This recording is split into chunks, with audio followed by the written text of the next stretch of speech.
Chapter 854. Only the freedom gained by sacrificing their lives could move them to tears. As for how to enjoy their freedom after sacrificing their lives, well, only the living would consider the problems of mortals. After sacrificing their lives, they would already be in heaven. However, no one would say, "Ask the Dragon Queen to stop giving us food." It would be best if she could arrange a few demonic dragons to chase after us after we leave to increase the value of freedom. Actually, it's not without a price.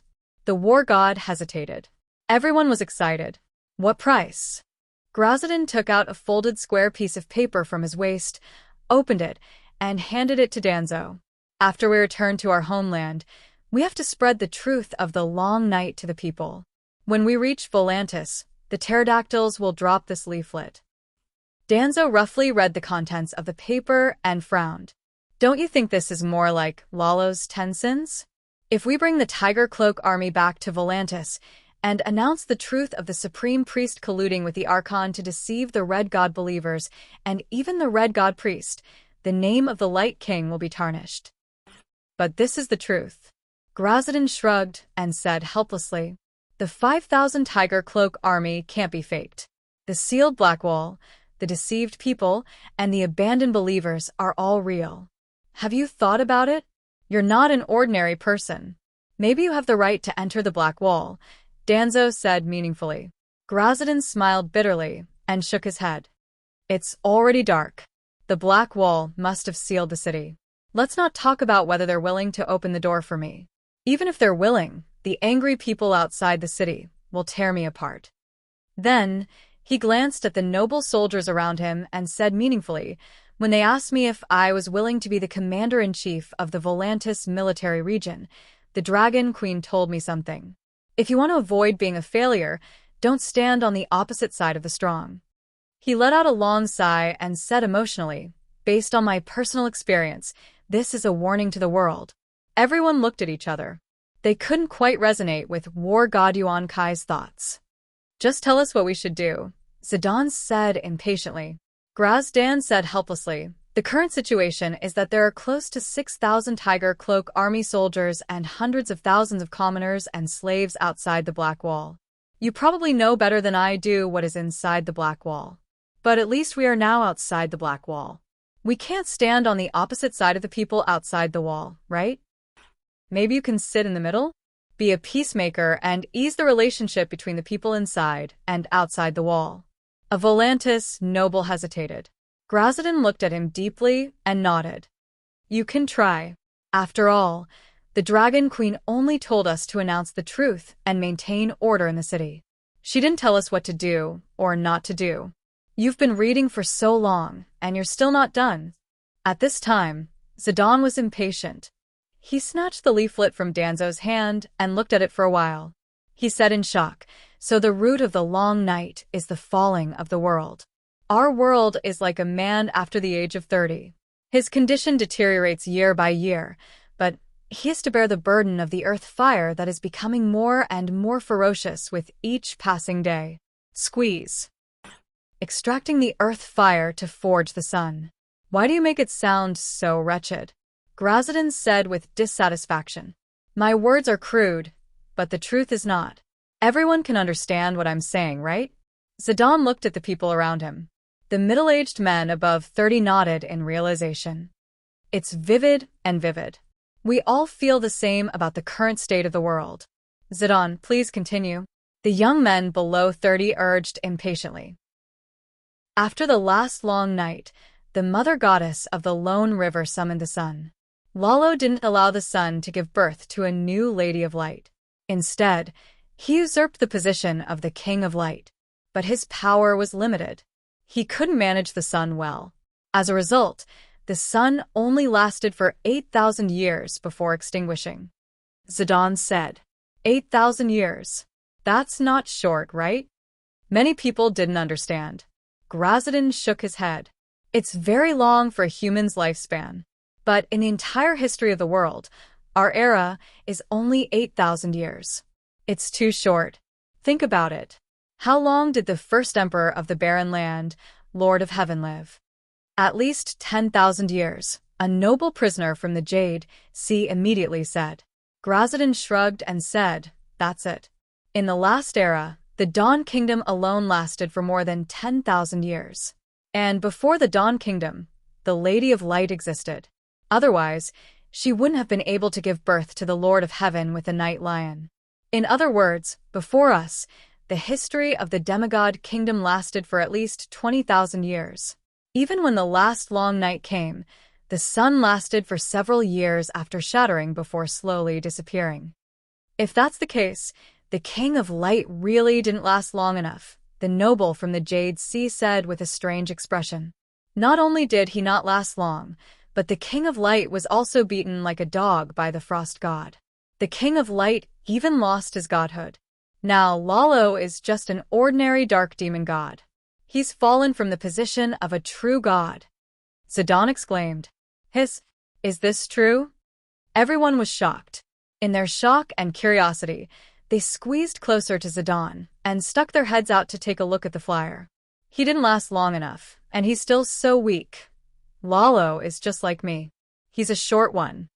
A mere noble beside Zidane was overjoyed to meet someone of the same kind. For some reason, he felt a sense of closeness to Lalo, who he had never liked. We can't count on Lalo in the long night this time. He's too useless. He was beaten up by the Frost God and fled, causing the Battle of Winterfell to fail. He's a sinner. If he had held on a little longer, the King of Foreign Ghosts might have been killed, and the long night would have ended. Lalo is useless. To think that I used to believe in him so devoutly. He even lost his position as a true god. He's now just a slightly stronger demigod. It's better to believe in the 7 gods than to believe in him. You've seen the saint healing technique of the cultivators, right? That's a miracle. Why were the idols nowadays trying so hard to make their albums break and world records? Why were the names and deeds of idols often seen in textbooks in recent years? Why were the management companies working so hard to let their idols go to the United Nations or some international organization to give speeches? No matter if the idols were really talented or not, they had to use facts that might not necessarily be the truth to constantly prove that they were strong and capable. Because only strong and capable people would be worshipped. Idols with weak abilities would not have fans. The reason was simple. Who would worship an idol who was as strong as them, or even weaker than them? Just like a certain trainee, even if you didn't like him before, it was only because he didn't fit your taste. However, he went to play basketball once. All of a sudden, everyone saw his exquisite basketball skills and dancing skills. Now, when you tried to be his fan, you would encounter a psychological barrier. If you were his fan, would you be mocked by others? Actually, that trainee was a little wronged. He might not be worse than his colleagues who went to the United Nations and went to the textbooks. However, they only showed their strength while he exposed his weakness. There was no essential difference between the belief of God and idols attracting and losing fans. The opening of Lalo's prayer pointed out his powerful ability. The night is long. Everywhere is dangerous. Fortunately, there is Allah. Through the teachings of the Red God Priest and the prophecy of Asha, Lalo made everyone subconsciously form the idea that he was very powerful and only he could save the world. Go to the Westeros. Go to the free trade city of Ursos. Go to the cities of the Jade Sea. Go to any city and ask anyone with some knowledge, do you know about the Savior? Who is the Savior? They would all give the same answer. The former Savior was Yasuo Ahai, and the next long night, the Savior would be the reincarnation of Yasuo Ahai. For the natives of the world of ice and fire with Western values, the greatest miracle was the resurrection of the dead. That was how Jesus became holy, and the greatest achievement was saving the world. Now, Lawler had both of them, and was showing them off. Who would doubt his tyrannical power? When the Dragon Queen first announced that Lalo was the world's greatest king of gods in Winterfell, no one objected. Even the believers of the old gods and the 7 gods tacitly agreed with this statement. In fact, even the powerful three-eyed crow had always treated Lalo as the savior and protected the prophecies arranged by Lalo as fate, the reason why the blood crow blinded and distorted Dany's will. But was Lalo really powerful? Hee hee, Sheep Egg laughed coldly in the trench of the smoke sea. Since she had completely shed all pretense of cordiality with Lalo, the Dragon Queen would not let go of any opportunity to attack him. With the arrival of the Tiger Cloak army and Machiro, Danny saw an opportunity, colluding with the authorities to deceive the believers and abandoning millions of believers was hypocrisy. Being beaten to a pulp by the Frost God and losing the true god's deity position due to heavy injuries, the truth modified by the Dragon Queen, was weakness. She wanted to expose Lalo's hypocrisy and weakness to the people of the world. This was a kick to the heart that could make Lalo vomit blood. Dragonstone Island. Why is it like this? The African elder Siesun's face was gloomy, and his eyes were filled with fear and unease. After meeting Pale Moon Chu Nu in the Sea of Sorrow, Danny immediately decided to change her strategy. In less than a day, she completed the mission with the Turtle Prime Minister. After returning to Myrene, she immediately looked for the war god Yuan Kai and appointed him as General Volantis to lead the captives who enjoyed the blessings bestowed by the Dragon Queen back home. Another day passed, and she appeared on Dragonstone Island. The black-skinned White Lion King Machiro did not know anything. He was forced to drink a bowl of poppy milk, then wrapped in a cotton blanket and hung on Blackie's paw. He followed the Dragon Queen to the Westeros.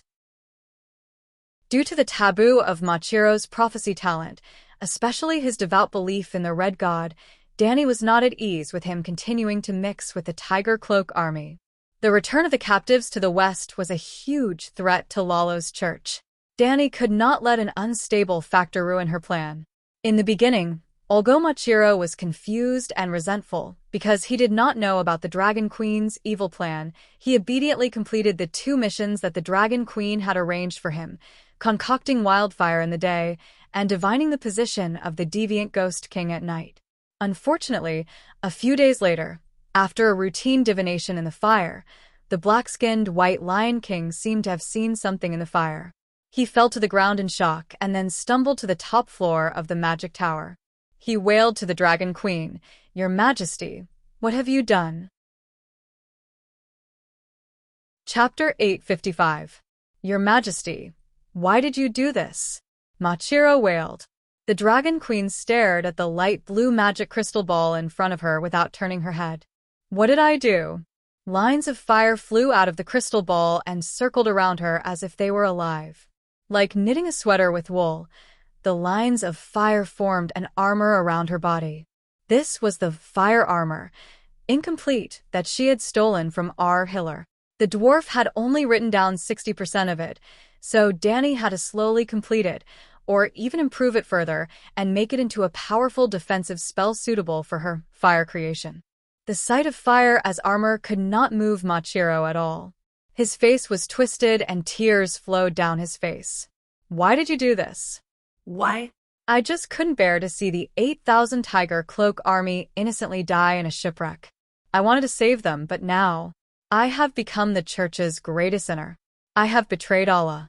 This time, Danny finally turned around and asked curiously, "Will Allah knows? I have lost the Light King's favor." The old man choked. Danny shrugged. Congratulations, you have escaped the sea of bitterness. Repent and be saved. Your Majesty, you. Black Panther Siesun looked at the Dragon Queen in shock, as if he was looking at Satan who tempted Judas to betray Jesus. Danny ordered Eerie beside her. Soon, a centaur made with pigtails brought an A4 leaflet and handed it to Black Panther Siesun. The queen only arranged for the captives of the Myrene battle to return home and let them help spread the contents of the leaflet. Take a look, is the thing on it fake? Machiro took the leaflet and read it quickly. His eyes grew bigger and bigger, and his whole body trembled. This is disgraceful and absurd, he said angrily. How is it absurd? Weren't you the one who told the queen about the supreme priest Benello deceiving the believers? Eerie said unhappily. Machiro slapped himself. I am asking a tiger for its skin. You're walking on the bright path, Danny said with a smile. Would you rather let the 8,000 Tiger Cloak army soldiers die tragically? In fact, even if you didn't look for me, the hundreds of thousands of Red God believers in Volantis are not stupid. They will realize sooner or later that they have been deceived and betrayed. At that time, the collapse of the Red God faith will only be more tragic. Machiro was stunned. He struggled to say, the Light King did not lose his divine seat. The Light King was not. Perhaps the Light King was no match for the Frost God, but he was not beaten like a dog. Dragon Queen said, "You've been on Dragonstone Island for a few days. Have you heard many people talk about the Battle of Winterfell? Could it be that everyone was lamenting the fact that King of Strange Ghost had been captured and the King of Light had been defeated, giving Frost God the opportunity to crush everyone? Think about it. As long as Lalo could persevere, why would he drop the ball at such a crucial moment? Therefore, he must have been beaten like a dead dog at that time. He was in imminent danger and would have died if he didn't run away." This analysis was very logical, and no one could find any loopholes in it. Yes, if not for the fact that he could not hold on, the Light King would have persevered. Mirin received a letter from the war god Yuan Kai summoned by Dragon Queen. The prisoners of war, who saw the leaflet, believed it. Now, even Machiro believed it. The sun has been extinguished, and the Light King's divine power has been greatly reduced. His strength has been affected. The voice of the black-skinned White Lion King became softer and softer, and his expression became more and more pained. Even if the Great Light King is not as strong as Frost God, it does not affect my faith in him, he complained sadly. Sigh, life does not go as planned, but life has to go on. Go back and make wildfire. Work more, and stop thinking too much. Dany comforted him. Then, she whispered to Eerie to go downstairs to her bedroom and get a copy of the Seven Stars Bible, annotated by the Pope himself. Dragon Queen personally handed the thick Bible to the old black man who was grieving. "I will not persuade you to change your faith, but you are not in the right state now, and the teachings of the seven gods can help you.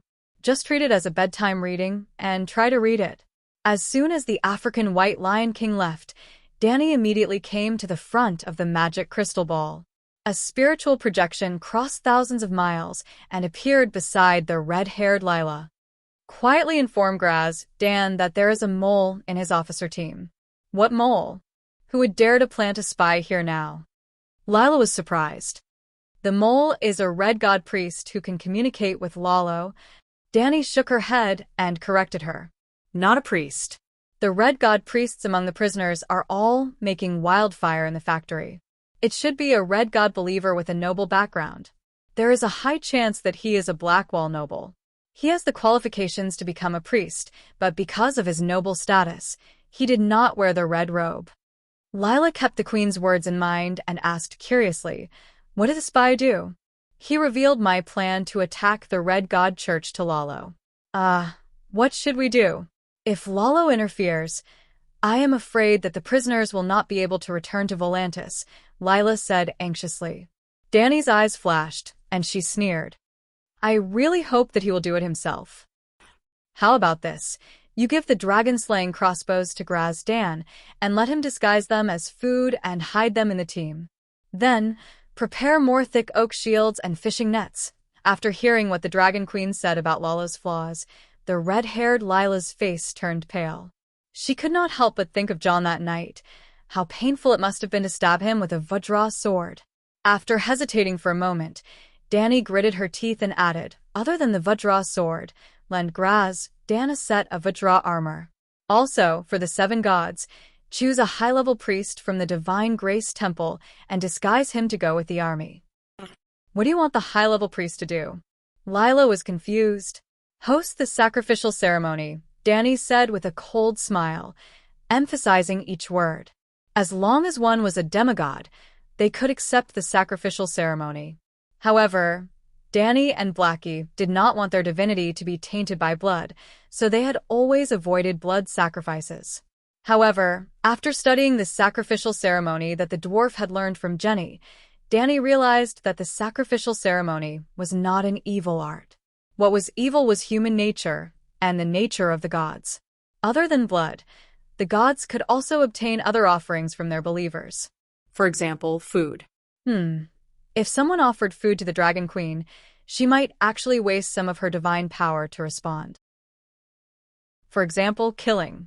The storm god and Inami were typical examples. For example, lust. The number of gods who fed on human desires was second only to the gods who enjoyed blood. To be more direct, the number of passion gardens exceeded that of the Red God Temple.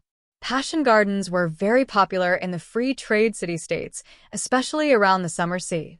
This was because behind the city-states was the goddess of passion. The goddess of passion was not a god. Just like the god of death had the black goat, the night lion, and the stranger, the goddess of passion was also a profession and a divine title.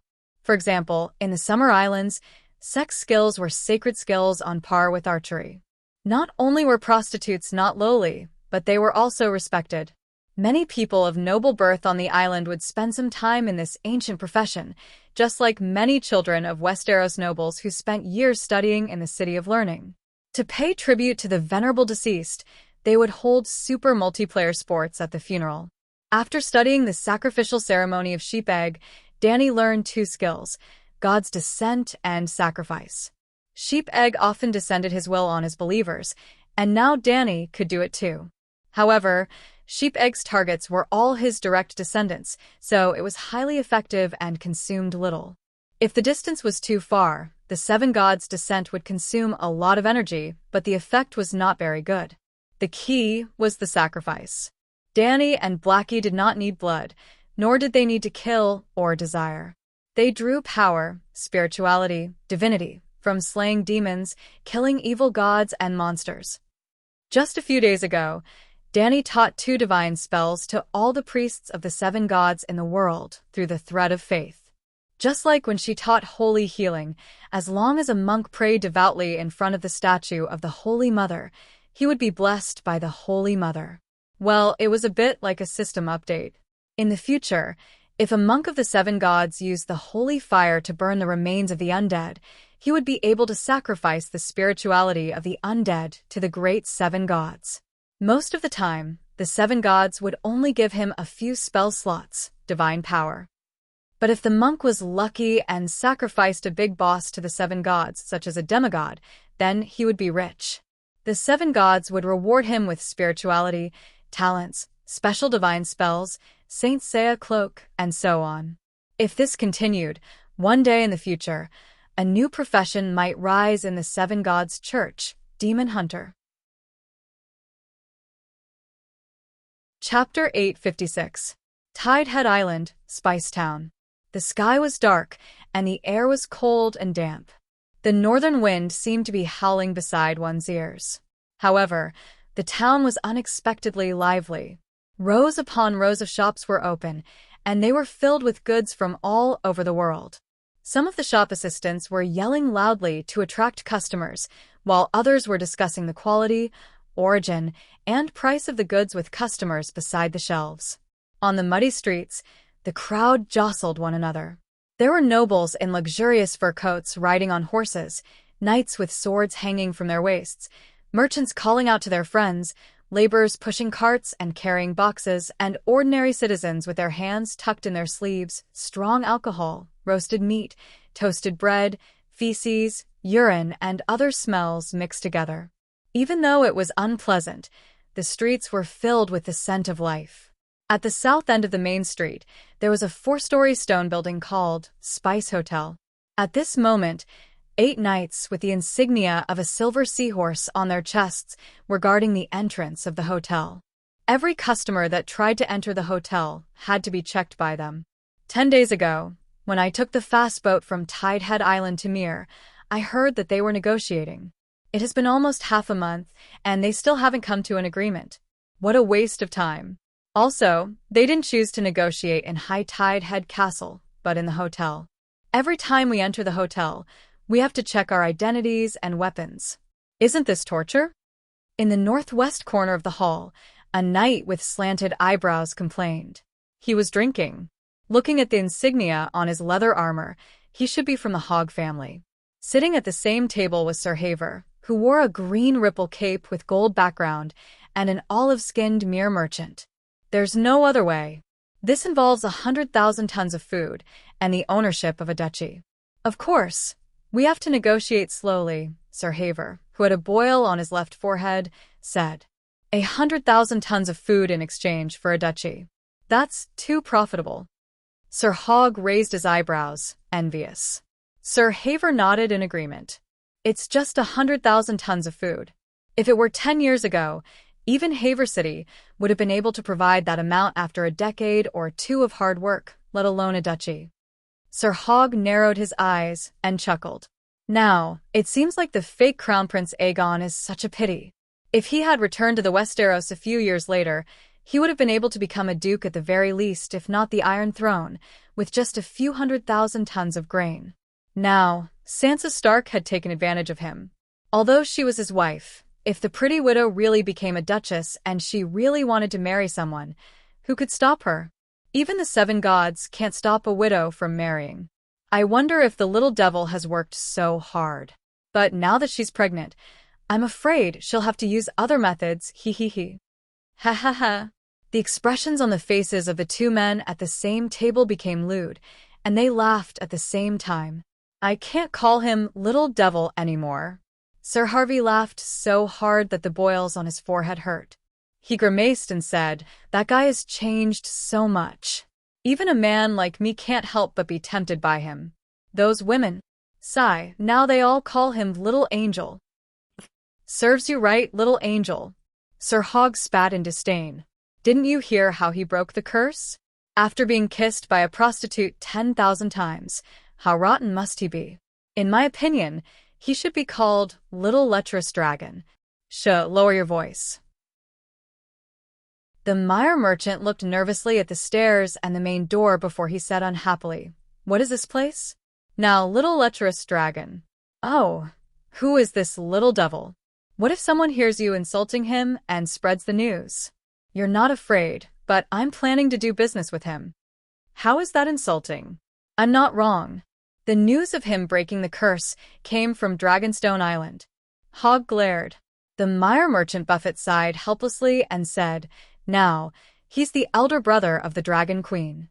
The Queen even conferred him the title of Prince Sion. But you're nobles of the royal domain, old officials of the Targaryen family. Now, you're planning to join Dragonstone Island and spend the long night there. What good will it do to offend Tyrion?"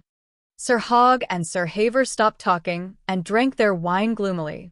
Seeing the tense atmosphere, the Meyer merchant changed the topic and said, "On the surface, this negotiation is about Lady Sansa using 100,000 tons of food in exchange for a duchy from Stannis. But the real reason is still the ownership of the Iron Throne. Don't forget about the Dragon Queen's Long Night Heroes ranking," he reminded in a low voice. "Long Night Heroes ranking? What ranking is that?" Sir Hogg was puzzled. Sir Haver was also puzzled. "You don't know?" The Meyer merchant turned to Sir Haver in surprise. "A week ago, Dragonstone Island sent a message in the name of the Dragon Queen to the nobles of the Seven Kingdoms that the King of the Long Night was not killed in one go. The rule of ending the King of the Long Night was changed to a point system. Sir Haver's family is an earl, right? You should have received the messenger crow from Dragonstone Island." Sir Haver smiled bitterly and said, "You know, Sir Hogg and I were busy buying food. We just came back from the other side of the narrow sea and found you. Tell us, what's the hero's ranking?" Sir Hogg asked anxiously. The Meyer merchant poured himself a cup of summer red and took a sip before saying slowly, "As the name suggests, the hero's ranking is the ranking of the heroes who ended the long night. Any noble or commoner of the Seven Kingdoms can participate in this competition to save the humans from the long night. According to the contribution of each battle against the other ghosts, they can obtain a certain amount of points. For example, in the Battle of Winterfell, Lady Arya killed the King of the Strange Ghosts once, and Lady Sansa obtained 50,000 points. Stannis fought the King of the Strange Ghosts to the death and was honorably defeated, but obtained 30,000 points. By right, the Dragon Queen broke the Frost God's forbidden spell and contributed more, but she took it as her responsibility to defeat the Frost God. Defeating the Frost God was not counted in the oath of ending the long night as king, so she only obtained 20,000 points. Currently, the top 3 on the heroes ranking were Lady Sansa, Stannis, and the Dragon Queen. Behind them were Princess Irene of Dornia, Sir Jaime Lannister of the Western Territory, and even Count Tully. His eldest son died in Winterfell. Sigh, it was tragic. However, their points were lower, ranging from a few hundred to 1,000 points. Why is Sansa Stark ranked first on the heroes ranking? Wasn't her sister Arya the one who killed the other ghosts? Sir Hogg asked in confusion. Because Arya swore loyalty to her sister.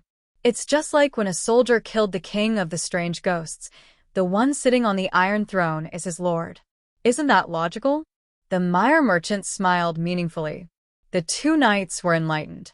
They also understood the reason why Davos and Tyrion had been arguing for so long. It was for the Iron Throne. I thought that the price of a dukedom was 100,000 tons of rations. Now, I realized that Stannis used other people's possessions to exchange for his Iron Throne. River Bend and Valley weren't his fief. Sir Hogg lamented. The mire merchant sighed and said, in recent years, you Westeros have been too chaotic. The kings have been fighting nonstop, and the dukes have been exterminated one after another. I didn't know, but I was shocked. Hudgian Tully and River Bend High Court have been exterminated. Jon Arryn's son won't live for long. Even Theon Bella, at the mention of Theon Bella, the merchant suddenly stopped talking. He looked around cautiously and heaved a sigh of relief when he saw that no one was paying attention. He smiled awkwardly at the two knights. That is a ruthless person more terrifying than a little devil. The two knights nodded in agreement. Then they stopped talking about national affairs and started talking about their recent business. Besides man-made disasters, there are also natural disasters. Westeros have the Long Night and millions of other ghosts that are even more terrifying than war. I don't even dare to enter the inland now, afraid that I'll encounter the living dead and can't return. Naturally, I can't do business anymore. Now, I've started to become a lone merchant. Although Meyer Buffett sighed, he had a look of obvious superiority on his face. It was as if the Chinese netizens had seen the terrifying data of a certain virus patient across the Pacific Ocean on TikTok, or the beautiful scenery, or the monologue of a certain king of crosstalk, or the news that the king of crosstalk had finally fallen victim to a trap. Although the netizens sympathized with the people across the sea, they couldn't help but feel joy in the pain of others. Business is difficult not only because Westeros are chaotic, but Essos isn't peaceful either, right? I wonder how many of the hundreds of ships you sent out to Slavers Bay have returned. At this moment, a few young women dressed as warriors sat down at a table. The petite and voluptuous woman in the lead interjected. You are... The mire merchant looked at the voluptuous woman with olive-colored skin, black hair, and black eyes. He was very friendly. Ah, Princess Arianne. The bald Sir Harvard didn't recognize them at first, but when he saw the distinctive style of the vipers and the emblem on their clothes, he immediately exclaimed. Sir Hogg bowed in a gentlemanly manner before sitting down again. He asked curiously, I heard that Dorne is setting up the third line of defense at the King's Pass. You're the commander. Why are you here at Tidehead Island? Arianne shrugged and said, I'm just here in name. The real person in charge of Nightsong City is Sir John Clinton. If you ask me, instead of spending so much effort setting up a line of defense, it's better to build a ship to cross the sea and take refuge in Essos. No matter how strong the other ghosts are, can they cross the sea? The mire merchant laughed. Chapter 857. Elaine frowned as she looked at the merchant and asked, Did the long night affect the Essos continent? I'm talking about deviant ghosts. The merchant was taken aback and said hesitantly, I don't think so. Deviant ghosts are a specialty of Westeros. If the 400-kilometer-wide narrow sea doesn't freeze, how can those monsters cross the sea? In legends, deviant ghosts appear in barren lands. Have you heard of the last emperor of the Dawn Kingdom, the Bloodstone Emperor? Snake elder sister Opaya asked. I'm in the narrow sea trade. I've never been to the Jade Sea. The merchant shook his head. Recently, many nobles have arranged for their families to move to the other side of the narrow sea, Sir Harvey said softly. Tidehead Island is so prosperous because it's close to the King's Landing, but it's not connected to the mainland. Deviant ghosts can't cross over, the merchant said. Elaine said, Sir Barristan is building the Neck Lake defense line with the help of the swamps. Then there's the Trident River defense line. Even if deviant ghosts break into the Three River Basin, Dragon Queen's Dawn Warriors will provide support. There's no need to worry. The news from the north is terrifying. I heard that Winterfell was frozen in a 2-kilometer-tall iceberg. Nighthawk looked at Elaine and asked, Your Highness, were you in Winterfell at that time? How did you avoid it? I was in the tomb. I didn't know there was a forbidden spell outside. I was in a daze and felt the air become extremely cold. Elaine's face was red. It was unknown if it was due to embarrassment or the alcohol. The forbidden spell was destroyed by Dragon Queen, and the power of ice was released into the sky. The water vapor in the air was frozen, forming an iceberg. Otherwise, I would have been frozen into a popsicle even if I hid underground. But I wasn't afraid at all. With Dragon Queen and the 7 gods, it was easy for us to kill normal ghouls and deviant ghosts. Actually, I'd like to fight the deviant ghost king one-on-one. My swordsmanship was passed down from my father, and it's definitely not inferior to Bunyan's. Teresa, who was wearing a white nun's robe, said excitedly. She was the 3rd sister of the snakes. She had blonde hair, blue eyes, and a sweet appearance.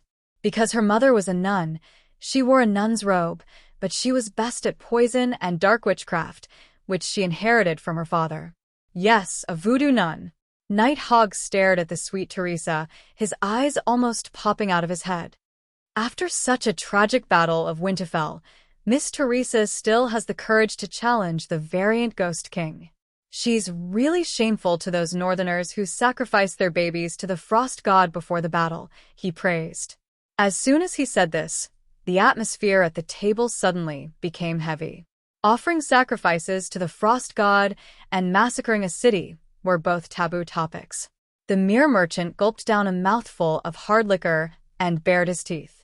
Your kings are getting crazier with each generation. Even the barbaric Dothraki people would leave their people behind as slaves after breaking the city. Sir Haver's face turned ugly. Those people sacrificed the frost god to provide the deviant ghost king with deviant ghost warriors. They have committed a great sin. Although he was also disgusted by Erlu's behavior, he was still very unhappy to be mocked by a foreigner, even if the person being mocked was not him. Sensing the cold attitude of the Westeros around him, the mirror merchant shrugged and said, Deviant ghosts are not the main topic of our discussion today. Let's talk about the loan. I've been to your territory before, but it's really not worth that price. Sir Haver and Sir Hogg glanced at Arianne and the other ladies, their expressions slightly uneasy. However, they were indeed in an emergency situation where they urgently needed money, so they could only bite the bullet and haggle with the mirror merchant. After listening to the 3 men talk for a while, Arianne figured out the ins and outs of the matter. The Westeros were constantly at war and turmoil, and the royal territory was a place that all kings had to pass through on their expeditions.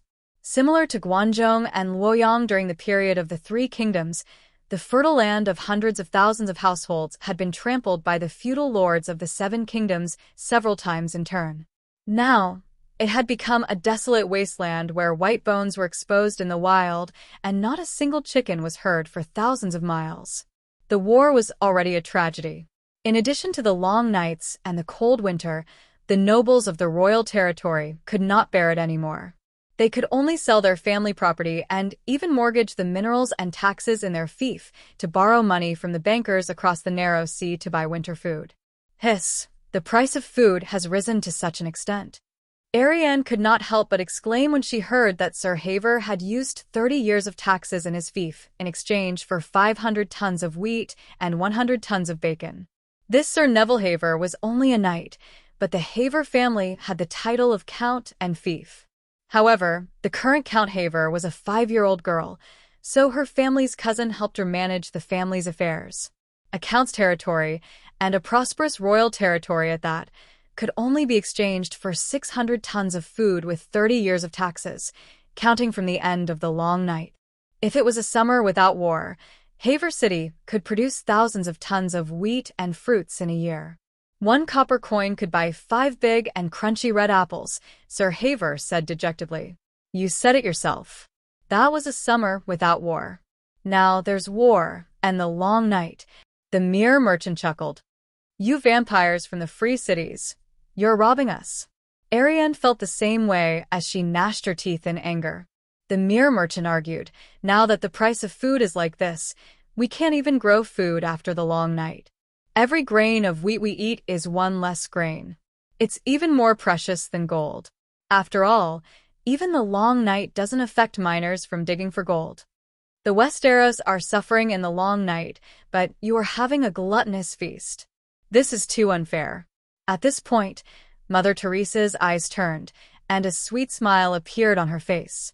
She said in a crisp and sweet voice, perhaps we should suggest to the Ghost Resistance Committee that if any city on the other side of the narrow sea doesn't give us food, we should catch a few other ghosts and throw them over. We even almost captured the king of the other ghosts, so catching a few other ghosts isn't difficult at all. The mirror merchant looked as if he had seen a female other ghost. His face was full of fear as he pointed at the sand snake with a trembling finger. You're a nun. Holy Mother of God. The two knights also turned pale, and their previous fanciful thoughts flew out of their minds. This was the sand snake, the daughter of the red viper, Oberon. Mother Teresa rolled her eyes and said in annoyance, You're from Myr and called Holy Mother. Do you believe in the seven gods too? Yes, I've changed my belief to the seven gods. In Myr's hometown, I emptied a coffin shop at the end of the street and converted it into a small sanctuary so that the neighbors can pray there, Myr said proudly. A coffin shop? Is it because of the recent other ghosts that the coffin business can't continue? I thought that only the Westeros coffin shops were closed. I didn't expect the coffin shops in the narrow sea to be unable to survive, Elaine said in a strange tone. During the Battle of Winterfell, there were many armored and armed ghoul knights. Most of them had rotting bodies and had obviously been dead for many years. The clan insignia on their armor also indicated their identity, the ancestors of the northern noble family. They could imagine the scene. On the city wall of Winterfell, a northern knight was wielding his dragon-toothed saber and slaughtering behind the hanging ladder. Suddenly, a familiar figure appeared in front of them. The familiar rotting face, the familiar armor, and the clan insignia that was identical to their own. Their ancestral graves had been dug up, and now their ancestors were wielding rusty swords to kill them. The faces of the northern warriors turned green. When the summary of the Battle of Winterfell was sent to the southern castles, the coffin shops of the Seven Kingdoms became deserted. The mirror merchant blushed and said awkwardly, Many of the coffins in my shop are exported to King's Landing. Using a coffin shop to rebuild a sanctuary is blasphemous to the seven gods. Elaine shook her head and said, Your Highness, you can't say that. Compared to other shops, the coffin shop is big enough, but not too conspicuous. Also, the stranger represents death. In fact, my small sanctuary only worships the Virgin Mary and the stranger, the mirror merchant said. Have you been to King's Landing? Isn't the great sanctuary of Baelor conspicuous enough? You purposely chose an inconspicuous coffin shop. The stranger will most likely bring you to the seven hells, Elaine mocked. The situation is different. The mirror merchant shook his head and said with emotion, In Westeros, the seven gods are the mainstream religion, but Myr is the territory of the Red Gods. The Red Gods' believers are crazy. Think of the Red Monks in Khal who tried to burn down the Black Goat Temple. It's not that I don't have money, and it's not that I can't build a sanctuary in the middle of the street, but that would be too conspicuous. If I agitate the Red Gods' believers, the entire building might be burned down by the fanatical Red Monks. So, I intend to develop believers in a remote area. When the surrounding commoners start to believe in the seven gods, the Red Monks will have some scruples. Such detailed considerations shocked the Westerners. This mirror merchant had put in so much effort to build a sanctuary because he sincerely believed in the seven gods. You used to believe in Lalo, right? Why did you change your faith to the seven gods? Elaine asked curiously. The mirror merchant hesitated for a while before pulling out a seven-pointed red pouch the size of a chicken liver from his collar. Atonement scroll? The Westerners exclaimed together. The mirror merchant nodded and stuffed the pouch back into his chest like it was a treasure. He sighed and said, I'm in the narrow sea trade and spend at least 4 months in a year in Westeros. I already have some understanding of the teachings of the 7 gods, and I've also participated in a few sermons of the Great Sparrow. It's only natural that I change my faith to the 7 gods. You're afraid of death, aren't you? Mother Teresa sneered. The mere merchant's mouth twitched. Who isn't afraid of death? The Red God's Church also preaches that believers will go to Allhallows heaven after death. It doesn't seem too bad to have a virgin as a companion, right? When I was still in the old town, I was almost pulled into the Red God's Church by Rhys's red robe monk, Viper elder sister Opaya said. Opaya's mother was a prostitute in the old town. When she was almost an adult, Prince Oberyn found her and threw a spear at her feet. He asked, Do you choose this spear or your mother's? The big lowly Opaya picked up the spear and became a female warrior with outstanding martial arts skills. Her mother, on the other hand, died of alcoholism a year after losing her daughter. However, before Oberyn came to find her, the red robe monk took a fancy to her because of her tall stature. He was going to buy her as a saint.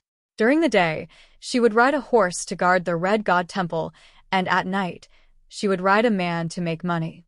The mere merchant's eyes flashed with shrewdness. He said in a low voice, No one has seen the Red God's heaven, but many people have seen the Holy Mother's miracle with their own eyes. Some people even returned from heaven and described the scene, characters, and operation of heaven. More importantly, the teachings of the 7 gods are very humane, and Lalo's reputation is not as good as the Light King's. Isn't the Light King Lalo? Nighthawk was puzzled. Chapter 858. Lalo is the Light King, but not only is he the Light King. Many wizards know that Lalo is also the ruler of the shadows, the mire merchant said in a low voice. What is the ruler of the shadows? The Westeros knight was confused. The evil god of the Far East. After a pause, the mire merchant asked Sir Hogg, Do you know about Aegon's death? Sir Hogg was deep in thought. The Light King likes blood sacrifices. Brother Maldini, who serves my family, often scolds Lalo as an evil god. The mire merchant's voice became even lower. Princess Arianne, have you met Sir Richard Hope? I heard that he went to both the Red God Paradise and the 7 God Paradise. There are also rumors that the Red God believers did not have a good ending. Arianne looked at the merchant in surprise. I didn't expect the news to spread so quickly. Even a foreign merchant like you knows about it. Although the Battle of Winterfell was tragic, many people came back alive. Just Dragonstone Island alone has more than 100 people. Tidehead Island is just next door, so it is normal for some news to spread, Teresa said disapprovingly. The mire merchant nodded and said, I have business dealings with Dragonstone Island. I once heard from Earl Bronn Blackwater. Richard saw with his own eyes that his former companions were forged into chains and tortured day and night. They lost their humanity and became evil demons filled with hatred and violence. So it was Bronn. Sir Hogg had a complicated expression and said sourly, he was hated by Cersei and could only escape Stockworth Castle with his family. We even mocked him for finally getting his retribution. Who would have thought that this was not retribution? That guy was blessed by the Holy Mother. Stockworth Castle and the Hogg family's Wild Boar's Corner were neighbors. The two families even shared a forest, which was the forest Dany had prepared to spend the night in. A mercenary who picked up a piece of trash, like Loras, would not be envied. However, using underhanded means to inherit Stockworth Castle was envied and hated. Now, he had broken away from the Stockworth surname and become the true Earl of Blackwater. More importantly, he had become one of the 3 heads of Dragonstone Island under the Dragon Queen no matter what the other nobles thought. Sir Hogg, next door, was jealous. However, other than Sir Harvard, who was also having a hard time, the Arrayne sisters and the mere merchants didn't have any feelings for Bronn. They didn't even respond to Sir Hogg's words and continued to talk about the previous topic. I heard that recently, many commoners have sold their atonement scrolls in order to survive. Many of them have been taken away by the merchants of the free cities. Elaine asked. The mere merchant said with a strange expression, Not a lot, but all. In the end, all the atonement scrolls that are sold will fall into our hands, except for some secondhand dealers who hoard the goods to make a profit from the price difference. After all, Westeros can get free atonement scrolls, so there's no need to buy them. You are blaspheming the gods. You will suffer retribution, Big Sister Sand Snake said coldly. The mirror merchant nodded and said, I think so too, which is why I never take the initiative to buy Westeros atonement scrolls. Not taking the initiative? The mirror merchant glanced at the two knights opposite him. Even the nobles can't live happily. They can only sell their properties and mortgage their fiefs for taxes. What can the common people do? The two knights, Hogg and Haver, blushed and cursed the bald merchant inwardly for being so tactless. Teresa frowned and asked, how many gold royals can one atonement scroll be exchanged for? Gold royals are useless. Commoners only need food and clothes, a few kilograms of wheat, a few loaves of bread, a bottle of fine wine. There are also people who use an atonement scroll to exchange for a ticket to leave Westeros, the mirror merchant said with a sigh. That's too foolish. How long can a few kilograms of wheat last? Even if they go to the free cities, there's no sun, no food, no work. They will still starve to death. They can't even go to heaven after death. That's too foolish. Teresa was angry and anxious. Her pair of tall calfskin boots stomped on the floor loudly, as if those fools who only cared about their lives and suffered great losses were her relatives. It's easy to overlook the true value of something that's too easy to obtain. Thus, they won't cherish it. The mirror merchant drank a corner of honey wine, bared his teeth, and sighed. An atonement scroll that can allow one to go to heaven unconditionally is definitely a rare treasure in the world. If there's only one atonement scroll in the world, you can find any king and exchange it for a piece of land, a city, or a title that can be passed down for generations. But now there are millions of people in Westeros. Almost.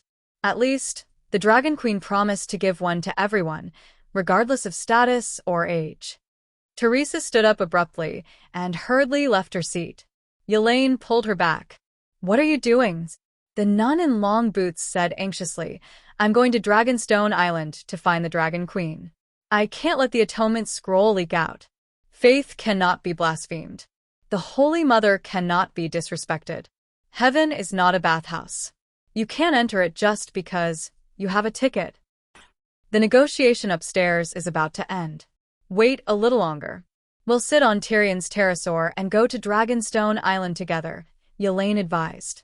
Teresa sat down angrily. Her face was gloomy, and she did not speak. Night Hogg comforted her gently. Actually, this isn't something that happened in a day or two. The Dragon Queen should have known about it a long time ago. They gave up their long-term happiness for the sake of living a few days in front of them. The commoners have always been so short-sighted and stupid. Even the merciful Holy Mother can't save them.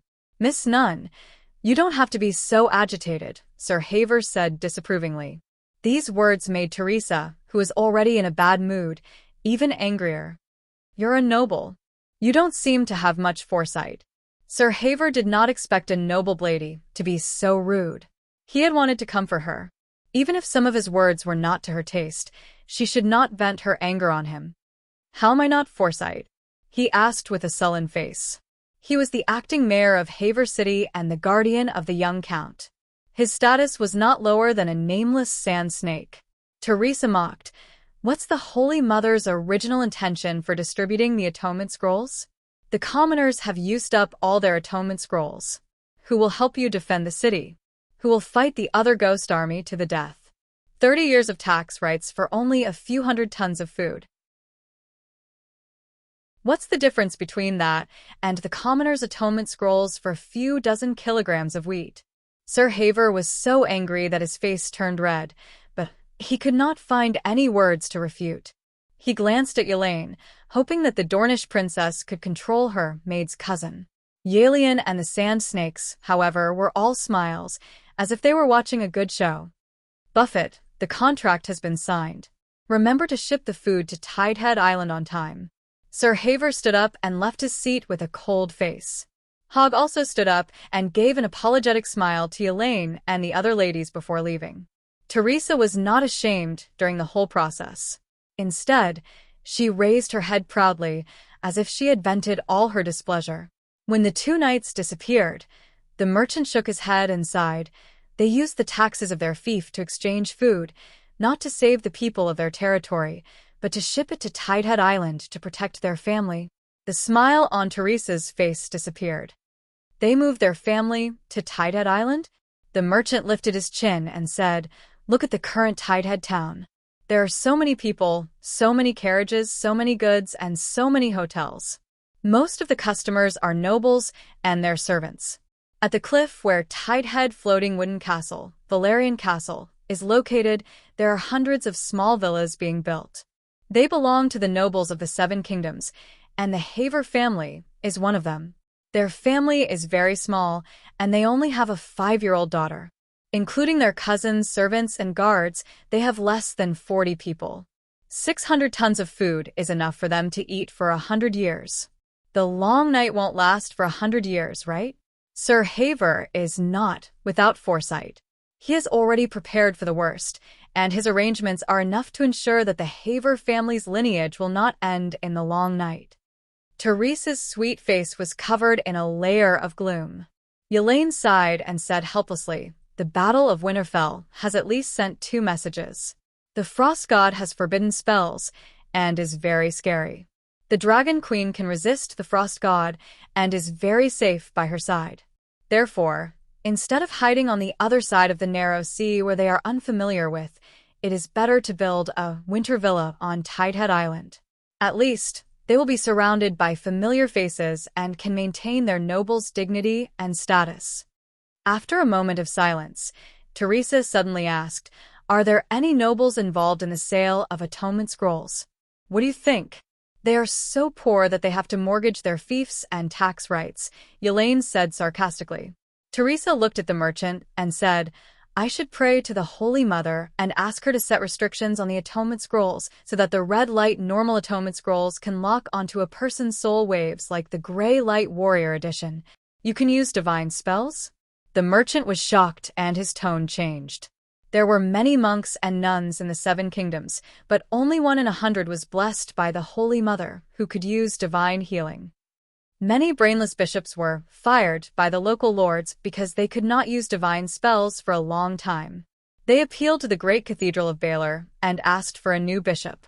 Teresa smiled proudly and said, "During the Battle of Winterfell, my bravery and fearlessness moved the Holy Mother." Actually, it had little to do with bravery. After seizing 2% of the Green Prophet seal from the deviant Ghost King, the 7 gods controlled more Westeros' heavenly axioms. The connection with the believers became closer and the efficiency of transmitting the power of faith became higher. Correspondingly, the requirement to become a priest, piety, began to decrease. Although Teresa was a red-chain snake with a sweet appearance but a dangerous heart, she had been trained as a nun since she was young, and her piety was not low. "Actually, I suspect that the purchased atonement scrolls can't let people go to heaven," the merchant said hesitantly. "The red light atonement scrolls can be transferred to others. The Holy Mother won't care if they are paid for or not, right?" Elaine said. "Why does the Holy Mother give out atonement scrolls?" "Defeat the deviant ghosts and go to heaven," Buffett reminded. Elaine looked at the merchant in surprise and immediately understood what he meant. "I almost forgot. The Holy Mother's divine might is infinite. How can she not know where your atonement scrolls came from?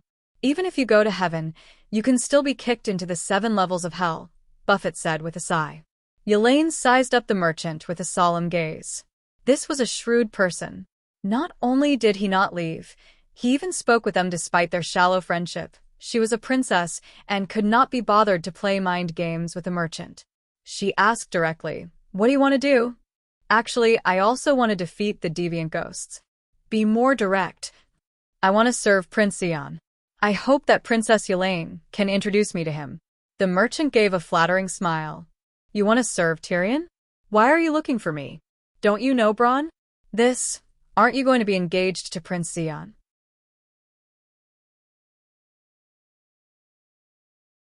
Chapter 859. On the third floor of the Spice Inn, in a spacious but simple living room. Under the chandelier, there was a square wooden table. Tyrion and the Onion Knight sat opposite each other, while Jon and the 9-year-old Count Monterey each sat on one side. It looked like a mahjong game, but the atmosphere was gloomy and depressing. It was not as carefree as a mahjong game. I really don't want to argue with you anymore. It's just a simple question, and it's been half a month. Even if you're not tired, I'm tired, Tyrion said, looking tired. We both know that to maintain the stability of Riverbend, it's best not to let the nobles who are not Garth's descendants touch High Court. After a pause, the Onion Knight said sincerely, I won't beat around the bush. King Stannis plans to give High Court to the Florin family. The next Duke of Riverbend is going to be Lord Yasser Florin.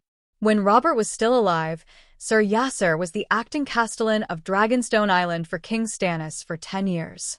After that, he followed His Majesty through many battles. For His Majesty, he personally sent his brother, Earl Allister, to prison. His Majesty should repay him. As far as I know, Yasser did not go to the battlefield to kill the enemy, nor did he do anything like you. If you really want to repay him, Duke Hellenberg is more than enough, Tyrion said calmly. Jon also said, Yasser married the daughter of royal blood Glick. I'm not saying that the barbarians are not worthy of the position of Duchess of Riverbend, but as you said, the Greenhand family of Riverbend is very xenophobic. The 100,000 barbarians were a powerful force. Dany did not want to play the game of hegemony in the Westeros, so she did not want to take in the barbarian army. But on the wall, Jon and Stannis had been trying to take in the barbarians. Jon relied on his charisma, protagonist aura, to convince Tormund and the other barbarian leaders. Stannis' charisma had always been negative. Even the Southerners did not like him, let alone the barbarians. So, marriage with the barbarian leaders became one of his options. Like Robb, when the king had a wife, he would let the king's relatives marry. Asser Florin had taken a fancy to the gallant Vala, who was Mance Rayder's sister-in-law. However, War didn't like him, and Mons didn't like Erlu. Asser settled for the next best thing, and chose the descendant of the previous King of Savages, Redbeard. However, the King of Savages did not have an inheritance system. The descendants of the King of Savages were the same as the late Khaal's son. They did not have much value.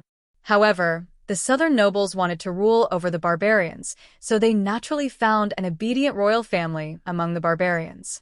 As it turned out, not many savages recognized the so-called royal blood.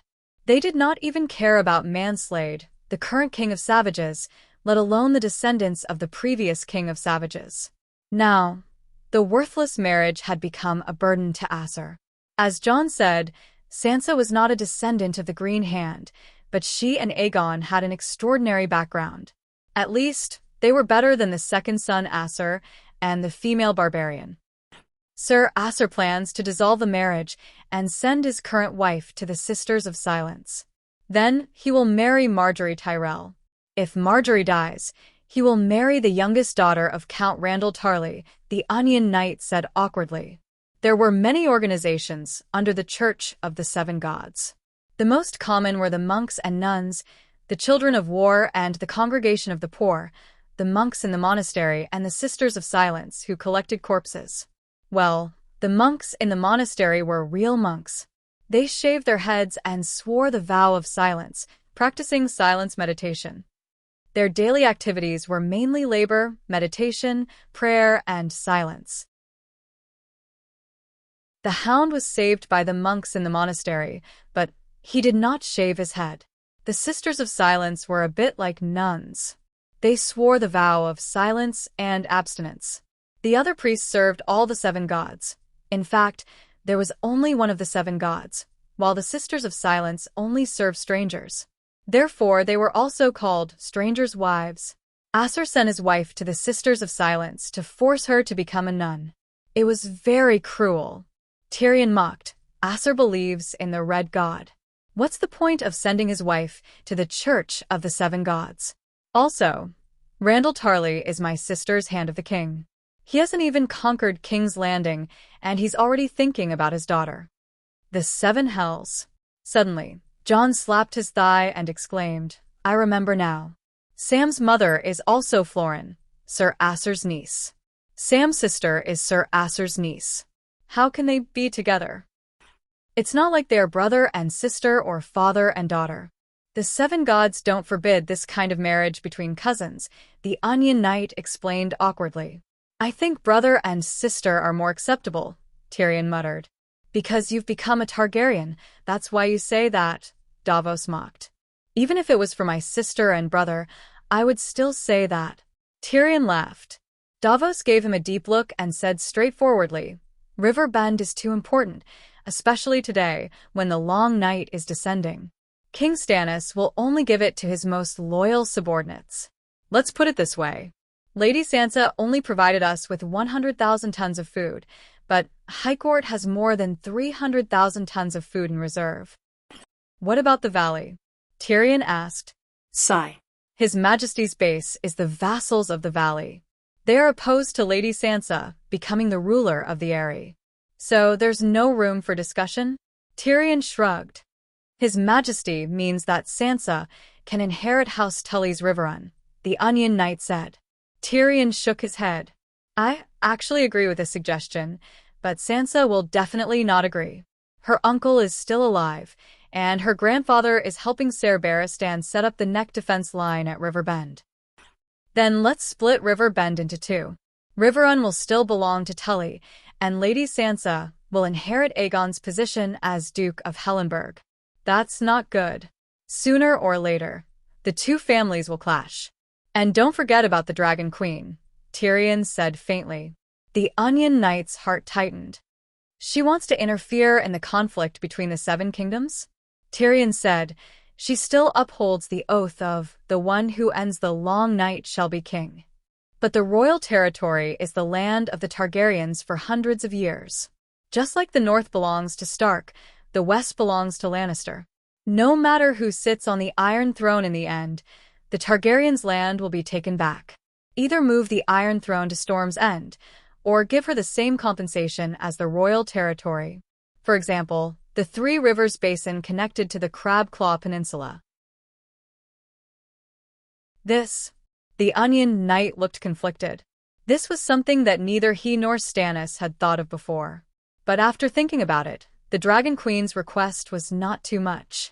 The Dragon Queen had saved the Great Wall when the barbarians went south. After the long night fell, she immediately rushed to fight the other ghosts.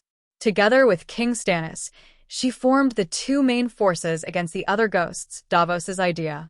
She had fully fulfilled the responsibility of a royal territory. Responsibility and power were equal. At least the Dragon Queen had the power to ask for equal power and benefits. After a while, Davos said helplessly, I have to go back and discuss with King Stannis. Discuss? Count Valerian, who was dozing off, was unhappy. Count of the Rainforest, Davos' title. Every time you have a problem, you go back and discuss it with someone. You have been going back and forth for almost half a month. If you discuss it now, when will the next negotiation be? It's different this time. It involves the Dragon Queen and the royal territory, Davos said softly. Monterey sighed like an adult and said, Count, I am young and not as knowledgeable as you, but I know the history and traditions of the Westeros. Before Aegon the Conqueror came, the King's Landing was a hill covered by forest. Most of the royal territory was barren and undeveloped.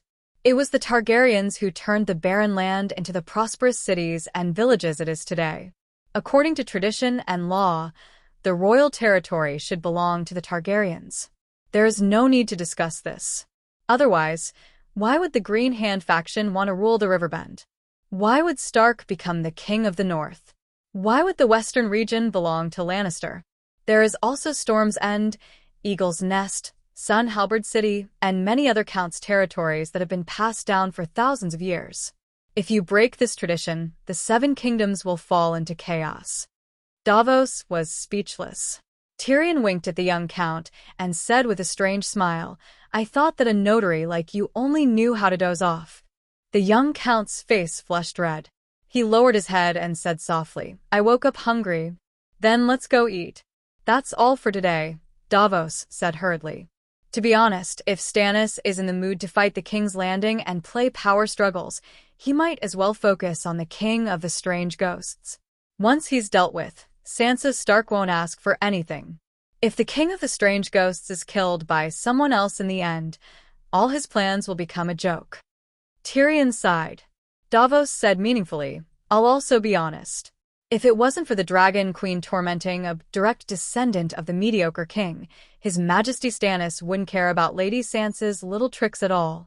If it wasn't for the appearance of a super bastard of Ares like you, if you didn't work together with Lady Sansa, it wouldn't have mattered if Riverbend was given to Aegon's posthumous child. Tyrion's eyes flashed. You think the Dragon Queen is plotting something? What is she scheming? It can't be the Iron Throne, right? Davos stood in front of the table, without moving. He looked down at the imp and said calmly, I also want to know why she has to provoke His Majesty Stannis. She knows that you and Lady Sansa aren't satisfied with the peace, but she still gives you the chance to stir up trouble. It's as if she's encouraging you to participate in the game of power and go against His Majesty Stannis. You say it like she's encouraging her crazy father to strengthen my poor mother and give birth to a bastard like me. Tyrion smiled bitterly. Davos looked him in the eye and said, No matter what, His Majesty Stannis will not allow two Targaryens with ulterior motives to hide and scheme in the dark while he's fighting against the other ghosts. Frankly speaking, His Majesty Stannis will not stir up trouble in the Seven Kingdoms. He will only target the Targaryens other than the Dragon Queen, which is you and Sansa. As long as you give up your pursuit of the Iron Throne, or swear loyalty to His Majesty, or leave the Westeros, the world will be at peace and the kingdom will unite to fight against the other ghosts. Loyalty, sure. Aren't we talking about the price of loyalty now? Satisfy our demands, and Sansa and I will immediately shout, Long live the king, long live His Majesty Stannis. Tyrion raised his fist and shouted. Davos turned and left. Wait. Tyrion chased after him. As he went down the stairs, he whispered in a volume that only the two of them could hear, I have a suggestion that will benefit both of us. Are you crazy? You dare to ask for Storm's End? No, just a mortgage. The dwarf's voice became even lower. You want to imitate your ancestor, clever Lon. Just like how Lon swindled Casterly Rock, you want to swindle His Majesty Stannis out of Storm's End. Davos said coldly. No, my ancestor is the Dragon King of Valeglia. If he wants something, he will fight for it. He will never lie, Tyrion said seriously.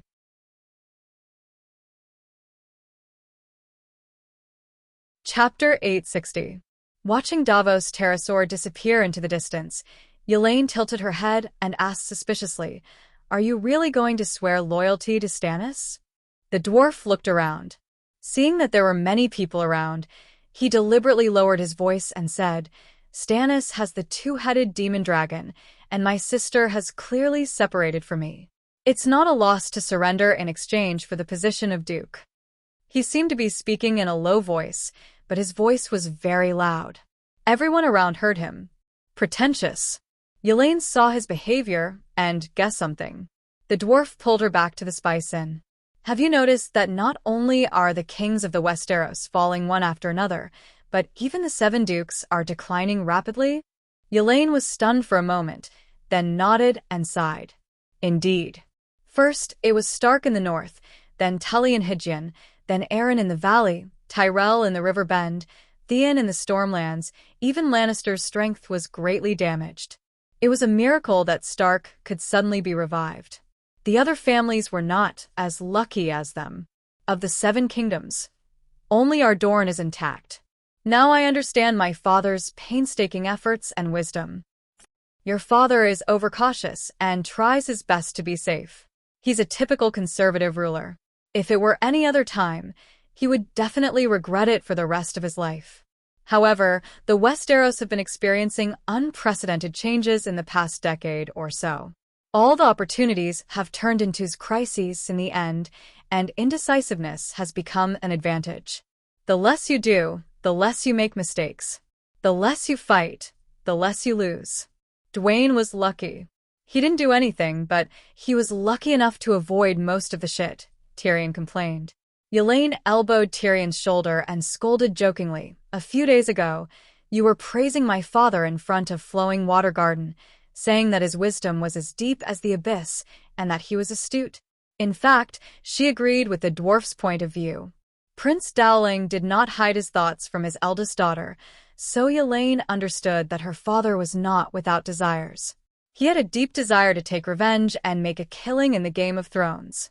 If she had no desire for power, she wouldn't have signed the sacred marriage contract of Arraign and Viserys with William Darry more than 10 years ago. She wouldn't have been tempted when Lonley raised his troops. She wouldn't have purposely sent her eldest son, Quentyn, to Slaver's Bay. She wouldn't have joined King Aegon's True Dragon Alliance. Speaking human language is my basic talent. Moreover, I have other requests for father-in-law. Of course, I have to use the sweetest flattery to make him agree to my request. Tyrion hugged Elaine, stood on his tiptoes, and leaned his mouth against her cheek. Seeing this, Viper and the others behind him only smiled ambiguously. They stopped in front of the private room and turned to the empty table in the middle of the hall. Unfortunately, your flattery isn't sweet enough. The dwarf's handsome face made it impossible for Yen to refuse. She took the initiative to move her sexy, plump lips closer. After kissing for a while, Tyrion tried to listen to the conversation outside the private room. Then, he explained, the decline of the Duke's family is our chance. The Iron Throne is unique and very dangerous. However, there are several dukedoms. Fighting for the position of Duke and showing limited ambition can actually make us safer. We? You and who? Elaine pushed the dwarf away. The amorous feelings on her face immediately turned into cold mockery. Actually, she was originally your wife. Now that her husband is dead and you've become handsome and tall, the two of you can talk about old times.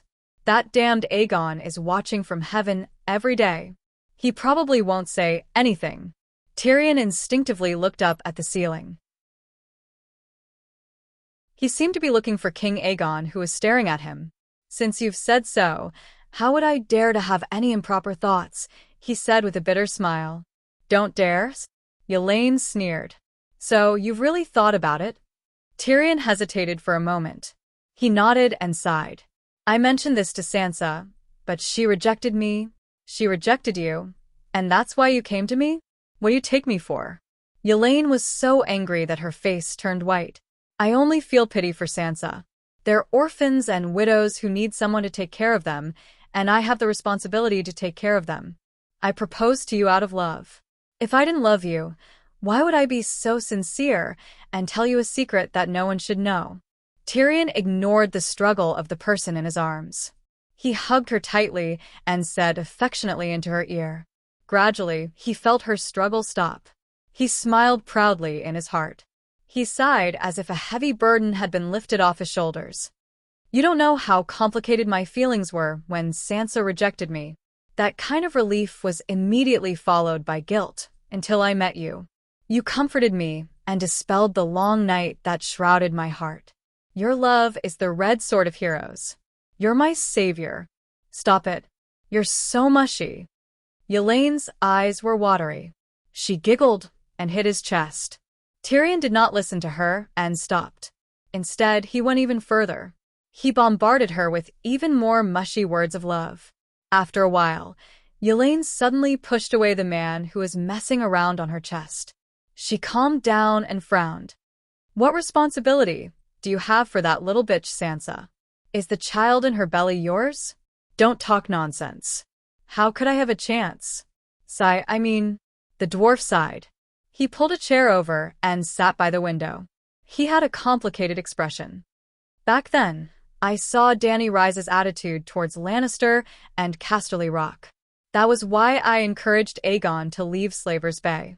I was also the one who helped Aegon devise a plan against Stannis. If you didn't encourage him, Aegon wouldn't have left? Elaine asked. The dwarf shook his head. He would have left sooner or later. In Slaver's Bay, he will never get what he wants. However, if he had left after the Battle of Meereen, the outcome might have been different. Going north to Winterfell and the plan against Stannis had nothing to do with me. However, I am Aegon's Hand of the King. Obviously, I have failed in my duty. You really think of yourself as John Clinton, Elaine sneered. As the Mad King's Hand of the King, John Clinton had done his best. However, he was still brooding over the Battle of the Bell. He felt that he had let down the Mad King, Targaryen, and his Silver Prince. Tyrion shrugged and said, I won't spend more than 10 years to raise a child. Unless she becomes the queen, and I become the regent. However, I won't lose anything by helping her. If Sansa really gets what she wants, I will also benefit greatly. What benefits do you want? Elaine narrowed her eyes. Tyrion rolled his eyes and said, Perhaps I can obtain a dukedom. As I said before, the Westeros are going through unprecedented changes. Many duke families have withered and can't sit on the Iron Throne. Can't they get a duke to play with? Don't be fooled by my sister's prowess. The 3 cities of Slavers Bay aren't even as big as Riverbend. You want Riverbend? Elaine was shocked. It's not that I have to get Riverbend. When I was walking by the river, a few bleating sheep rushed down from upstream.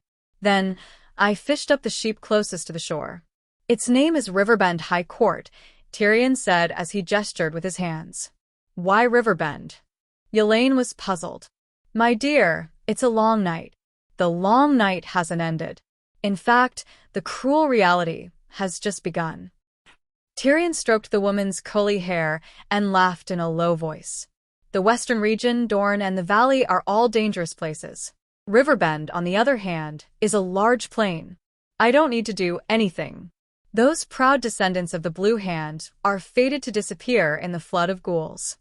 Elaine's eyes widened. Her voice trembled as she said, Do you know how many people there are in Riverbend? If Riverbend is lost, the Westeros will be finished. It's not up to us to decide. Riverbend, and the royal territory can't be defended at all. But don't worry, I have arrangements. I will do my best to preserve the population. Tyrion smiled bitterly. Elaine's heart skipped a beat. She asked, Is this your sister's judgment, or her decision? What are you thinking? Do you really think she's the mastermind behind the scenes and can control everything? Tyrion shook his head. Right now, only the Frost God can move her.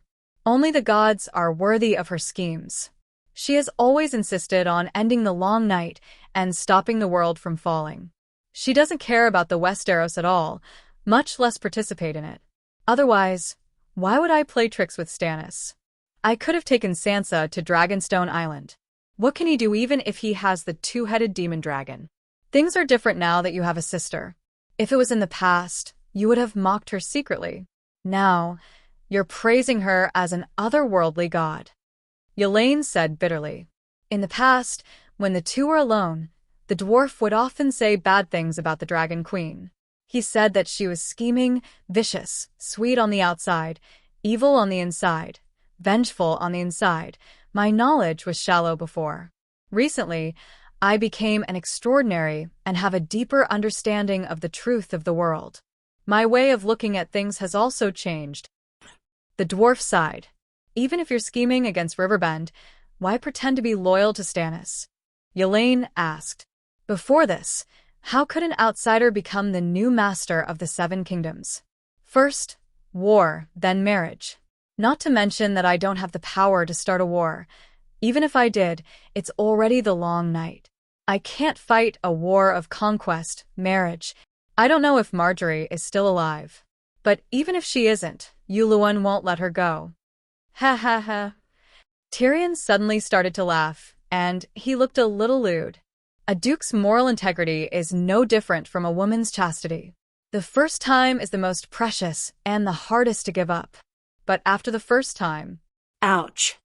Before the dwarf could finish his words, Elaine slapped him in the face. He couldn't help but cry out in pain. Your words are crude, but the logic is not. When Stannis uses the demonic dragon to force them to acknowledge Yassel, it will be much easier for me to replace Yassel.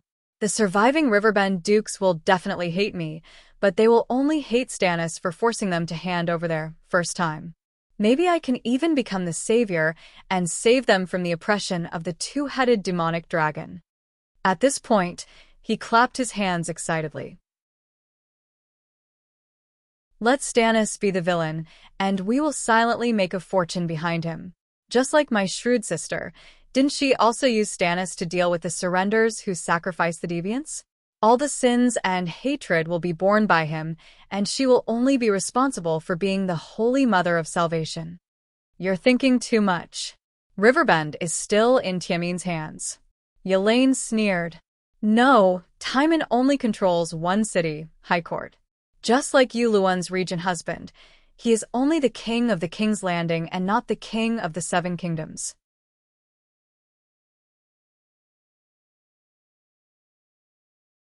Chapter 861.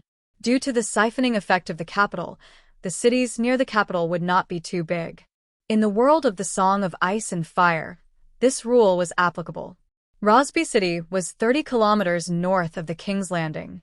The city was small and had no bustling commercial districts or tall and magnificent buildings. Besides the castle of the Rosby family, there were huts made of wood and mud everywhere. Rich merchants, noble knights, and even Count Rosby himself lived in the King's Landing next door. Rosby was very rich. The narrow land of the King's Landing was either near the bay or the Blackwater River. The land was fertile and rich. During the War of the Four Kings, the food provided by Rosby and Stockworth Castle, Bronze Territory, was enough to satisfy half of the needs of the King's Landing. Because of the War of the Four Kings, Rosby City could not support Erlu's 20,000 Valley army. That day, under the dim sky, a winged dragon flew from the east and landed on the spacious drill ground in front of Rosby Castle. There were many people on the drill ground, but no one cared about the old knight who came down from the winged dragon. Hundreds of people were gathered in a circle and performing a ritual. Davos was the hand of the king. As he approached, the people in front of him made way for him. After a while, the Onion Knight squeezed to the front. At the center of the pile of wood, he saw the cold-faced king, the graceful red-robed woman, and the 8 knights who were tied to wooden stakes and begging for mercy. "What's the matter?" Davos found his son, Stannis. Heir, not Erlu, but Davos' 6th son. The Onion Knight had 7 sons.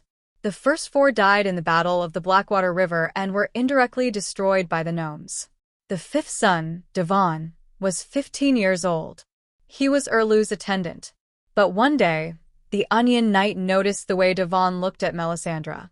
That was the way a man looked at a woman. It was full of strong desire and uncontrollable love. He asked around and found out that when Erlu left the Great Wall for Winterfell, he didn't bring Devon with him because Melisandre asked him to stay with her. Actually, this was a misunderstanding. Melisandre knew that the Onion Knight didn't like her, but she respected his character. The reason why she left Dyfone behind was not because of the loneliness that Davos was worried about, but because the red-robed woman knew that Erlu's trip would be dangerous, and Dyfone would most likely never return. She pitied Onion Knight because 4 of his children had died at the Blackwater River. That was why she wanted to protect Dyfone. She understood Dyfang's love for her and was happy about it, but she didn't do anything to him. Davos did not know the twists and turns of the story, so he left Dyfone in the rainforest with the excuse that he had left home to visit his mother. Out of loyalty to Erlu, he brought his 13-year-old son to serve Erlu. The 6th was named Stannis, and the 10-year-old 7th was even more awesome. He was named Stephen, Erlu's father's name. They are Bravo's mercenaries. They disobeyed His Majesty's orders. Not only did they leave the area they were stationed at, but they also kidnapped a 14-year-old peasant girl in a village 3 miles away, and little Stannis' childish face was filled with anger, and the way he looked at the mercenaries on the pillar was filled with a kind of fanaticism that made Davos' heart skip a beat.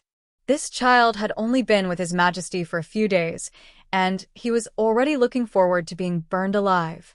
Davos thought worriedly. Erlu stood quietly in front of the pillar, listening to the pleas of every prisoner before he turned around. His gaze first swept across the short and stocky Sir Songo and Sir Richard with the scarred face.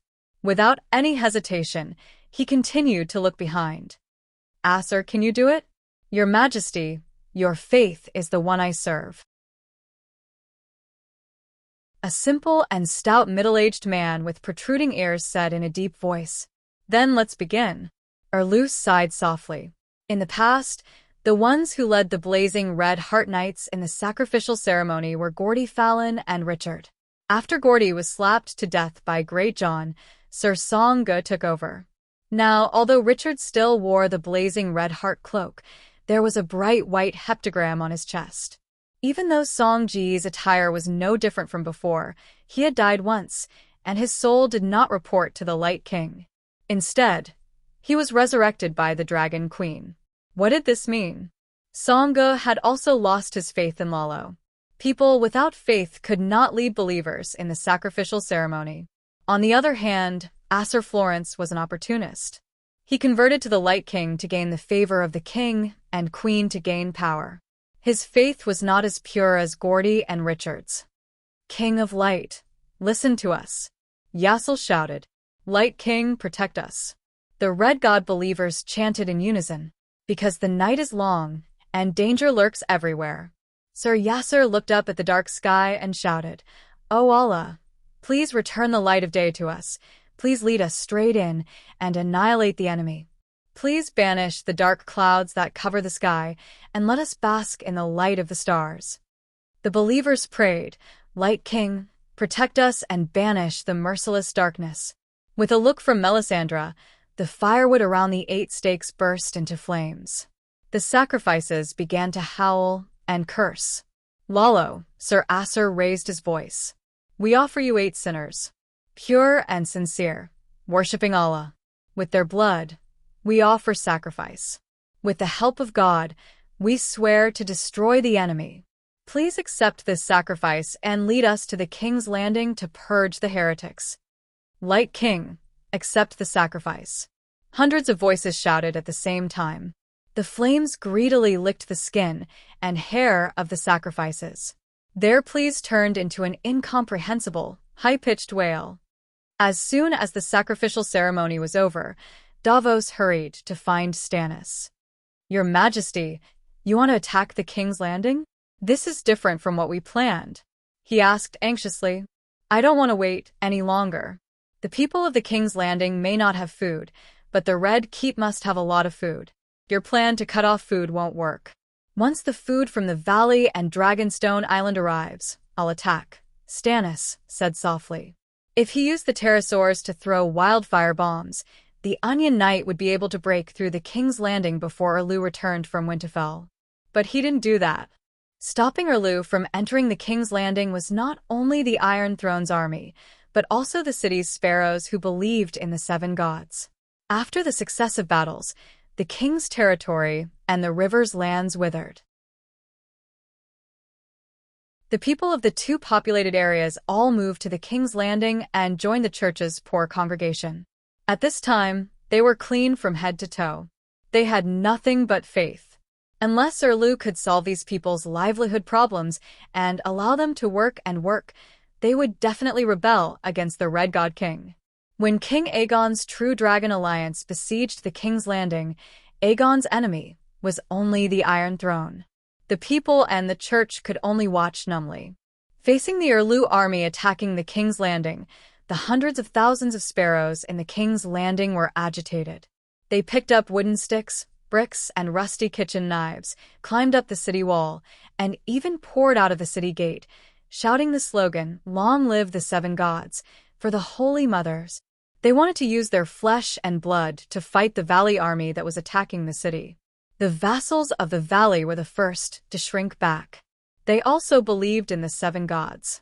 They sided with Erlu only because of political needs. They had no loyalty. It was impossible for them to kill the believers of the 7 gods for Erlu. The last person to kill the believers of the church was Meg during the founding of the kingdom. But what happened to Meg? Meg still had dragons, Balerion. Even someone as crazy as Cersei only dared to secretly kill the sparrows. Other than the sparrows, the countless old, young, sick, and weak refugees squeezed under the city walls were also a big problem. King's Landing was crowded with people. If they burned the city with kerosene bombs, many innocent people would be affected. Even if Davos dared to kill the armed forces of the church like Meg, he could not bear to kill the ordinary people. Therefore, he only blocked the land passage between King's Landing and Highland, blocked the sea passage of Blackwater Bay, cut off the food supply into the city, and forced the starving people of King's Landing to open the city and surrender. Then, he comforted the believers and people who had fainted from hunger with food. Your Majesty, if you burn King's Landing and kill the people, the vassals of the valley will no longer be loyal to you. The mercenaries hired from Bravos are not trustworthy at all. They even want to terminate the employment contract and escape back to Bravos, where there are no other ghosts. At that time, even if the city gates of King's Landing are open, you will have no soldiers. How will you occupy King's Landing? How will you rule the country? Davos advised bitterly. Without a base, this was indeed one of the problems that Erlu was facing. As the Duke of Dragonstone Island with a small territory, he did not have many confidants to begin with. After wandering around the northern region, he lost Storm's End Castle and Dragonstone Island. He was completely alone, with only a few hundred knights of Red Heart. The Bravos mercenaries, the northern region's 2,000 cavalrymen, and the vassals of the valley seemed to be powerful, but he could not rely on them as a foundation. In the past, Erlu would have clenched his jaw and ground his teeth. But now, he was pale and lifeless. His shriveled cheeks did not even show a trace of emotion. He only said indifferently, Davos, I don't have time to waste. It's night now, and the other ghosts are infiltrating next swamp and going south to Hajin. If you are indecisive, you will be in trouble. Davos sighed helplessly. What about the poor and the refugees? A dim light flashed in Erlu's deep eye sockets. He said, as long as the people can temporarily fill their stomachs, they won't care if the Iron Throne is an angel or a demon. They love Marjorie, who murdered her husband, and call her Holy Mother Marjorie because the High Court brings them bread and cheese. They accept the rule of the bastard Tommen and the criminal Cersei because the food from the High Court can sustain their lives. I believe in the Red God, but are you, Luwin, a devout believer of the Seven Gods? Erlu patted the king's hand's shoulder and said indifferently, the people are much easier to deal with than the nobles. As long as they don't starve to death, they are the most obedient people. The nobles' desires are endless. It seems that they will never be satisfied unless they sit on the Iron Throne. For example, that woman, that dwarf. Have you reached an agreement? Tyrion rejected the suggestion of dividing Hajin into two. Davos explained the details of the negotiations that afternoon. Dany Rise can give up the Iron Throne, but she wants to inherit the Targaryen ancestors' land, which is the king's domain. If the new king is unwilling to move away from the King's Landing, he can compensate with other lands close to Dragonstone Island, such as the Three Rivers Basin.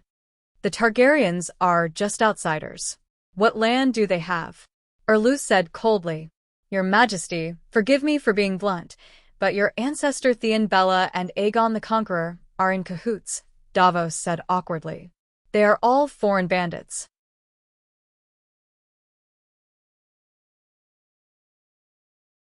Chapter 862.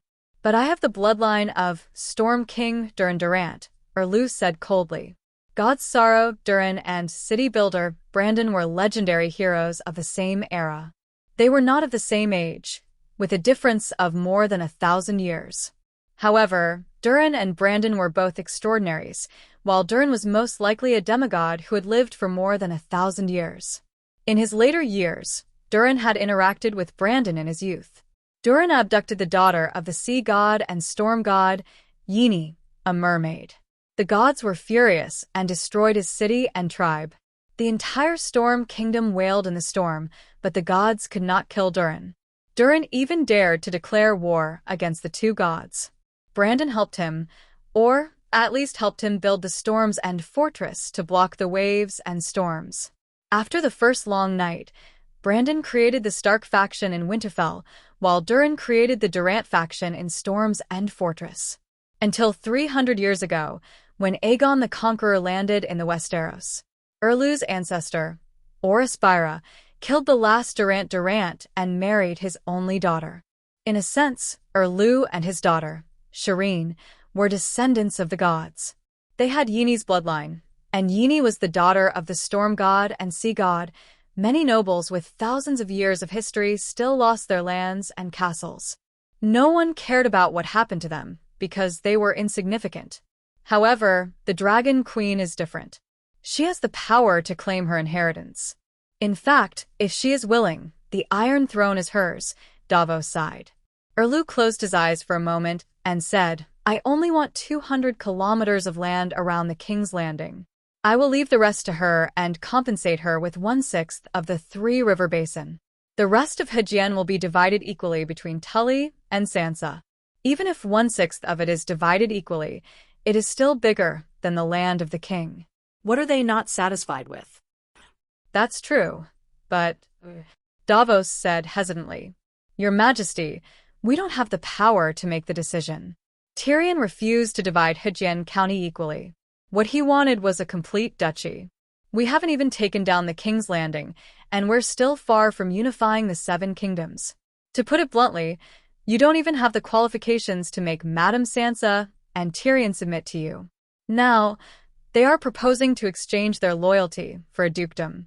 It may be difficult for you to accept, but for them, is it the best choice?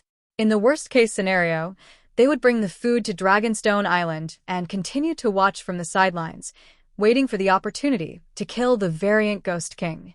Are you going to reject Madame Sansa's arrangement of her vassals to fight the deviants? Or how will you stop her sister from snatching King Igue's head again? Erlu's face was gloomy and he remained silent. Davos sighed and continued, To put it bluntly, the Dragon Queen is too powerful now. She has the Megalosaurus, the Holy Mother's blessing, and the magic power to resist the Frost God. So, she's the one who makes the rules of the game, and we're just players. The rules she made the one who ends the long night is king are simple and fair, so it's easy for the people of the Seven Kingdoms to accept. You took down the King's Landing and sat on the Iron Throne to better unify your forces and strive to become the first on the heroes of the long night list. But Stark has the King of the North, Jon, the Three-Eyed Crow, Bran, and the powerful assassin Arya. Madame Sansa has the ability and opportunity to fulfill the promise of the one who ends the long night is king. We're afraid of her, so if we make her submit, we'll eliminate one of our biggest competitors. The price of a duchy is not too much. Erlu's face was gloomy as he paced back and forth by the fireplace. Davos stood at the side and looked at him. The king was thinner than before. In the past, only his cheeks were thin, but his body and limbs were strong and powerful, not losing to any knight. But now, Davos could see the dark green, almost black veins protruding from the king's hands. The armor he had worn for decades now seemed to be loose. What was more terrifying than his thinness was his mental state. His sunken eye sockets were so deep that an egg could be stuffed into them. The dark circles under his eyes were like bacon that had been smoked in a chimney for half a year. Davos knew that ever since his resurrection, his king could barely sleep. Or rather, he did not need to sleep, and he barely ate. Davos wanted to know where the energy the king needed for his daily activities came from if he did not sleep or eat. Do you know why I refuse to give the valley to Sansa? The valley is not my fief. Stannis suddenly stopped and turned around to ask. Davos was stunned for a moment before he said, For the sake of balance, if the valley belongs to Sansa Stark and Hejien still belongs to Tully, then the alliance between Hejien, the North, and the valley will be formed again. The royal authority will be seriously threatened. This was not the first time they had discussed this issue. The king's hand spoke smoothly. That's right. I haven't forgotten how Targaryen lost the War of the Usurpers. Erlu nodded. Your Majesty, with all due respect, you should only consider the king's problems when you are king. You are not king yet. Davos looked at the king expectantly after he finished speaking. He hoped that the king would glare and grit his teeth to vent his anger. He was disappointed once again. The king's gaze only grew darker and gloomier, making him panic. So, he quickly said the imp's suggestion before he left. Your Majesty, Tyrion hopes to protect Lannister's position. As long as you do not attack the west before the end of the long night, and after taking the king's landing and capturing Cersei, hand her over to him unharmed, he can persuade Sansa to make concessions. What kind of concessions? Erlu asked. He can persuade Sansa to give up the valley and the river, but you will have to pay 5 million gold royals for the 100,000 tons of food. 5 million? Erlu thought for a moment and said, this price is not too expensive in the long night, so I can agree to it. But can he make the decision for Sansa? I only need Sansa to submit to me. I don't care about Tyrion himself. For a moment, Davos's expression became very strange. He said that Sansa is his lover now, and that his handsome face and the 12 cries of spring are guaranteed to make her listen to him. He blushed and hung his head as he stammered. Shameless. Erlu cursed. Shameless indeed, but he is very handsome now. He can make many girls blush and shout when he walks down the street. He should be able to sleep with persuade Lady Sansa, Davos said. I remember there are only 7 cries of spring, Erlu said doubtfully. Your Majesty, Davos suddenly raised his head and looked at his king, his face full of shock. Erlu looked calm and said, when I was Robert's minister, I once cleaned up the brothels in King's Landing. Davos remembered. There was indeed such a thing. The cries of spring were invented by the nobles of Valeglia. There were originally more than 7, but only 7 were passed down in Yuan Kai. The imp saw the secret manual in the Dragon Queen's private library, the king's hand said awkwardly. I didn't expect her to be that kind of person, Erlu muttered. Davos was pleasantly surprised to see that His Majesty had a shocked expression again. This, he hesitated. Should he remind the king? The Dragon Queen was Saint Dany, and the imp could not be Saint Dany. In the end, in order to shock the king a little longer, he said sorry to the Dragon Queen in his heart. Well, it didn't matter if he said it. The king knew that the Holy Mother was fake, so Saint Dany was fake too. After a while, Erlu returned to his calm expression and said, I can't take out 5 million gold royals now. Why don't you make a trip to Braavos? Your Majesty, Tyrion doesn't want the gold royals immediately. He wants you to use Storm's End Castle as collateral. And he wants to wait until the long night is over before a direct descendant of Theon Bera can come forward and redeem Storm's End Castle with 500 gold royals, Davos said hesitantly. He thought of Princess Shireen. If she died, his king would have no heir. If something happened during the long night, then Storm's End Castle, Erlu was stunned, and said in realization, I see. His real target is Theon Bera's family's Storm's End Castle. He thinks that I won't live through the long night. If I die, Shireen. His pupils dilated, as if he was going into shock. However, his face was extremely distorted, and he could not say a single word even though he made some noise in his throat. Plop, his body seemed to have lost all strength. He trembled as he knelt on the ground, and vomited large mouthfuls of white and red things. A rancid and rotten smell filled the room. Your Majesty! Davos hurriedly squatted down, trying to help the king up. Shireen, what have I done? Erlu let out an extremely painful wail with his soul. Your Majesty! Davos' arm, which was on the king's shoulder, froze. A terrifying memory that was buried deep in his heart was awakened. Tears blurred his eyes and flowed down the gully on his cheeks. Your Majesty! He hugged the pitiful person who was trembling in his arms, and his heart was filled with extreme sorrow. The scene of them hugging each other did not last long. Erlu's heart was like a bathtub with a plug pulled out. Under normal circumstances, no matter how much emotion he poured into it, it would immediately flow out along the pipe. However, the emotion that Shireen's memory triggered was not water flowing into a faucet. It was like pouring a lake of bitter water into a bathtub. It did not flow out immediately, but it would eventually flow out. Erlu slowly stood up, wiped away the filth at the corner of his mouth, and said coldly, Promise him. What? Davos was a normal person with no holes in his heart. He was still immersed in the sadness of Princess Shireen and King Stannis' tragic fate, and was momentarily stunned. Does the imp think that Theon Bella has no one else? At least I am 100% certain that Mia Stone of the Vale was Robert's first child in the truest sense of the word. I also know that Robert once wanted to learn from Aegon, the mediocre king, and bring the maid's daughter to the Red Keep to acknowledge her identity as Theon Bella. Cersei stopped him, and he was so angry that he beat her up in a drunken stupor.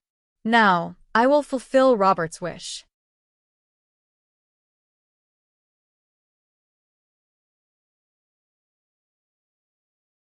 Chapter 863. 2 days later. 3 winged dragons came from the west and landed at the top of Dragonstone Island's tallest tower. Tyrion, Elaine, 3 sand snakes, Count Monterey and his knight, and Davos alone. What kind of magic is this? Davos pointed at the small sun 100 meters above the center of the castle and said in surprise, "I heard from the crew that Dragonstone Island has a sun. I thought it was the light from the magic tower. But it's obviously not like it. It's like a miniature sun, a real sun." Davos had noticed something strange when he was flying over from Tidehead Island. The journey to Dragonstone Island was like a journey to heaven. It became brighter and brighter, and his vision became clearer and clearer. He went from a dark and cold world to a bright and cold world. Well, although there was sunlight here, the temperature was not much higher than other places. Standing at the top of the Flying Dragon Pagoda, the northern wind whistled past, tearing apart his thick fur coat and crazily sucking in every bit of heat from his body. However, his exposed skin could still clearly feel the warmth of the sunlight, the long-awaited warmth of the sun. Actually, the small sun was only the size of a wash basin, but it was like a small candle that lit up the entire room. The faint golden sunlight from the small sun almost covered the entire Dragonstone Island. Even the sea was no longer dark. He could see the familiar blue sea again. Inexplicably, even the uncouth Davos felt touched. "It's so beautiful that it's intoxicating," he looked at the small sun and said sincerely. "Hee, am I really beautiful?" The small sun spoke, and even moved. Under Davos's stunned gaze, the small sun moved to a spot 10 meters above his head. A little girl's face opened in the middle. It was not very beautiful, but it was strangely cute. "Holy Mother, it's so scary. The sun has a face and can speak. Is this the fairy sun?" Davos exclaimed and retreated. "Ha ha ha." His lovey-dovey look amused those who had seen fire fairies before. The small sun glared at Davos, then closed its face and became a small shining sun again. "This is an elemental life form created by Her Majesty, the Fire Spirit." Larissa, who was wearing a blue mage robe with a flame pattern on it, walked up the stairs and explained to the Onion Knight with a smile, "The fire elf can turn into a small person, a big crow, a big fireball, and a small sun. It's currently in its small sun form." Ylien and the other vipers winked at Black Sis, and Black Sis rolled her eyes at them. "Gentlemen, the wind is strong here. Let's go down and talk. The Queen is waiting for you in the glass garden," Blackie said seriously. Davos looked at the little sun that had floated back to its original position and was in a daze. Dragon Queen can create the sun? How to create it? Can Lalo, the King of Light, create one? He had too many doubts in his heart and asked several questions in a row. Only Her Majesty the Queen can create elemental spirits. It's not a complete creation. It requires a special soul, and the Queen can help those souls start a real new life. Seeing that her sisters were also curious, Larissa briefly explained. In fact, Davos and the others still did not understand, but they did not ask in detail. The old crab led a few knights to welcome them. After the greetings, Ylien and the vipers followed Black Sis to the living room. Only Tyrion, Davos, and the young Earl Monterey followed the old crab to the glass garden in the backyard. As they walked and looked, Davos could not help but feel a little sad. He was no stranger to Dragonstone Island. In the 16 years when Stannis was the Duke of Dragonstone Island, he often went in and out of this magnificent stone castle. Now, other than the change of the wall carpet and banner, the scenery was not much different from before. But the people of the past had all changed. Earl Cyworth? The call seemed to come from beyond the sky, and Davos woke up from his closed heart. Then, he found himself in a sunny, warm summer garden full of flowers and green leaves. There was another sun here, and under the glass cover, the plants were thriving and growing well. Then, he saw a tall lady standing in front of the rose bushes. She only wore a plain dress, which was not luxurious. He had not seen the Dragon Queen before, but he knew who she was with just one look. Targaryen's exquisite appearance was secondary, but what was more important was her temperament. She was like a queen, like a pope, like Saint Dany.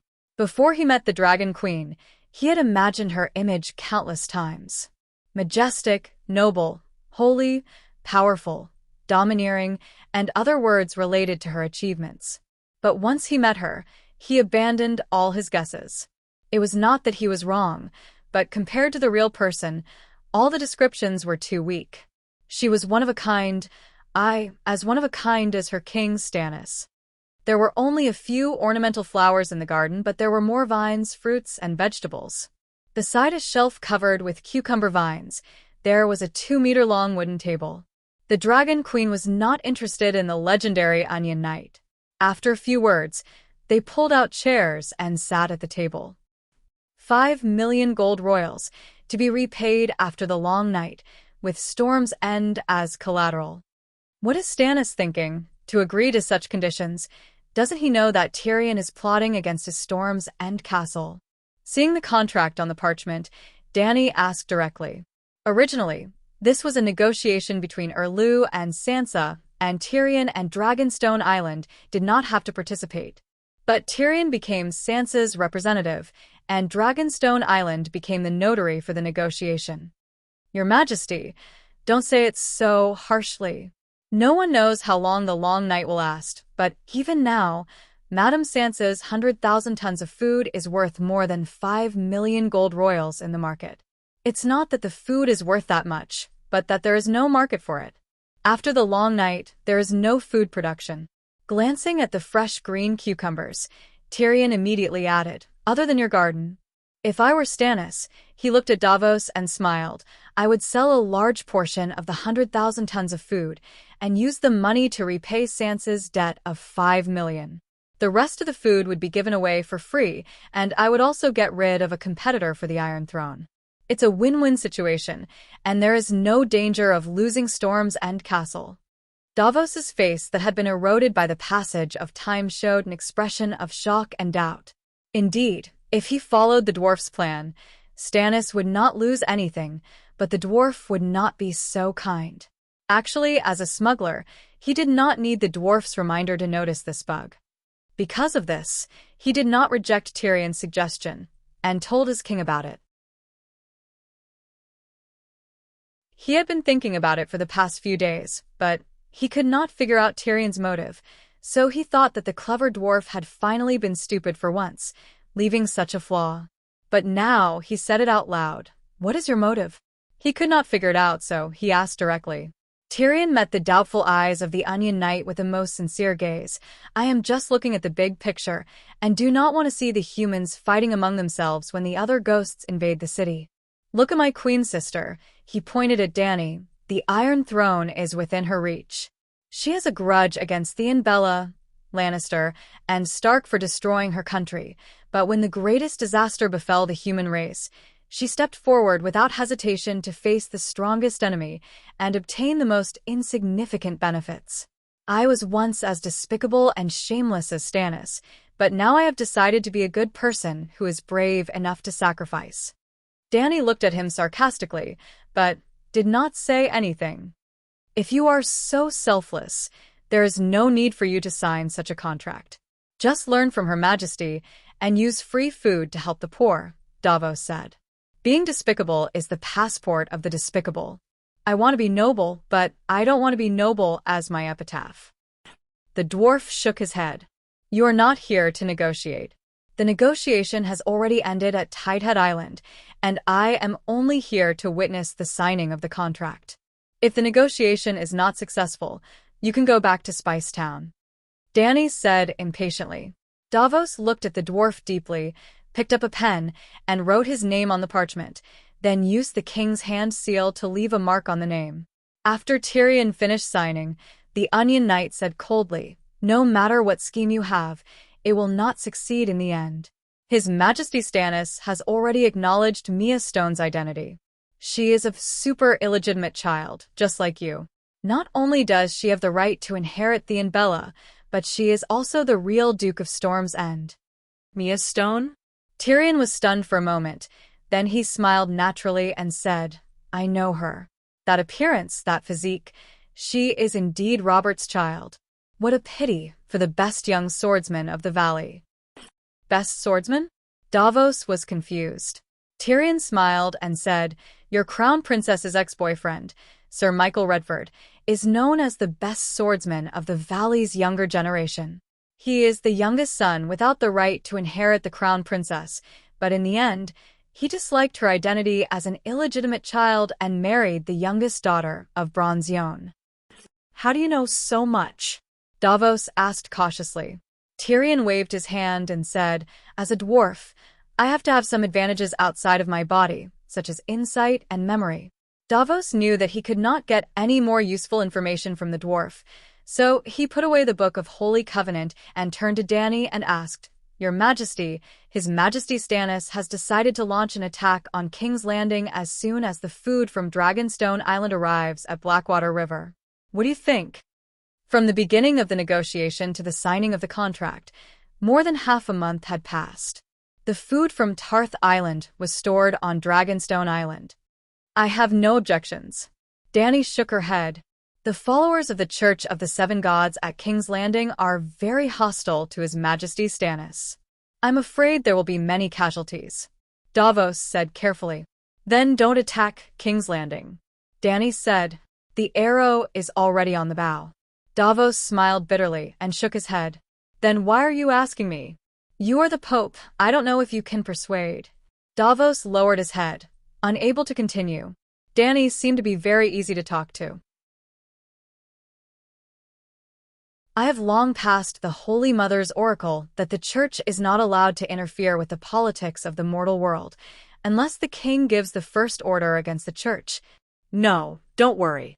His Majesty Stannis believes in the Red God, but he also supports freedom of religion. "I have always believed in the Seven Gods," Davos quickly said. "Haha, freedom of religion."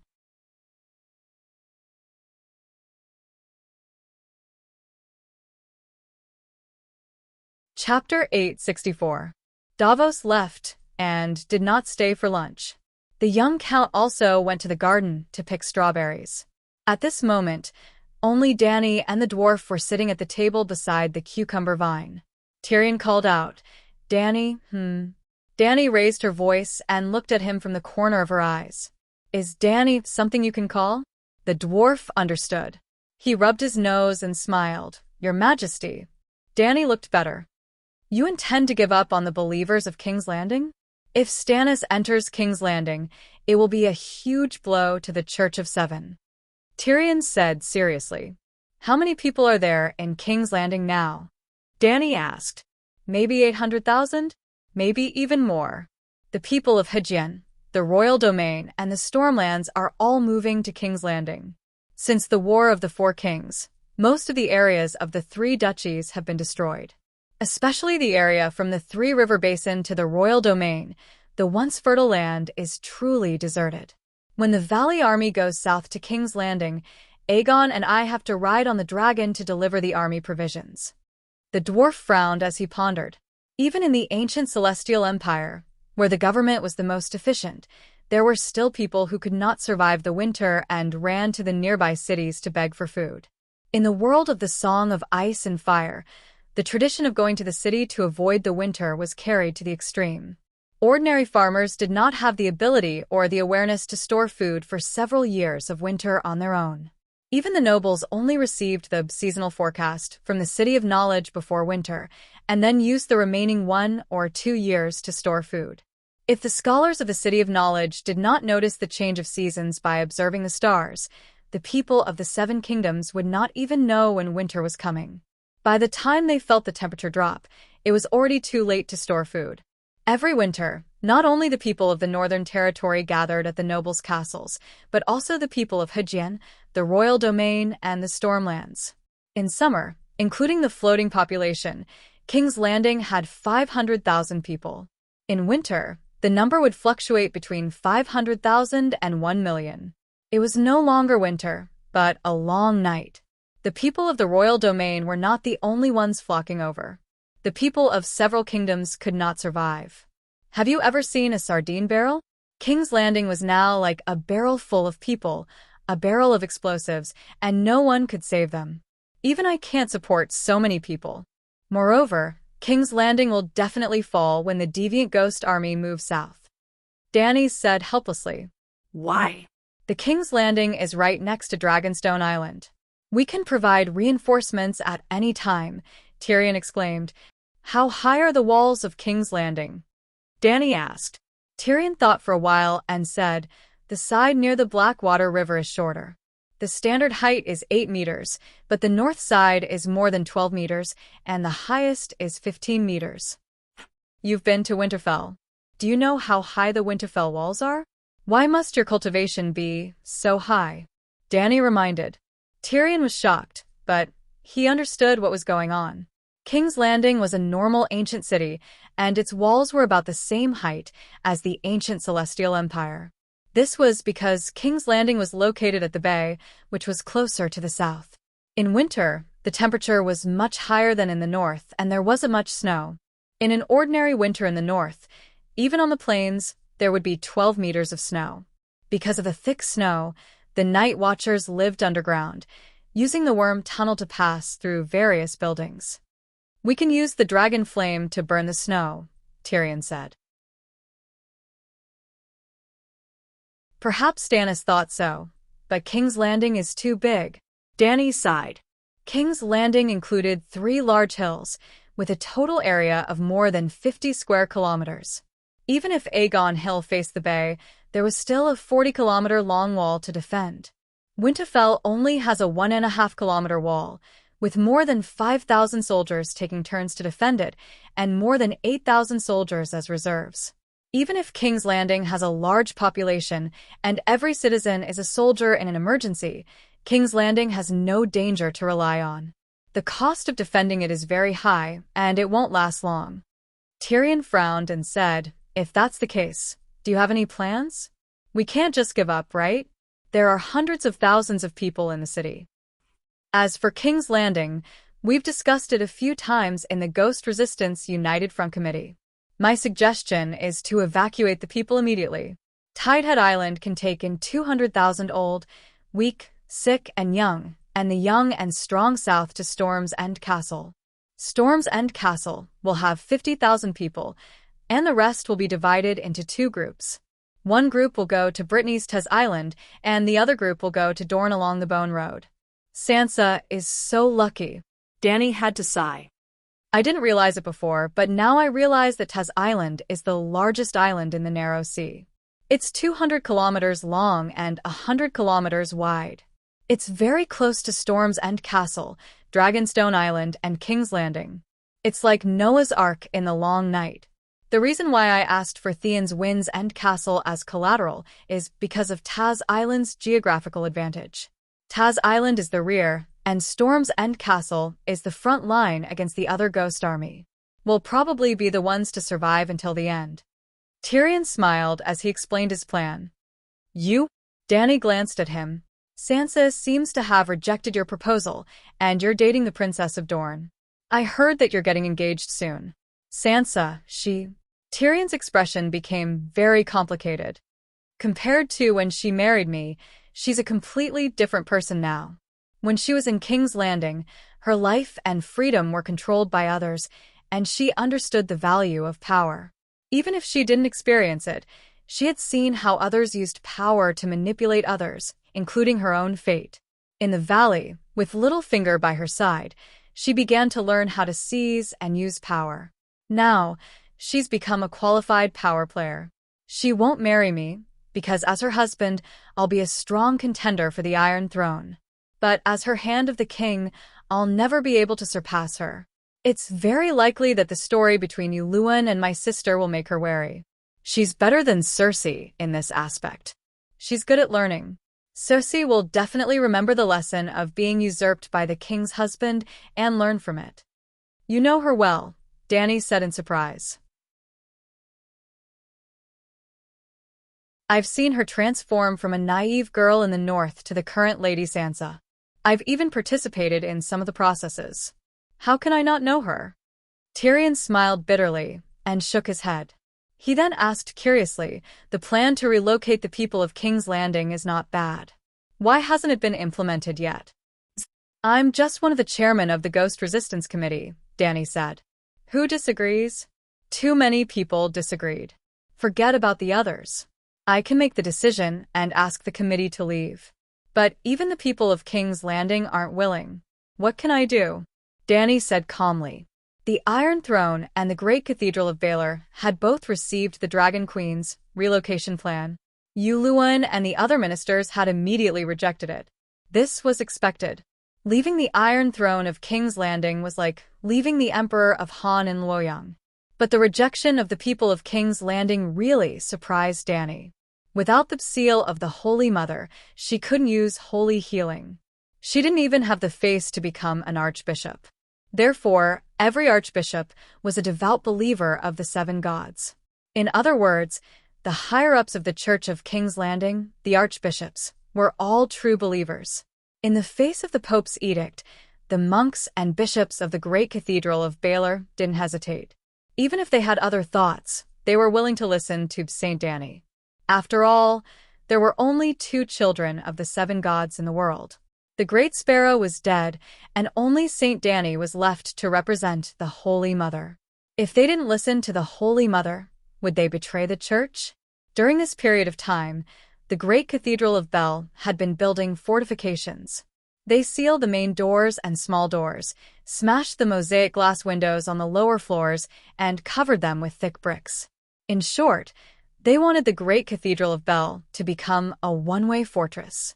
The Church had priests and sons of warriors. Of course, they wouldn't leave the King's Landing. In Dany's plan, the King's Landing could fall, but the Red Castle and the Great Cathedral of Baelor had to be defended.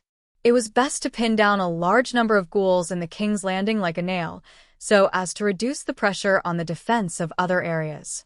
Therefore, in Pope Dany's edict, a large number of bishops and the Church's armed forces stayed. Instead, the small monks and the old poor were responsible for leading the people to leave. In Dany's opinion, she was selfless to the extreme by sacrificing the Church's elite forces to resist the ghouls. But the people didn't think so. They felt that the Church's upper echelons were 2 Westeros nobles. They hid in the King's Landing and enjoyed their lives, while the believers with no status fled thousands of miles and died in a foreign land. Dany felt that it was inconceivable, but it was human nature. In the hearts of the people of the 7 kingdoms, the King's Landing was the capital of the 7 kingdoms. The most normal thing for the Dragon Queen to do was to lead the 5 Megalosaurus and all the relief food to move the nest to the King's Landing. While sitting on the Iron Throne, she would also protect the hundreds of thousands of people in the capital. Didn't you see that the King of the Red Gods was still standing outside the King's Landing gate, drooling? Yes. During the Urlu siege, many bishops and nobles who believed in the 7 gods wrote to Dragonstone Island, asking the Dragon Queen to move to the King's Landing and chase away Yuluan and the pagan king outside the city, so that she could be the king of the 7 kingdoms. Stannis' attack on the King's Landing this time, I'm afraid that many people will die. Tyrion could not hide the worry on his face. Dany stared at him and said, I thought you didn't care about the lives of the people. Back at Slaves Bay, you were very cold and never cared about how many slaves died in the war. Tyrion was stunned for a moment, then he smiled and said, I'm a Westeros, isn't that normal?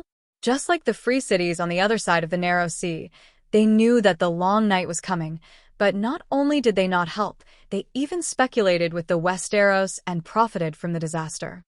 At this point, he remembered something that his sister-in-law Teresa had mentioned, so he said, Do you know that the Atonement Scrolls are being sold? The merchants on the other side of the narrow sea are using food and wine to buy the atonement scrolls in the hands of the people at a low price, and then sell them to the free cities at a high price. I know. Danny's lips curled into a strange smile. Why didn't you stop them? This is blasphemy against the seven gods, and it's also ruining your plan of fighting the deviants and going to heaven. Tyrion was puzzled. Did you notice that the wind has been very strong recently, and it's always the north wind? Danny asked out of the blue. It's the long night. Of course it's the north wind. The north wind brings the cold air from beyond the Great Wall to the south. This is what you told me. Then have you seen the huge windmill leaves above the Sea Dragon Tower? Danny laughed. The dwarf was at a loss for a moment. Then he suddenly remembered the physics book that he had been reading every night recently. You use the windmill to drive the printing press and print the atonement scrolls day and night?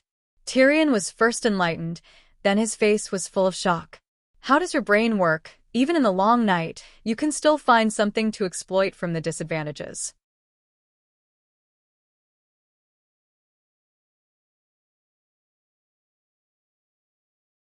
Chapter 865. How many atonement scrolls can you print in a day now? Tyrion asked curiously. With the seal open, it's easy to print 1,000,000. 1,000,000? The seven gods. No wonder you don't care if the atonement scrolls are leaked. If we continue to print for a month, everyone in the world will have a copy. Tyrion's body swayed. He felt a little dizzy. It's impossible to keep the seal open all the time. Other than printing 3,000,000 in the first few days and distributing them to the castles near the north in Hudgien, the royal territory, and the valley, we can only print about 100,000 every day. Danny shook her head and sighed. The most important factor limiting the number of atonement scrolls is the stranger's blood. Although Blackie is big, it can't withstand continuous bleeding. 100,000 is quite a lot. Wait, did you say the stranger's blood? Isn't that Blackie's blood? Tyrion, who was no longer a muggle, immediately noticed the secret in the Dragon Queen's words. Danny thought for a while and said, "The three-eyed crow and Stannis know about this. Most of the evil gods in the world know about this. Perhaps the evil god's disciples know about this too. There's no need to hide it from you. But it's enough that you know about it. There's no need to spread it."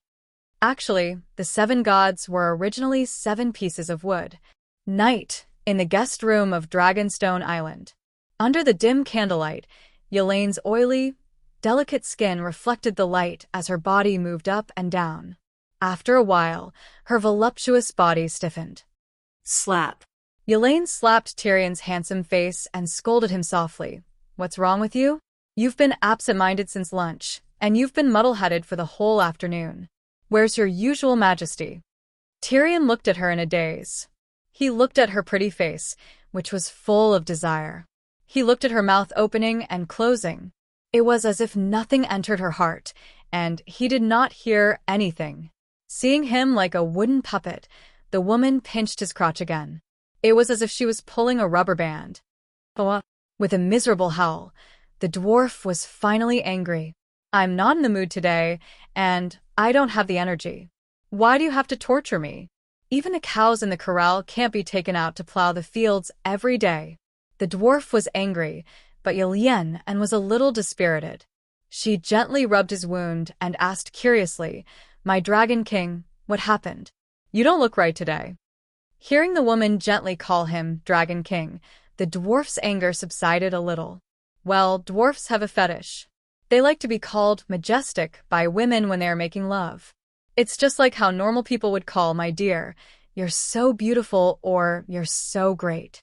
For example, he liked Shweti calling him Lannister's giant and the Great Lion. After following him for a while, Yelene also discovered this little secret. However, the name Lion was changed to Dragon King, while the name Giant remained the same. "I'm fine, it's just that..." Tyrion hesitated for a moment before shaking his head with a bitter smile. "I have something to do, but it has nothing to do with you, so I can't tell you." "Why can't you tell me? Does it have something to do with that little bitch on Taisai Island?" Yelene's expression changed as she said warily. "Speaking of this," she suddenly remembered something and asked, You originally planned to sign the holy contract in the morning and ride the dragon to Taisai Island in the afternoon to report the results of the negotiation to that bitch. Why did you change your mind? Tessa. Tyrion shook his head and said, My holy knight's seal is broken. Although Tessa remembers me and has feelings for me, I can't control her heart to heart anymore. If I take off rashly, I might be in danger. Why did the holy knight's seal break? Yilien was puzzled. There's something wrong with my faith. What's wrong? Yilien was even more curious. The dwarf pushed away the woman who was crawling on his chest in annoyance. Sigh, don't ask. Help me find a 7 Stars Bible. I want to rebuild my worldview, outlook on life, faith, and life values. Yilien was confused. She got up in a daze and said, Teresa is next door. She's a nun and always carries the 7 Stars Bible with her. I heard that it was annotated by Saint Bailey himself. His notes are on it. My uncle spent a lot of money to buy it from a cultivator family in the Starry Church. No, Tyrion shouted with a twisted face. Saint Bailey can't do it. I want the new 7 Stars Bible written by Saint Danny. Yilien thought that the dwarf was being unreasonable. She stood in front of the bed and said angrily, What's wrong with you? Isn't the 7 Stars Bible the same? Tyrion shook his head and said, Hearing your words, I know how shallow your faith in the 7 gods is. You don't even know that the 7 Stars Bible has been revised? No wonder your sister Teresa only became a 3rd-generation priest recently. She chose the wrong teaching material. Go find Larissa and ask her to find the latest edition of the 7 Stars Bible from the Queen's study. It's best if it has annotations. I want my sister to annotate it herself. After I finish reading it, I'll give it to Teresa. I guarantee that she will become a white bishop in 2 years. Yilien still stood there and looked at the dwarf with a strange expression. She said softly, Is your ancestral mad blood acting up?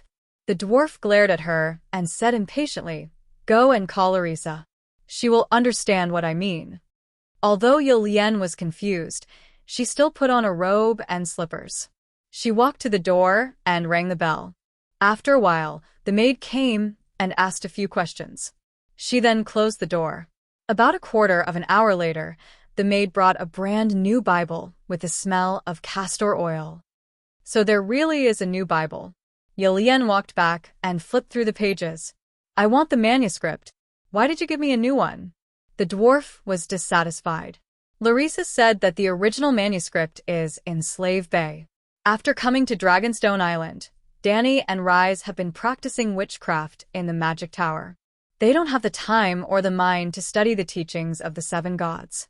There is one with your sister's annotations, but it was given to the red-robed monk, Machiro. Yilien and the dwarf lay side by side. Their chests were cushioned by a feather pillow. Their heads were leaning against each other as they read together. Interesting. Tyrion thought that it would be boring, but he gradually became fascinated. He became more and more energetic. Yilien, on the other hand, was in a daze. She was half awake. What's interesting?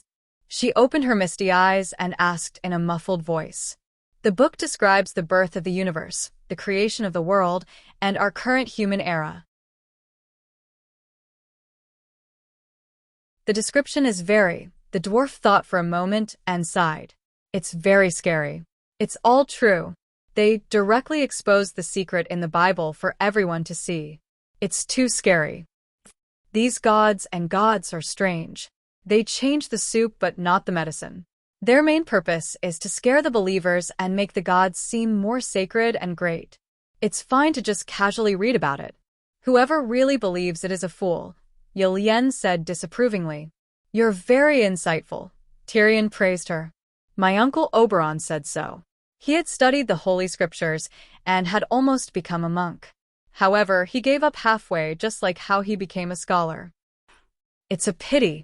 If he were still alive, he would definitely take back what he said. Sigh, that guy likes to talk too much. Thinking about his good friend who died under the claws of the Demon Mountain because of his broken mouth, the dwarf sighed. Unexpectedly, It only took 3 days for the dwarf to regain his faith in the 7 gods once more. Yes, he acknowledged the teachings of the 7 gods from the bottom of his heart. It was not worship of the 7 gods themselves. Not only did he recover the divine power he lost when his faith collapsed, he also found that his connection with the Holy Mother had become closer. The divine power that the 7 gods gave him after praying increased. With complicated feelings, the dwarf rode on Tessa, who had signed a Dragon Knight contract with him for the 3rd time. He brought the sacred contract with Stannis to Taz Island. "You betrayed me?" Sansa's hands were trembling as she held the parchment. Her face, which had become fat due to pregnancy, was twisted like a devil's. Hey, calm down. "Listen to me," the dwarf hurriedly persuaded her. "You gave my food to Stannis for free in exchange for him to let your bitch sister and Casterly Rock City go. And you want me to calm down?" Sansa roared. "You want to fight for the Iron Throne with just this little bit of knowledge and shrewdness?" Tyrion could not help but poke at her. "All right, tell me. I'll listen." Sansa felt her stomach sink. She hurriedly took a few deep breaths to calm herself down. "Storm's End Castle is now ours. It's yours," Tyrion said softly. "It's only mortgaged to me. When the long night is over, he will use 5 million gold royals to redeem it. Even if he dies in the long night, Mia Byra and Theon will inherit this contract. In the end, I will only get 5 million gold royals. You, on the other hand, will not only protect Jaime and Cersei, but also Casterly Rock City," Sansa said coldly. "How arrogant. A mere 5 million gold royals? Have you ever seen that much money in Stark?" After complaining in his heart, the dwarf said seriously, "Sansa, you have to remember one thing. In the game of power, never treat your opponent like a fool. It's better to be lenient than to be careless."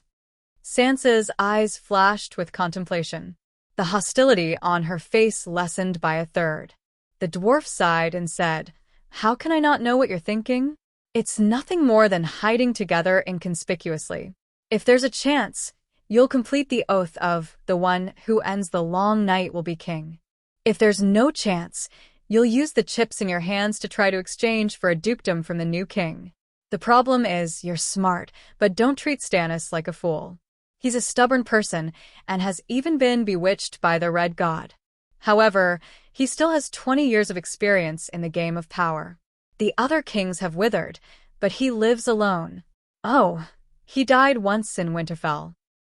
Be more direct. What's wrong with my plan?" Sansa said coldly. "How did the Targaryens lose the Iron Throne?" Tyrion didn't expect her to answer. After asking a question, he continued, "In the War of the Usurpers, the Mad King and Rhaegar didn't make any tactical mistakes. The reason they lost the Iron Throne was because they weren't as strong as the alliance of the 4 kingdoms. If you obtained a dukedom, together with your brother Jon Stark and your granduncle Blackfish Tully, you would have formed the terrifying alliance of the 3 northern kingdoms. Because you're still under the banner of the Targaryens, you're a potential ally of my sister. The alliance of the 4 kingdoms is even more terrifying than the 4 kingdoms. It would drive any king on the Iron Throne crazy. Why would Stannis allow it? He has no choice. I have the initiative. At most, I'll leave the Westeros and watch from the sea, waiting for an opportunity," Sansa said stubbornly. "Naive. You think that the free cities are all good people? Or do you think that you're more powerful than the Dragon Queen? Food in the long night is more attractive and unscrupulous than the miraculous megalosaurus that has reappeared in the world. After all, the food is eaten by humans, but the megalosaurus will eat humans," the dwarf sneered.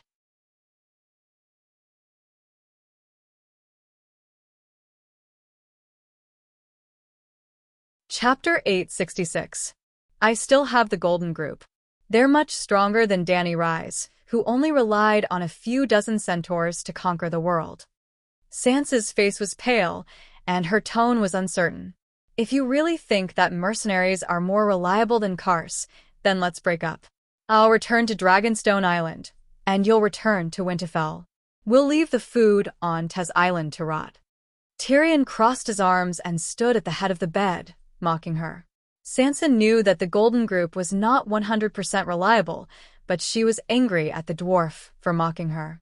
She argued, "The Golden Group once swore a blood oath to Aegon. Now the oath has been transferred to me and Catelyn." Tyrion could see that she was at her wit's end. She was arguing with him because she did not want to admit defeat. He decided to take a step back and not argue with her to the end. "If you don't have a trustworthy group, then try to build your own. If you don't understand, I can help you." Seeing that the dwarf did not pursue the matter, Sansa's tense heart relaxed. She did not celebrate her victory. Instead, she asked, "How do I build a group? Why does the Dragon Queen have so many loyal subordinates?" Tyrion asked. "Because of the Megalosaurus," Sansa said. "What did you learn from Littlefinger? Don't tell me he only taught you Spring Cry?" The dwarf looked at her strangely. What nonsense are you talking about?" Sansa was anxious, angry, and embarrassed. I was still a virgin when I married Aegon. Brother Meribad can testify for me. Why am I talking to you about this?" She covered her face with her hands, embarrassed. "That's enough. Don't let poor old Meribad take the blame. That honest man doesn't know anything, but he's willing to believe you." Tyrion waved his hand and said nonchalantly, "From the first time we met, I knew that you were taught by Littlefinger countless times. Don't deny it. I know him too well, and I know you better than you think." Get out! Get out! Sansa said angrily. The dwarf did not leave. He chuckled and said, "I'm also a rotten person. I was kissed 10,000 times by a prostitute before the curse was lifted. Have you forgotten? Actually, when you're with me, you don't have to pretend to be a noble and inviolable Saint Sansa. I don't care about your past, and you can't hide it. Let's go take a look at my sister. She's truly otherworldly. She's about to become a god. Even now, I can't imagine how Zhuge made her pregnant." The dwarf shook his head. "It's a pity that you can't learn the way of the Dragon Queen. In the end, you can only walk the path of the Virgin Queen who loves to drink moon tea." "I don't want to talk to you about this," Sansa said coldly as she held up the sacred contract. "If you can't give me a reasonable explanation, I'll give the remaining 200,000 tons of food to Stannis for free. I only have one request. Kill your incestuous siblings."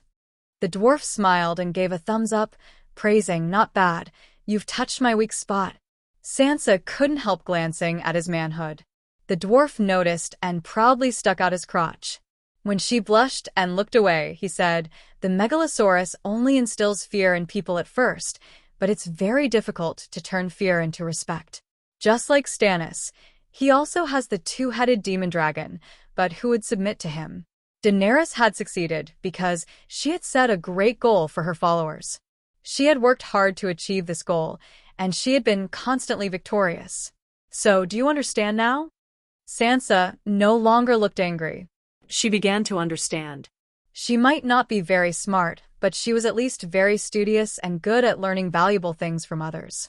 "If I want to succeed, I should imitate her and set a goal.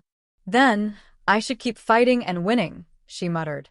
"Learn from the winners and learn from the losers." Tyrion looked at her with satisfaction and smiled.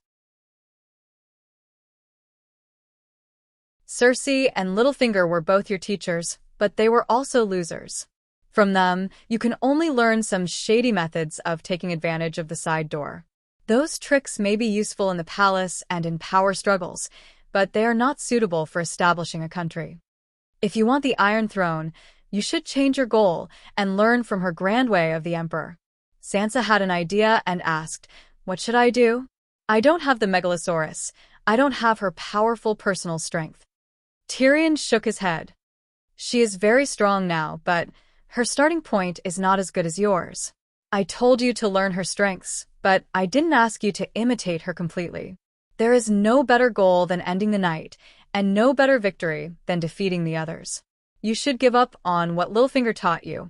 Hiding in the shadows will make you a shadow, and shadows cannot be seen in the light. A king should stand under the sun and accept the doubts, challenges, and hostility of the people, but also accept the cheers and love of the people." He paused and let Sansa digest it for a while before continuing. "Tarth is a good place to avoid the others on the continent. But this is both a strength and a weakness. If you avoid the others, how will you fight them? So, you have to open up a frontline battlefield. That battlefield has to be one of the main targets of the others. Otherwise, you will be no different from the other counts and marquises guarding the clan fortress. Defending Winterfell was different from defending Hearthstone, wasn't it? In addition to its strategic importance, it must be easy to defend and easy to attack. Storm's End Fortress. Sansa's eyes lit up. She suddenly understood the gnome's intention. Yes, Storm's End Fortress. I don't understand why Stannis didn't bring his men back to Storm's End Fortress. Why did he insist on attacking King's Landing?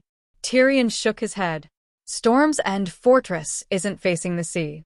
It has a 30-meter high wall, the same height as Winterfell's inner wall. It's especially thick, at 12 meters, enough for a steel armor squad. Enemies won't be able to break through it using conventional means. The seaside is even more terrifying. It's 45 meters high and 24 meters thick. It's like a mountain wall. Besides the high and thick walls, Storm's End Fortress is also protected by incantations that prevent mana from passing through the walls. Yes, Winterfell is also protected by mana. Winterfell and Storm's End Fortress were built by the fortress builder, Brandon. How was its performance in the war against the otherworldly demons? Why was it frozen? Tyrion was puzzled. Sansa pondered for a while and recalled the coffin of the legendary king of the northern region in the tomb. She said, Storm's End Fortress is still the Storm's End Fortress from 8,000 years ago. Winterfell has been expanded several times. The outer walls were built by the Snowbeard king, Idlik. If the inner walls weren't damaged, the Snowbeard king wouldn't have wasted his effort to repair the outer walls. The otherworldly demons will invade the south. We can test if the Storm's End Fortress is effective. Tyrion was tired from standing, so he took 2 steps forward and sat on the edge of Sansa's bed. He smiled and said, now that the contract has been signed, you're the temporary Duke of Storm's End Fortress. At least during the long night, no one can question the legitimacy of your identity. The nobles of the Stormlands have joined Aegon's True Dragon Alliance. It won't be difficult for you to pull them to Storm's End Fortress. After all, guarding Storm's End Fortress is also saving their lives. Immediately announce the contents of the contract to the 7 dukes and send out messenger crows. The gnome pondered over the King's Landing map and continued, the vast southern plains between King's Landing and Storm's End Fortress has no danger zones. This is another opportunity. You can send letters to the Dukes of the Stormlands and the neighboring River Bend to invite them to Storm's End Fortress and form the Southern Plains Ghost Resistance Alliance. It's actually a third line of defense against the otherworldly demons in Storm's End Fortress. The second line of defense in Neck Marsh will definitely be breached. There's no doubt about that. Casterly Rock, Valley, and Dorne are all building a third line of defense. Your third line of defense with Taz Island as the rear and Storm's End Fortress as the front line is the only choice for the Dukes of the Stormlands. There's no need to be afraid that they won't come to you. Naturally, you'll be the leader of this small alliance. You'll be qualified to be a chairman in the 7 Kingdoms Ghost Resistance Alliance. Sansa's mind wandered, her face full of joy. Previously, she only wanted to pick up the Iron Throne by stealing chickens, so she couldn't help but feel a little guilty. Now, the gnome parted the fog in front of her and showed her a real path to power. How should I protect them? Or rather, what did Dany Rise do? She asked anxiously. After you give birth, immediately move to Storm's End Fortress, put on armor, and hold a magic staff. Magic staff? I don't have one. It's a glass candle. When the time comes, use the dragon crystal to make a beautiful staff with a magic gem embedded at the top. Use the magic power of the Moon Singer to light it up. You don't have to do anything, just, like my sister, walk around in front of everyone with a calm expression. Those muggles don't know anything, so they'll definitely think that you're a powerful sorceress, like the Dragon Queen.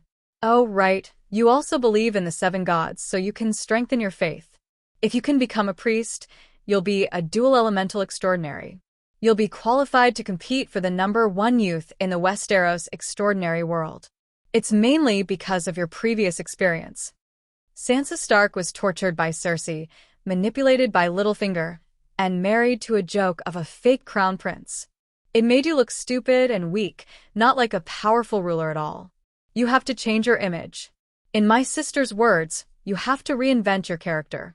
All famous rulers have one thing in common: they're powerful. At this point, Tyrion couldn't help but sigh. The scholar's true world has made the people of the Seven Kingdoms suffer. Only the Westeros' supernatural powers are suppressed and suppressed. Outside the Great Wall, on the other side of the narrow sea, the extraordinary are still active, but we've become fools and blind. When I first arrived at Slaver's Bay, I actually thought that the Dragon Queen was young, and her fire witchcraft was definitely not as good as Volantis. Don't you think it's funny? Even someone as smart as me can't figure out the twists and turns of magic. When you ride a pterodactyl, wear a platinum holy priest robe, and light up the sun with your staff, you're the legendary heroic queen who walked out of the murals. How can the Westeros country bumpkins doubt your power? What's fake is fake. I need the collective power of the army more, Sansa said calmly. Tyrion looked at her approvingly and said, "It's very good that you have this awareness. Even someone as powerful as the Dragon Queen needs to form a Mother of Dragon's Guard. Once you've shown your powerful, supernatural powers, it'll be easy to win people's hearts." Dany Rise also hatched a dragon, and her Karst began to be loyal to her.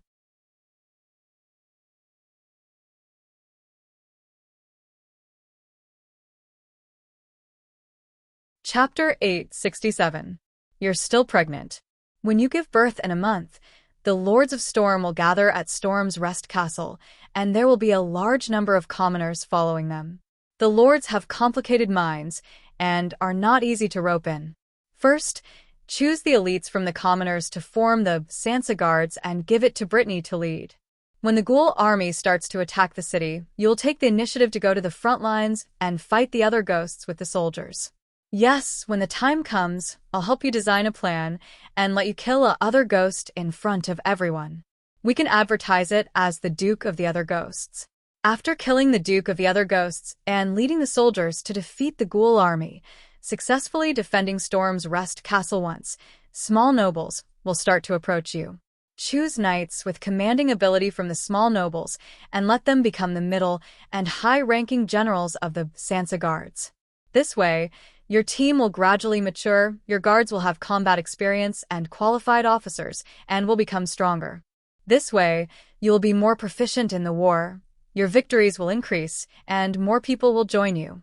In the end, when the long night is over, when you turn around, you will find countless veterans who are willing to die for you and call you Queen Sansa. They are more reliable than anything. Even if Theon Bella gives you 5 million gold royals and you are willing to leave Storm's Rest Castle, will your loyal guards watch you suffer? Even if you are willing to continue learning from my sister, Starion, your words are like a mountain, and give away Storm's Rest Castle, you will only give away a castle. Your power will still exist. At that time, there will be no one in the world who can stop you. Where can you not go? Sansa's thoughts wandered, as if she had traveled through time and arrived at the end of the long night. She led an army of 100,000 to the King's Landing and shouted, "I want to be king. Who agrees? Who opposes?" Then, Queen Sansa pierced through the clouds and split the sky. Hee. She was so happy that she couldn't help but giggle. Tyrion also looked at her and laughed proudly.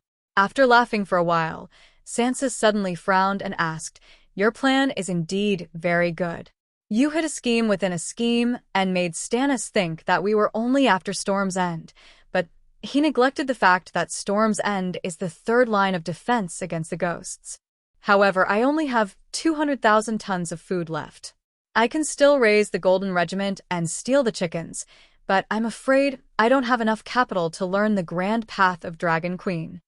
The dwarf smiled and asked, "Did Littlefinger teach you how to deal with the current situation?" Frost crept up Sansa's pretty face again. "I don't want to talk about Pinky." Tyrion shrugged and said, Continue to learn from the Dragon Queen. How did she arrange for her people to survive in the long night?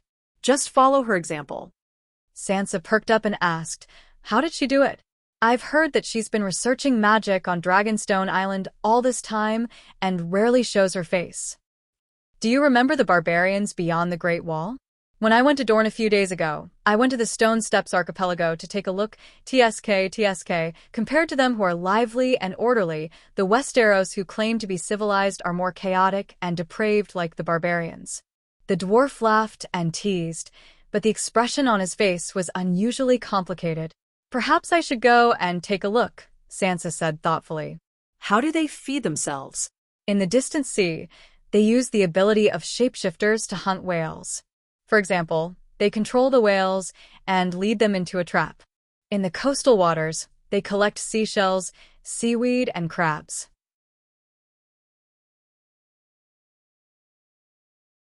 On the shore, they form groups to collect pine nuts, dig bare holes, chase wild boars, pick fungus. As long as it's edible, they don't let it go. Oh yes, they also build their own tents and use wood, sawdust, and husks to grow mushrooms. In just over 2 years, they have stored 250,000 tons of food. Now, they still have a surplus every day. The rate of increase has slowed down, but it hasn't stopped. Recalling the giant stone granary guarded by giants at Queen's Horn, the dwarf was filled with emotion. Holy Mother, how did they do it?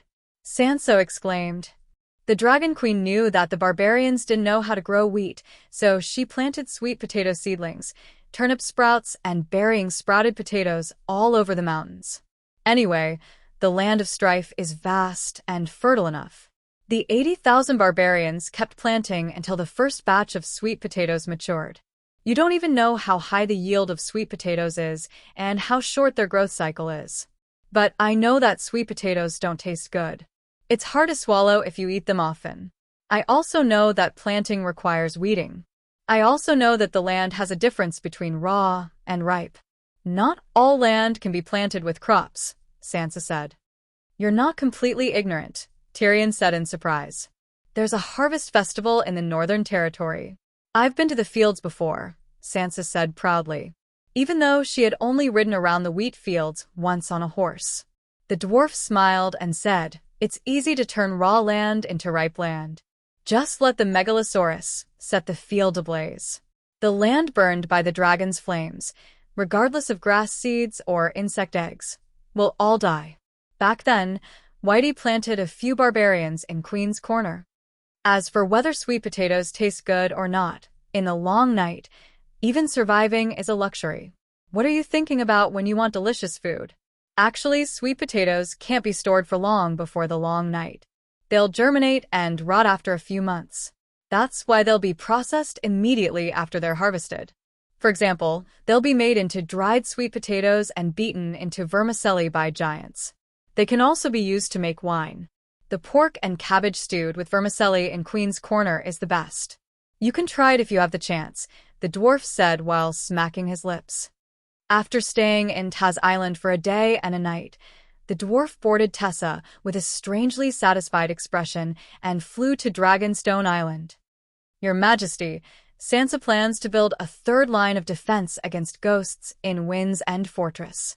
The vassals and citizens of the Stormlands and the neighboring River Bend can seek refuge there, in the magical wizard tower of Blue and Red.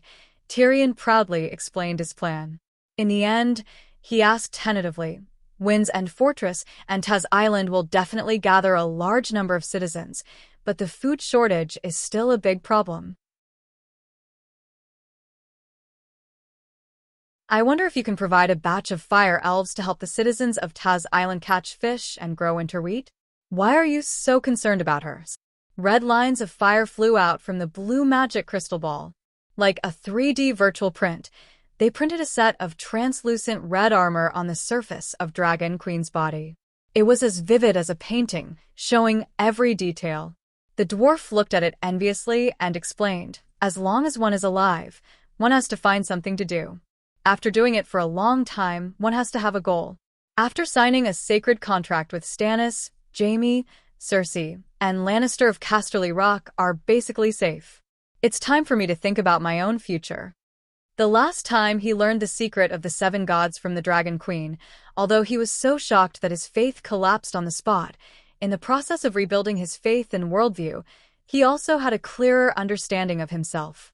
In the beginning, he returned to the Westeros to help Aegon fight for hegemony only because of his feelings for Lannister. He wanted to protect Casterly Rock and his loved ones, especially Jaime. Now, he already knew what happened in Winterfell. Since Jaime had received the Dragon Queen's evaluation of the Grey Robe Knight, he naturally would not be dealt with by her. In other words, Lannister's great settlement with the Dragon Queen was almost complete.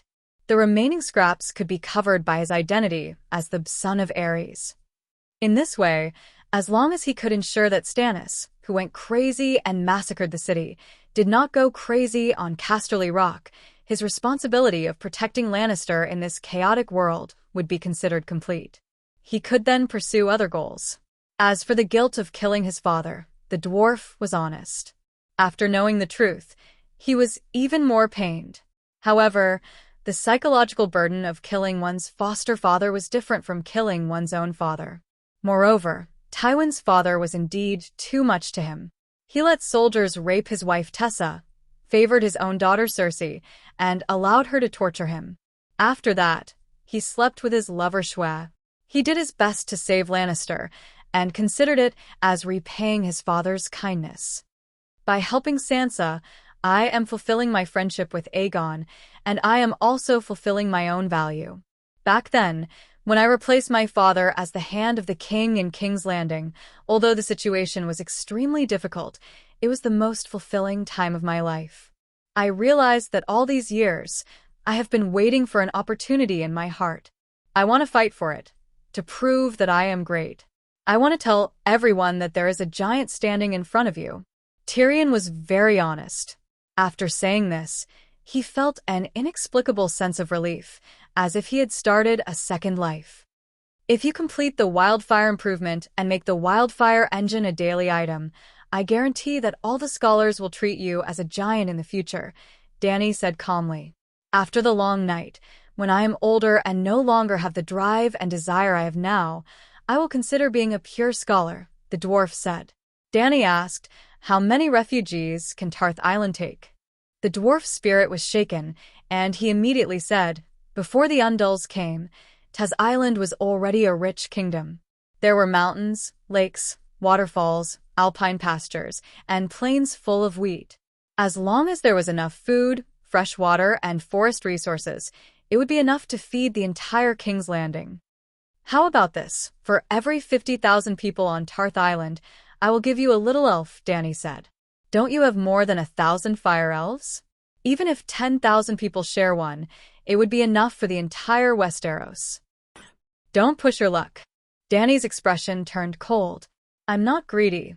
It's just that if there aren't enough little sons, we won't be able to grow wheat. Tyrion said helplessly. Stop dreaming. The long night has just begun, and it will only get colder and colder in the future. It will be impossible to grow crops on the surface. Unless you cultivate a new breed of wheat that can withstand the cold and low light, Dany said. If there is no stable food production, 90% of the millions of Westeros will die in less than 2 years, Tyrion said worriedly. Let's take it one step at a time.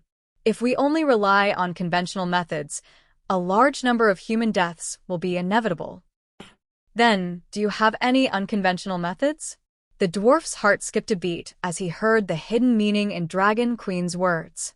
A green light flashed in Dany's eyes as she said calmly, that depends on how far my training can go before the food runs out.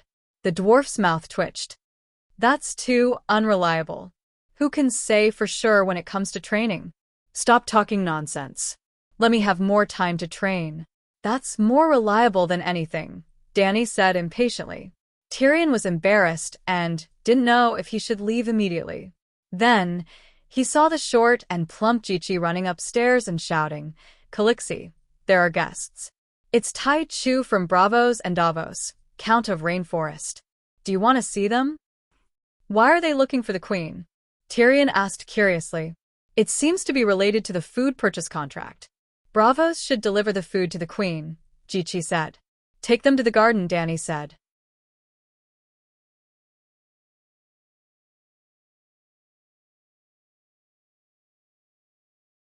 Chapter 868.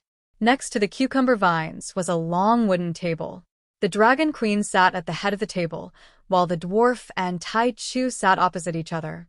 The one who owed money might be the boss, but if the one who owed money wanted to borrow more money, he would definitely be the grandson.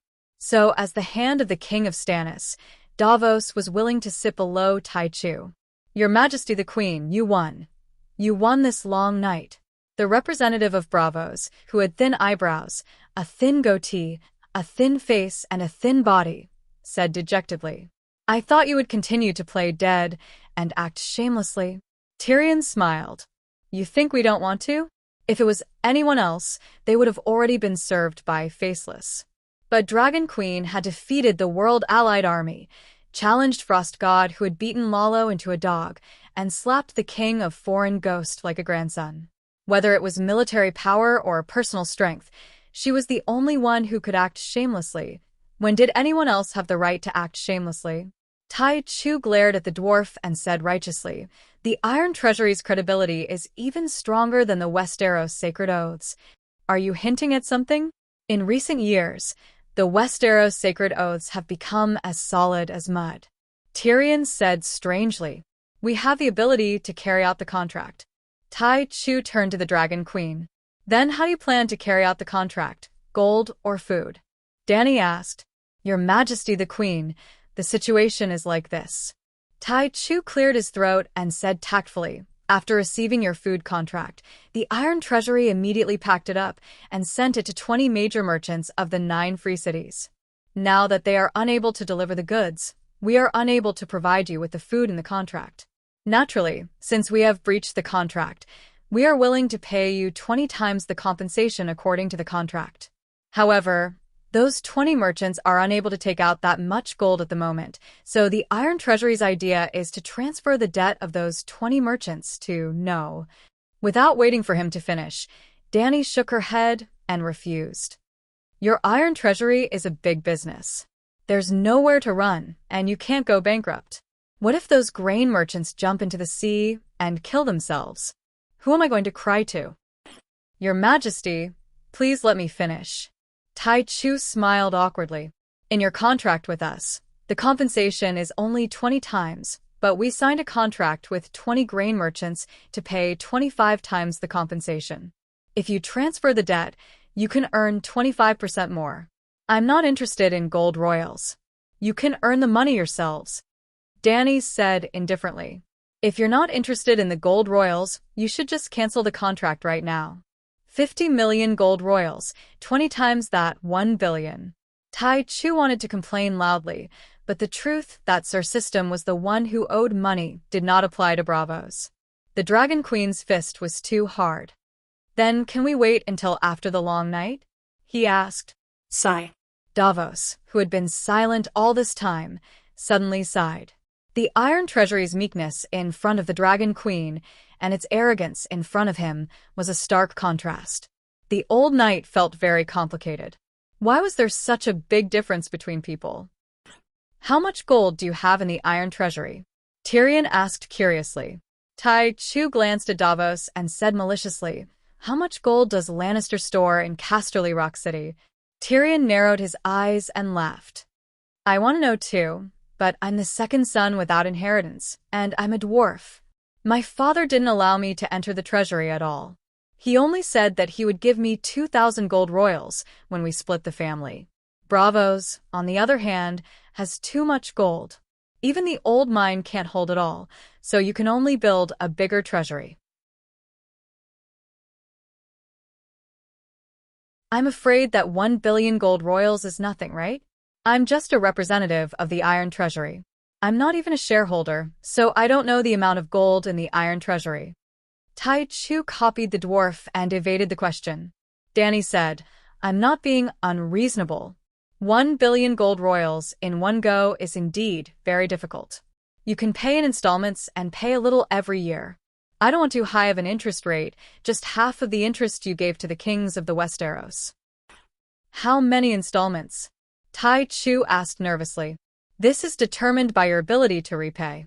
Dragon Queen was very reasonable, but Tai Chu was in a difficult position. If the amount of repayment was too much, the Iron Treasury would not be able to handle it. The internal pressure of the Iron Treasury was not 1 billion gold royals. If the repayment period was prolonged, it would generate high interest.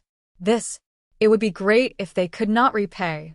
After thinking for a while, he asked, "Can we use goods as collateral?" Yes, didn't you collect hundreds of tile steel swords? It's a complete waste to leave them in the warehouse. Why don't you use all of them to pay off the debt?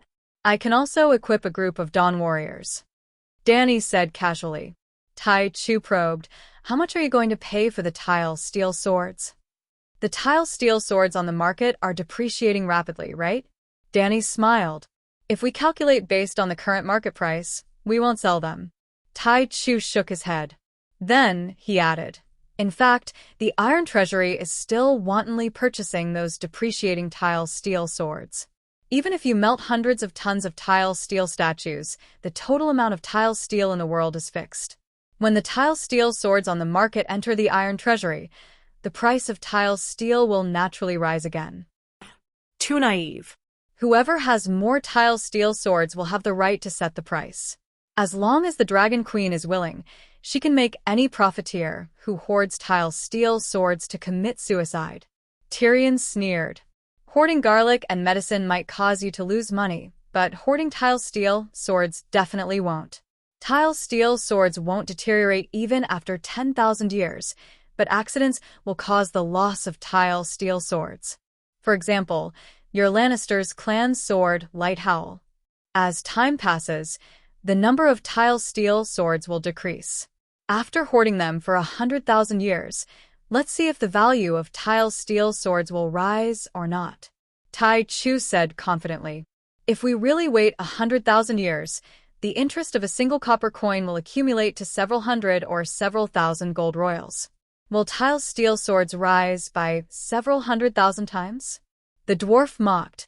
AI. The reality is that our Iron Treasury always has a batch of gold stored in the treasury.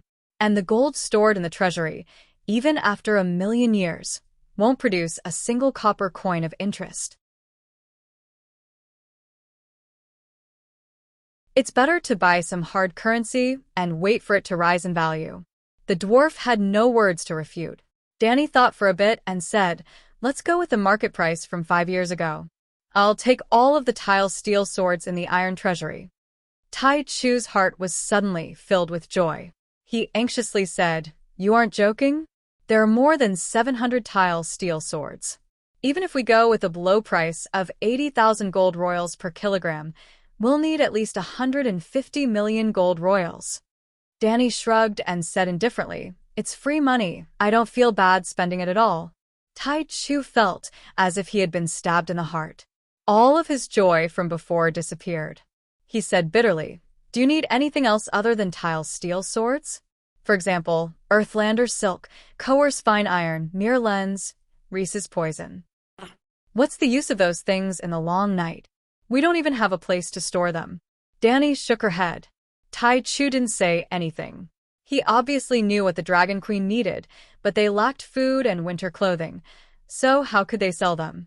Danny saw that he was silent, so she turned her gaze to the Onion Knight. What about you? Why did you come this time? For the upcoming Great Battle of King's Landing. Davos glanced at Tai Chu and explained, His Majesty Stannis believes that the Long Night is a threat to the entire world. Fighting the other ghosts is not the responsibility of the Westeros alone. Therefore, he hopes to expand the scope of the United Ghost Resistance Front to the entire world. At least, let the free trade city-states on the other side of the narrow sea participate. In the previous Great Battle of Winterfell, almost all of the 7 kingdoms gathered together, but they still failed. In the foreseeable future, there will be an even more intense battle at King's Landing.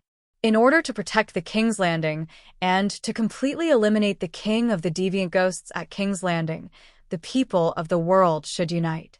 Just like how the 7 Kingdoms warriors came to Winterfell's aid, the city-states of the world can send knights and wizards to King's Landing. The supernatural forces of the Westeros are weak, but in the continent of Ursos, there are many wizards and wizards. According to Priestess Melisandre's plan, if we can form a wizard legion with 10,000 wizards, we can even fight the Frost God head-on. In this way, we have hope that the Battle of King's Landing will be the final battle against the deviant ghosts. We can defeat the Frost God, kill the king of the deviant ghosts, and end the long night. Tyrion was dumbfounded, and so was Dany. However, the reason why they were shocked was different. Dany was shocked by the fact that 10,000 wizards could fight against a true god, while the dwarf was shocked because he realized that he had underestimated Stannis. Stannis was not an idiot, nor was he a scapegoat. He had his own thoughts and plans. If they followed Erlu's plan, his plan for the third defense line of the Storm's Rest stronghold would be meaningless. If they won the Great Battle of King's Landing, there would be no need for a third defense line. If the King's Landing, which gathered the forces of the world, was lost, the Storm's Rest stronghold would inevitably fall as well. The Storm's Rest stronghold would not be able to form a wizard legion with 10,000 extraordinaries to fight against the Frost God. The only question was, could Erlu's plan be realized? Would the city-states be willing to help the King's Landing fight against the deviant ghosts? Could they gather 10,000 wizards? Was it Melisandre who said that a wizard legion with 10,000 wizards can fight against the Frost God? Dany asked doubtfully. Yes, she was the one who proposed the Great Battle of King's Landing. Davos nodded and explained. She said that the King's Landing is the capital of the Seven Kingdoms. It can nurture the bloodline of kings and has special magical powers. If we set up a wizard spell formation that gathers the power of 10,000 wizards at the King's Landing, we can cast a fire-type forbidden spell that can fight against the Frost God. Hiss. Tai Chu took a deep breath and muttered, how terrifying would a forbidden spell that can fight against a true god be? What is the name of that forbidden spell? I don't know. I don't have any direct knowledge of forbidden spells. The red-robed lady told me, and I'm telling you now. That's all, Davos said awkwardly. Why didn't she come here herself? Dany asked with a frown. Your Majesty, I didn't expect to meet Her Excellency Tai Chu here. We are not together. I came to find you this time to reach a preliminary agreement. After all, we haven't even taken down the King's Landing yet, Davos said with a bitter smile. After a while, seeing that the Dragon Queen was still deep in thought, he couldn't help but ask, what do you think? The idea is not bad, but where do we find 10,000 wizards? There aren't even 10,000 extraordinaires in the entire world, Tyrion said doubtfully. Priests are also extraordinaires, Dany said calmly. Yes, Melisandre said that priests of the Seven Gods and priests of the Red God can do it. The dwarf had just said this when he suddenly saw the cold expression of the Dragon Queen and suddenly stopped talking. In that case, there really is some hope for the Great Battle of King's Landing? He remembered the relationship between the Dragon Queen and Lalo. What does Her Excellency Tai Chu think? Dany looked at the representative of the Iron Treasury.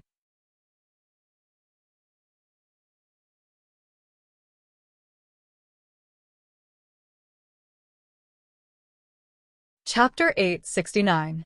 Tai Chu said, Braavos didn't know about His Majesty's plan for the King's Landing War, so I can't comment now. But the Sea King, the professors, and the wardens have already decided on their attitude towards the Long Night and the other ghosts. The Frost God came from Westeros, and the King of the other ghosts was transformed by Bunyan Stark. The Long Night is a disaster brought by Westeros to the world.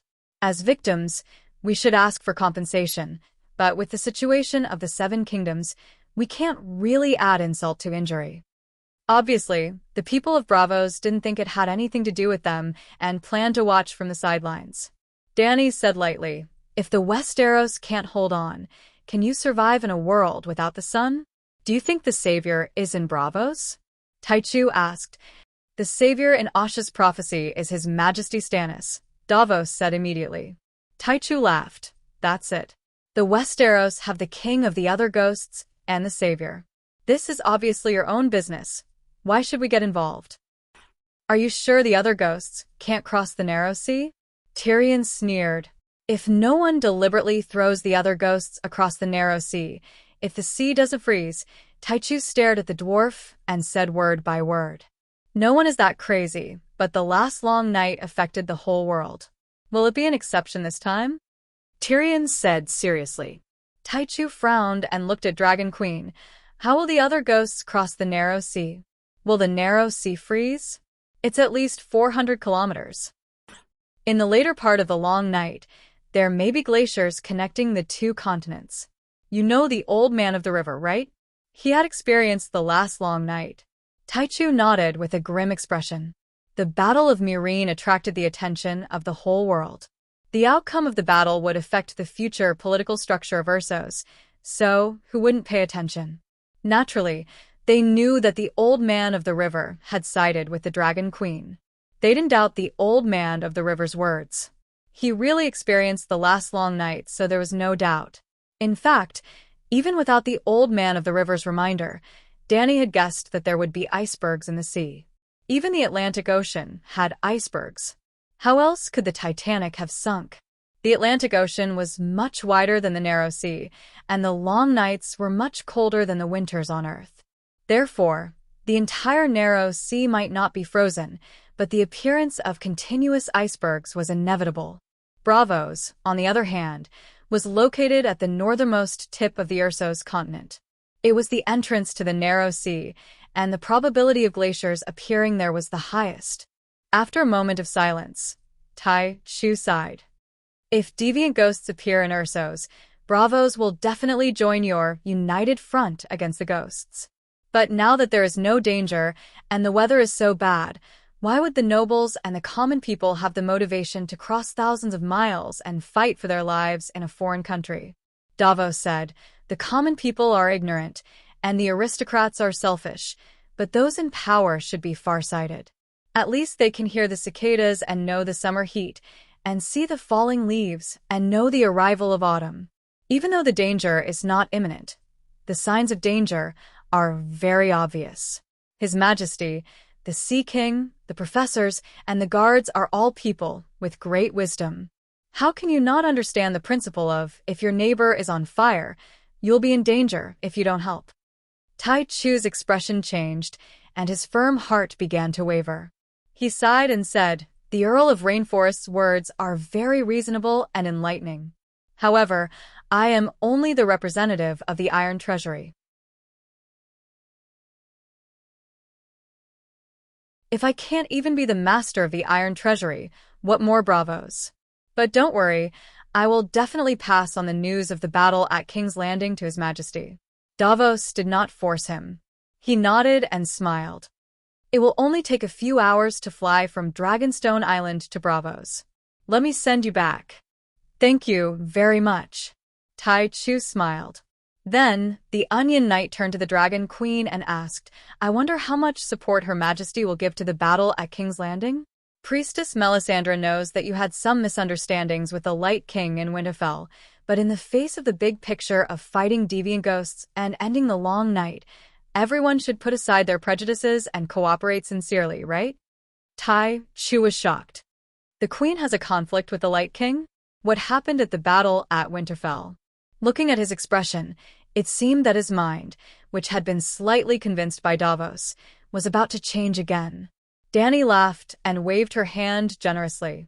She said loudly, there is no conflict. I was just blaming Lalo for dropping the ball at the crucial moment and not persevering to the end, causing the battle at Winterfell to fail on the verge of success. It's also my fault for my short temper. I said a few unpleasant words at that time. Actually, it's not a big deal. It's just a small conflict between teammates due to a higher goal and higher demands. Uniting all the forces that can be united is the unchanging principle of the united front against the ghosts. Everyone's close cooperation will never change. The determination to sacrifice everything to end the long night will never change.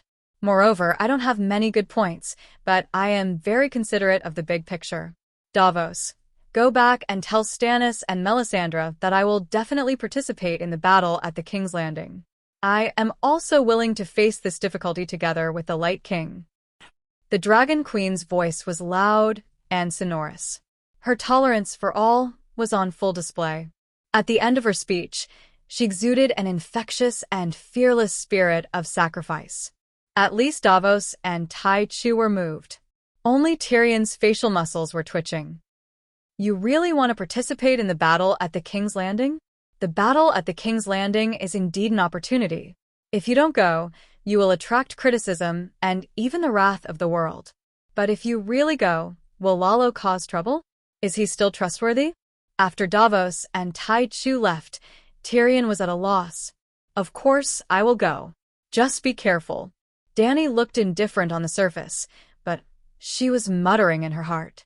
She could not make the same mistake as when she plotted against the Black Goat. She could not even think about it. She did not want to hide it from the dwarf, but in this world where prophecies were common, it was too easy to touch and peek into the river of fate. Without waiting for the dwarf to ask again, she immediately began to chase him away.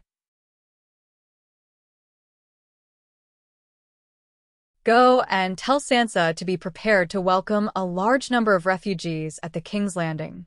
Stannis will attack the King's Landing soon. There will be many people fleeing by then. After the dwarf left, Dany immediately called for Scholar Pylus, who was in charge of the Crow's Nest, and asked him to send a message to the great cathedral of Baelor. Then she turned into the Holy Mother and began to search for Archbishop Matthew of the King's Landing. The King's Landing will soon become the battlefield of the gods. It is not a place where ordinary believers should stay. You will imitate Saint Moses and lead the people of the King's Landing to escape the tragic fate of a worthless death. Holy Mother Dany said to Matthew, who was kneeling on the ground, in a world of white light that was filled with a peaceful atmosphere. Well, it was not the first time they met, and they were familiar with each other. Holy Mother of Mercy, I wonder which Saint Moses is.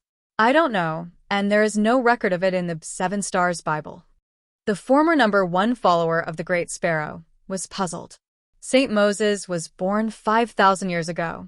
He led a group of enslaved Anderite believers to escape the pursuit of the barbarian ancestors. At that time, the Andorites had just crossed the narrow sea not long ago and had not formed a complete and powerful kingdom. They were only fighting in the form of tribes and groups. Of course, the ancestors were losing, but the Andorites were not winning every battle. In the area of the 3 rivers between the rivers, there was an ancestor king called Egypt. Although he was cruel, he had extraordinary military talent.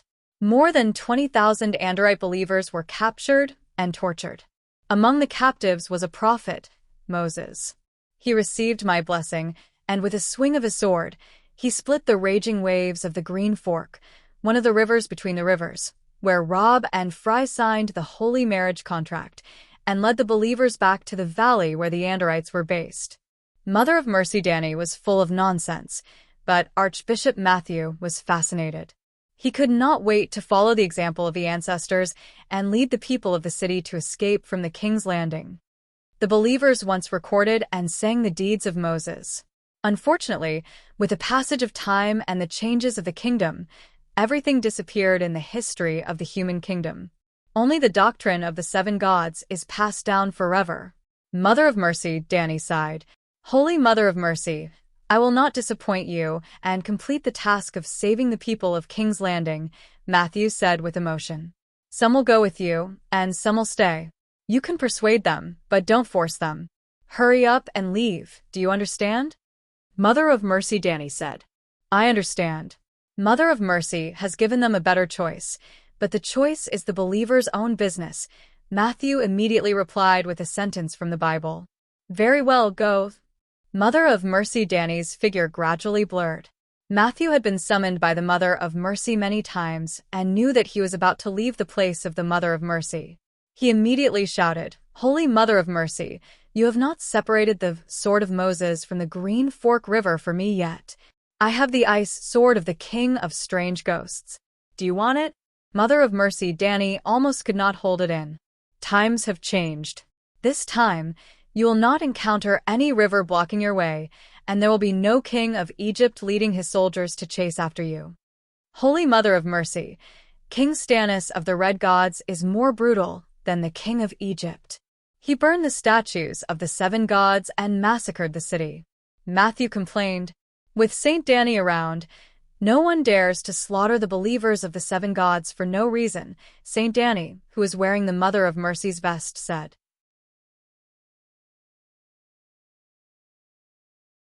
Holy Mother of Mercy, Saint Danny is good at everything, but she is too weak, too Holy Mother of Mercy.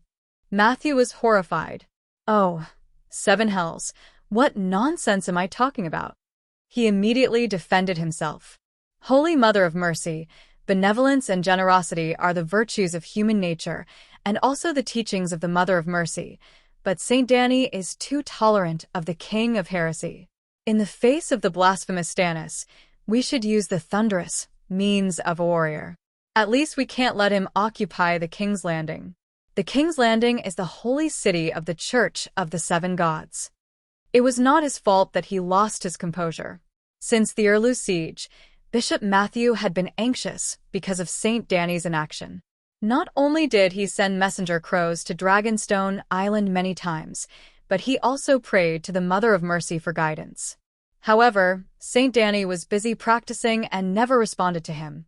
Now that he had finally met the Holy Mother and was even given the position of a saint, he was so excited that he forgot himself and began to report Saint Danny to the Holy Mother. "Matthew, have you forgotten the lesson of the Holy Sparrow?" The Mother of Mercy was not angry, but her gentle tone became indifferent, which made Matthew tremble in fear.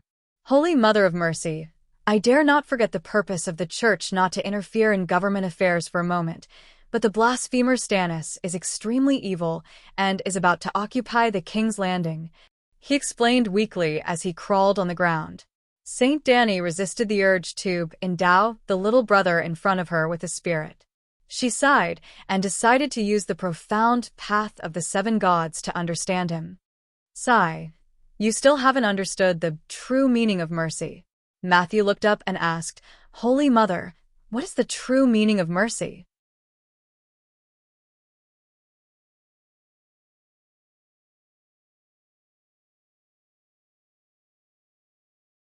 Chapter 870.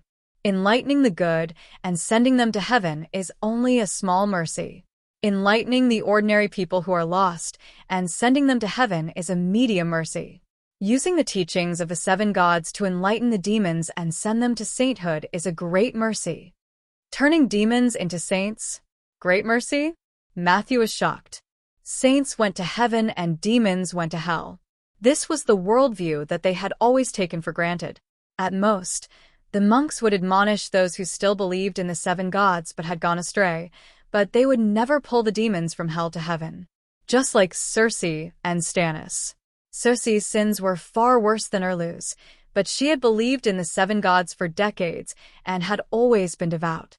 Even though all the monks, including Archbishop John who crowned Cersei, the Archbishop of the Southern Diocese established by the Starry Cathedral, thought that Cersei would definitely go to hell after death, they still tolerated her rule. But for Erloo, the devout monks could not bear to breathe the same air as him. It seemed that as long as Erloo got close to them, they would be pulled into the hell of the evil gods. In the Western Church, demons were generally used to purify and destroy. In the Eastern Buddhism, demons were used to turn demons into saints. In the Western Church, angels in heaven were born. There had always been fallen angels, but no fallen demons had ever become angels. In the Eastern Buddhism, Buddhas were all enlightened through cultivation in the mortal world. There were very few fallen Buddhas. Falling into depravity was also a kind of experience. Their career was still attached to the Buddhist heaven, and there would always be a day when they would return. However, there were a lot of demons who fell and became Buddhas. Removing the cassock, Spirited Mountain was full of demons. Cough, cough, they used to be demons. How to turn demons into saints? Matthew respectfully asked the Holy Mother. The Holy Mother sighed and said, "Let me tell you a story first. That year, the beginning of the new era, all things were born. I was happy and went down to the mortal world.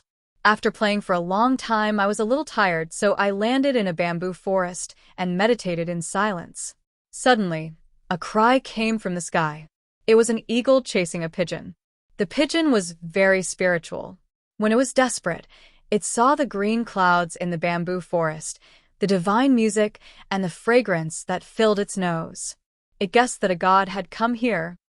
Matthew listened with fascination, wishing that he could personally witness the scene of the Virgin Mary descending to the world. If I saw green multicolored light and divine sounds, I would also know that it was a strange place. He sighed. The Holy Mother Danny nodded slightly and continued, "When I saw the white pigeon, I felt pity for it. I opened my sleeve and let it hide in it.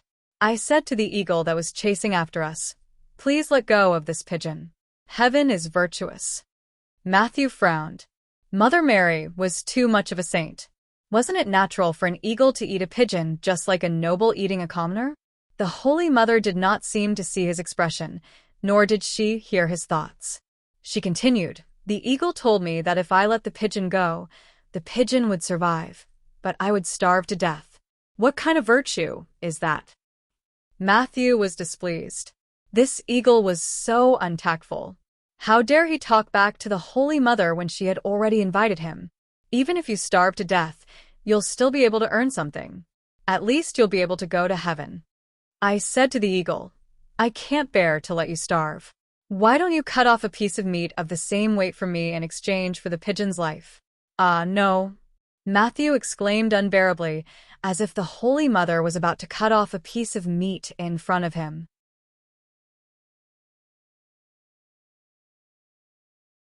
The Holy Mother ignored him and continued.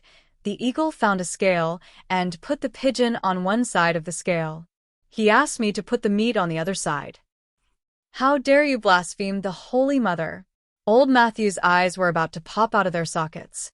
He could not wait to pick up his sword and call for a holy war against the eagle. "It's strange.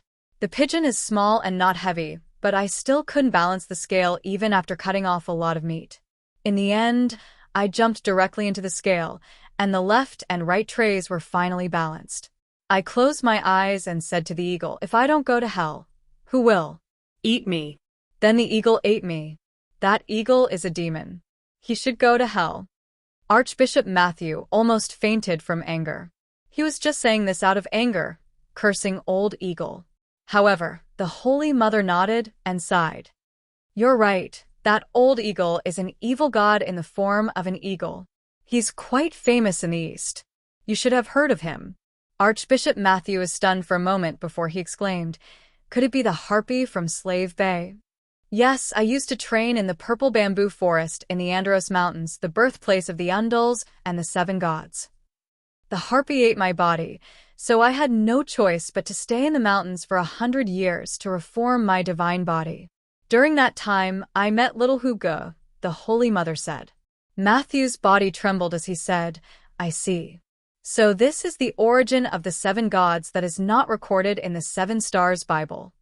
According to the Seven Stars Bible, the seven gods appeared in the Andros Mountains in human form.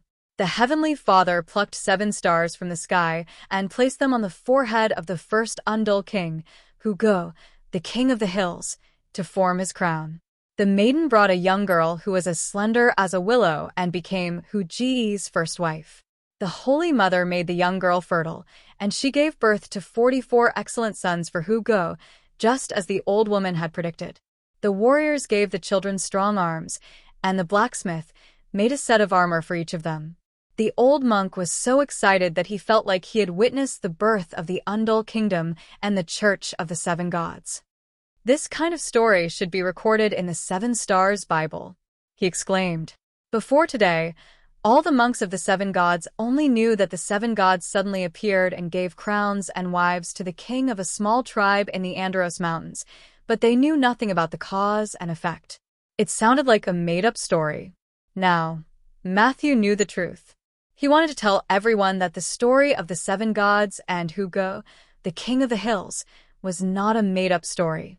Everything had a cause and effect. "Matthew, what enlightenment did you get from the story of cutting your own flesh and feeding it to the eagle?" Danny the Virgin pulled Matthew back to reality. Enlightenment? Matthew was stunned and carefully recalled the whole story. He wanted to say, "Are you out of your mind, virgin?" But Matthew must have had some experience since he became an archbishop. Connecting the dots, he understood that the virgin was answering the question of how to convert the demon into holiness. Only a fearless spirit of self-sacrifice can save the demon and convert the demon into holiness, he said awkwardly. The virgin did sacrifice herself, but it did not seem to work. She could not convert the harpy at all. "You are not convinced." The Holy Mother saw through everything and sighed. "I didn't want to sacrifice myself to reform the eagle demon, but when I sacrificed myself, I only had pity for the eagle demon, and I didn't have the intention to reform the demon to achieve great results.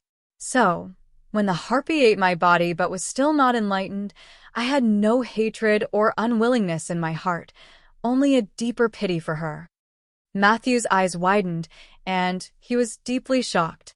Then, under the stunned gaze of Danny the Virgin, Matthew closed his eyes and fell into an epiphany. The surface of his soul rippled like water, and wisps of holy golden light came out from the depths of his soul. This was the space of the faith of the seven gods, and Danny the Virgin used a telepathic thought to guide Matthew's soul here. Now, Matthew's soul was undergoing a qualitative change that Danny did not understand. Danny the Virgin hesitated.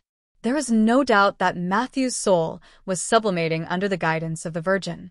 But she had not finished her teaching yet. Should she continue? The following story might allow Matthew to have a further epiphany, or it might break his current state. Just as Danny the Virgin was hesitating, the golden light in Matthew's soul gradually faded. Was the epiphany over? Danny the Virgin immediately decided to continue the story of the Virgin cutting her flesh and feeding it to the eagle. Whether Matthew's epiphany would be interrupted or not, she had to at least let her show off. "What do you think?" Danny the Virgin asked. Archbishop Matthew opened his eyes, and a golden light flashed in his eyes. He murmured, "Mercy comes out of pity, without the slightest utilitarianism. The satisfaction after doing good deeds and the expectation of the results after doing good deeds are utilitarian. That kind of mercy is not great mercy." "Very good. You have been enlightened by 30%. Danny the Virgin nodded with satisfaction. Then she asked gently, "Actually, the story of cutting her flesh and feeding it to the eagle is not over. There is a follow-up. Do you want to know?" Matthew was shocked. He bowed piously and said, "Please teach me, Virgin." The white dove is also a demon. The reason why the harpy wanted to eat it was not because she wanted to eat the dove's flesh, but because the same kind of gods robbed each other of their divinity. Danny the Virgin dropped a bomb, and Matthew was dizzy. He almost went from sublimation to depravity. "Did you know before?" he asked bitterly. "The Holy Father's eyes see the truth," the Virgin said faintly. Matthew understood that the Virgin knew everything from the beginning. She knew that the white dove was a demon, and she also knew that the eagle was a demon. The Holy Father's eyes could shine for thousands of miles and see through everything, but the Holy Father was the Virgin. "If the demons kill each other, won't there be one less demon?" Matthew asked. "One less demon, and a more powerful one will be born." Matthew was silent. "Do you know who the white dove is?" Danny the Virgin asked. "Who is she?" Matthew asked. "Where did the wife of Hugo, the king of the hills, come from?" Danny the Virgin asked with a smile. Matthew's soul trembled, and he said in disbelief, "There is a description in the Seven Stars Bible that the maiden of the seven gods, brought a girl who was as slender as a willow. Her dark blue eyes were like deep pools."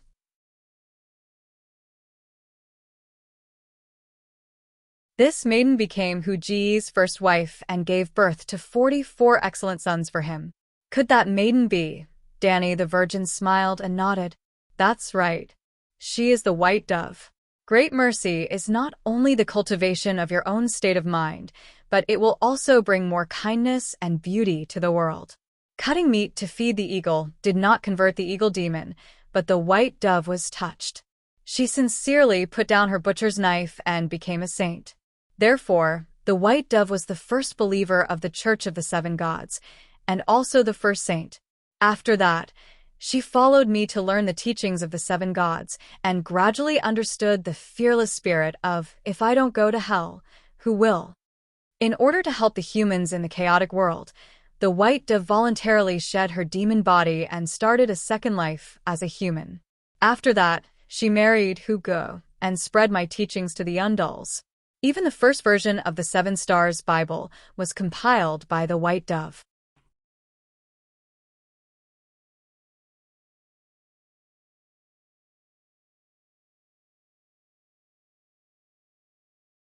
Chapter 871. Now, you understand why there are white pigeons circling the seven gods in the murals of the Holy Church in the future, and why the white pigeons have a special symbolic meaning in the Church of the Seven Gods. Before Danny could finish, Archbishop Matthew, who was kneeling below, shone with golden light again. He fell into an epiphany, and his soul was sublimated. He murmured, "Great mercy is to perfect one's own cultivation and also to spread the beauty of truth and kindness to the world. Finally, the flower of truth and kindness will grow, and the world will become more perfect with one's state of mind." Even though she had expected it, Danny was still dumbfounded. The old monk's transformation was too shocking. His soul had turned completely golden, and the power of faith around him was surging like a storm, gathering around him and merging into it. Danny was a little confused. It was the first time she had seen such a situation. Her initial purpose was very simple.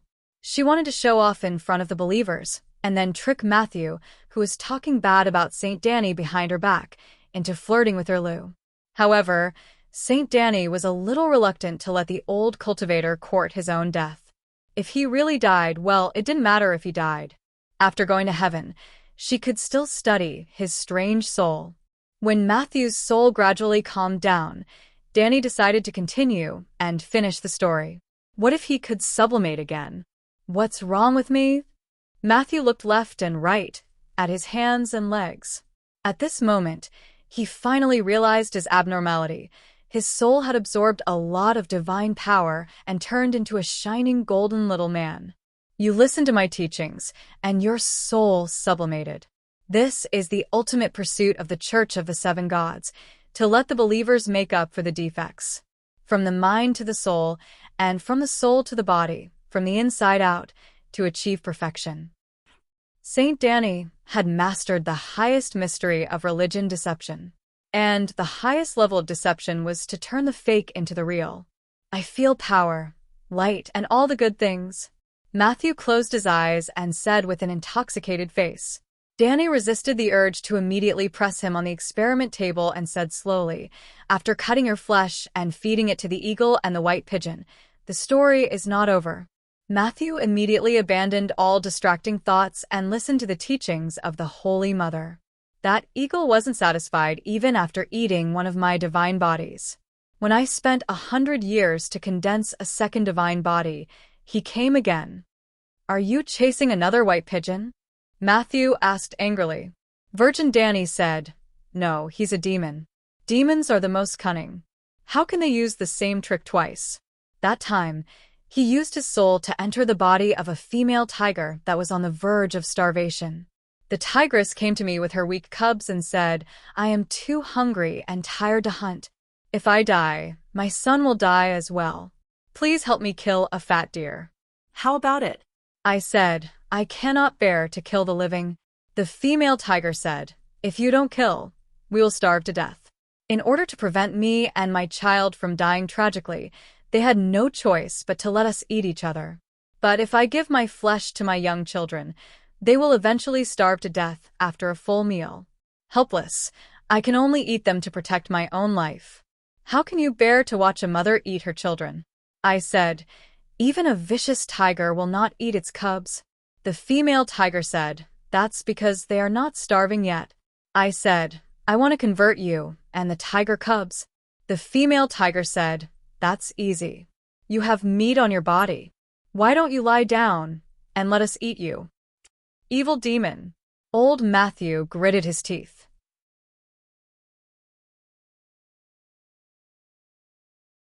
Alas, as the saying goes, if I don't go to hell, who will?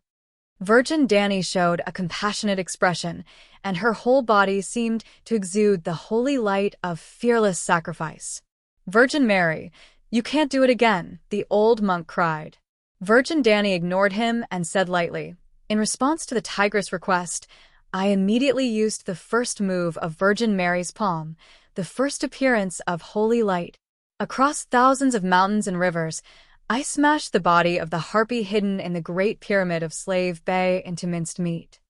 The old monk's face was full of anger, but it froze. Then, without waiting for the harpy to wail and beg for mercy, I used the second move of Virgin Mary's palm, "Follow me to hell."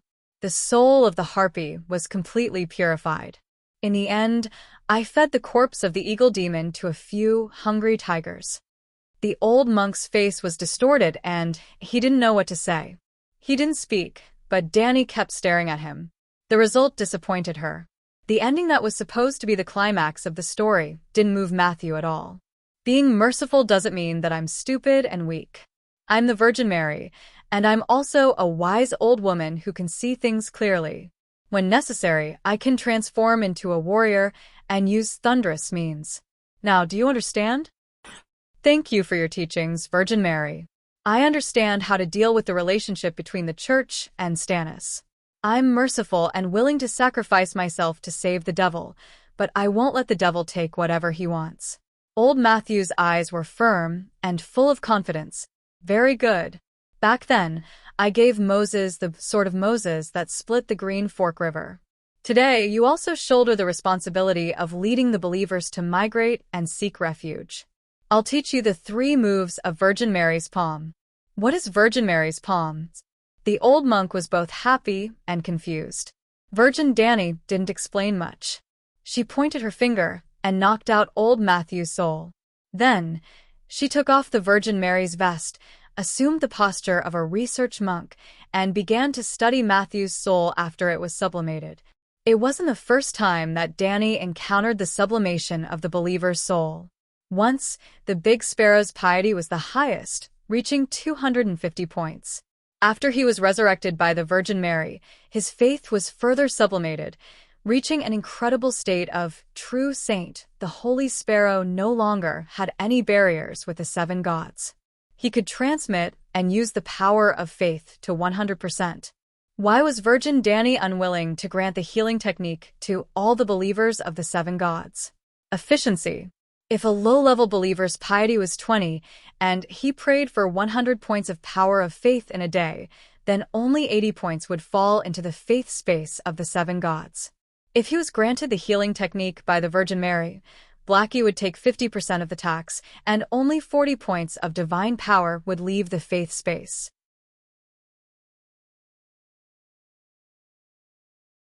But when it was passed to the believer through the line of faith, there would be a huge loss, and the believer could only get 15 points, or even less.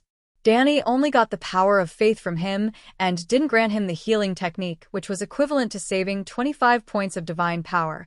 That was to say, reducing the loss by 25%. Well, this was the theory of capitalists. Just like a car factory, because of the serious plague at the beginning of the year, the factory stopped work, but because it didn't make money, it complained that if it didn't resume work, it would lose hundreds of millions a day. After the Big Sparrow's sublimation, the power of faith produced by daily prayers remained the same. It had reached the limit of mortals, but the efficiency of faith increased to 100%. In short, if the Holy Sparrow produced 100 points of power of faith, the Virgin Mary would get 100 points. If the Virgin Mary gave him 100 points, he would get 100 points without any loss. The power of faith of believers was transmitted to the Virgin Mary through the line of faith, and the more devout the believer, the wider the line of faith. The line of faith could be compared to a wire that conducted current, and the Big Sparrow was a superconductor with no resistance. Now, Archbishop Matthew had surpassed Big Brother in his epiphany, directly crossing the zero resistance and becoming a negative resistance. At this time, for every 100 points of power of faith that Matthew produced, the 7 gods would get 120 points. The 7 gods would give him 100 points, and he would also get 120 points. The law of conservation of energy was broken? Saint Mother Danny was indeed shocked at first, but after studying it carefully, she immediately made two big discoveries. First, she found that she could perceive and control Matthew's mark of life. It was as if Matthew was devoted to the seven gods to a certain extent, and he had dedicated everything to faith. His will took the initiative to open his mark of life to the Virgin Mary. Like an ordinary believer opening his heart, he revealed his thoughts and life experiences to the gods. The direct result of this change was that Matthew could almost completely accept her divine power, divine soul, and song of laws. If the seven gods descended on Matthew, they could exert 70% of their power. The reason why it was only 70% was that Matthew was a mortal after all, and he couldn't bear too much power. In particular, the power of the Song of Law would make his body collapse. In addition to being an excellent carrier for the descent of the gods, Matthew himself had also evolved in a real sense. His mark of life gave Danny a feeling that he was a high-level creature. After the death of an ordinary person, the soul that went to heaven was still an ordinary soul, such as King Aegon. Some devout believers, such as the Big Sparrow, would make themselves extraordinary in the process of believing in the gods. Wizards could evolve themselves through cultivation. The priests of the gods could only borrow the power of the gods. So, could they evolve? The Big Sparrow first proved to Danny that the priest's cultivation could also make him evolve into a high-level creature. The wizard's cultivation was based on the elements and the law from the outside to the inside, using the power of the elements to evolve themselves. The priest's cultivation was to cultivate the heart from the inside to the outside, and the sublimation of the soul was also a kind of evolution. The priests were very similar to the Confucian scholars. They both studied, researched, and expounded a certain way and truth. However, many priests could only write proposition essays related to the doctrines of the church, such as the sex of the Church of Desire and the killing of the Church of Slaughter.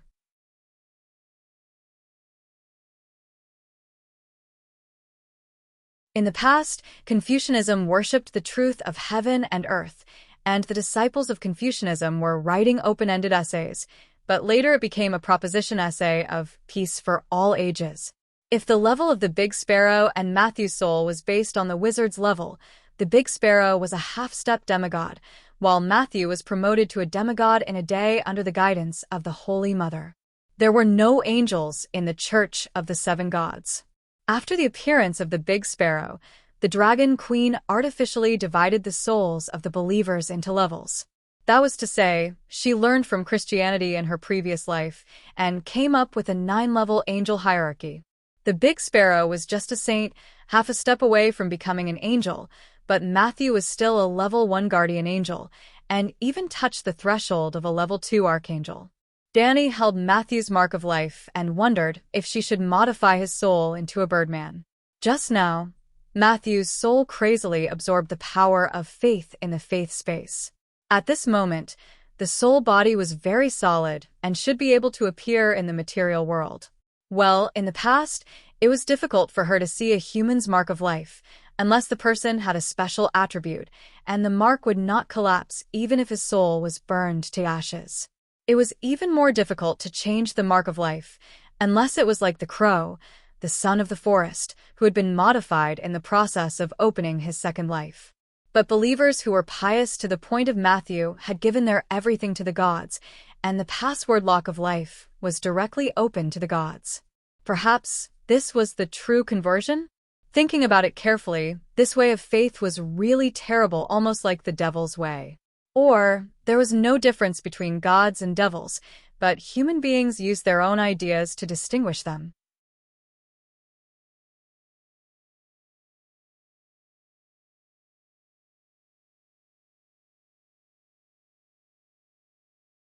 Chapter 872. Archbishop Matthew led the monks and the church knights to the lecture hall next door before he began to recite his adventures in the past few hours.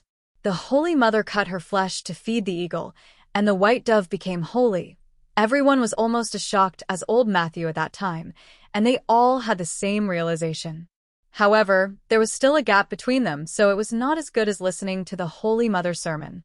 It was like watching a movie, could not compare. Their piety had greatly increased, and many of them even condensed the Holy Mother's seal on the spot. However, no monk's soul was refined and became a divine priest. Even so, Archbishop Matthew was greatly comforted when he saw the faint golden light on the foreheads of the pastors below him. He sighed and said, "We should recompile the Seven Stars Bible.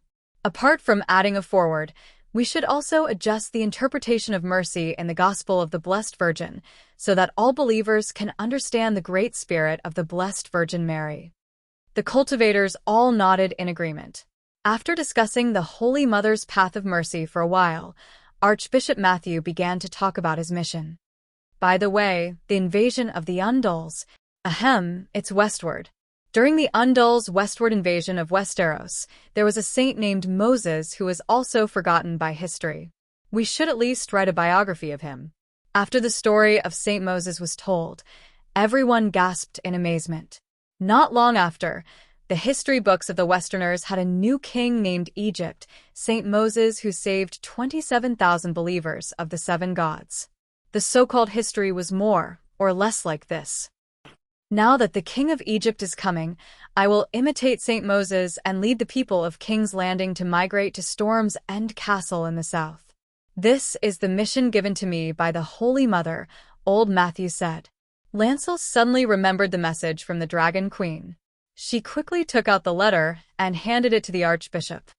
Before Stannis entered the city, he began to call for the Seven Kingdoms and other countries to come to King's Landing to fight against the otherworldly demons.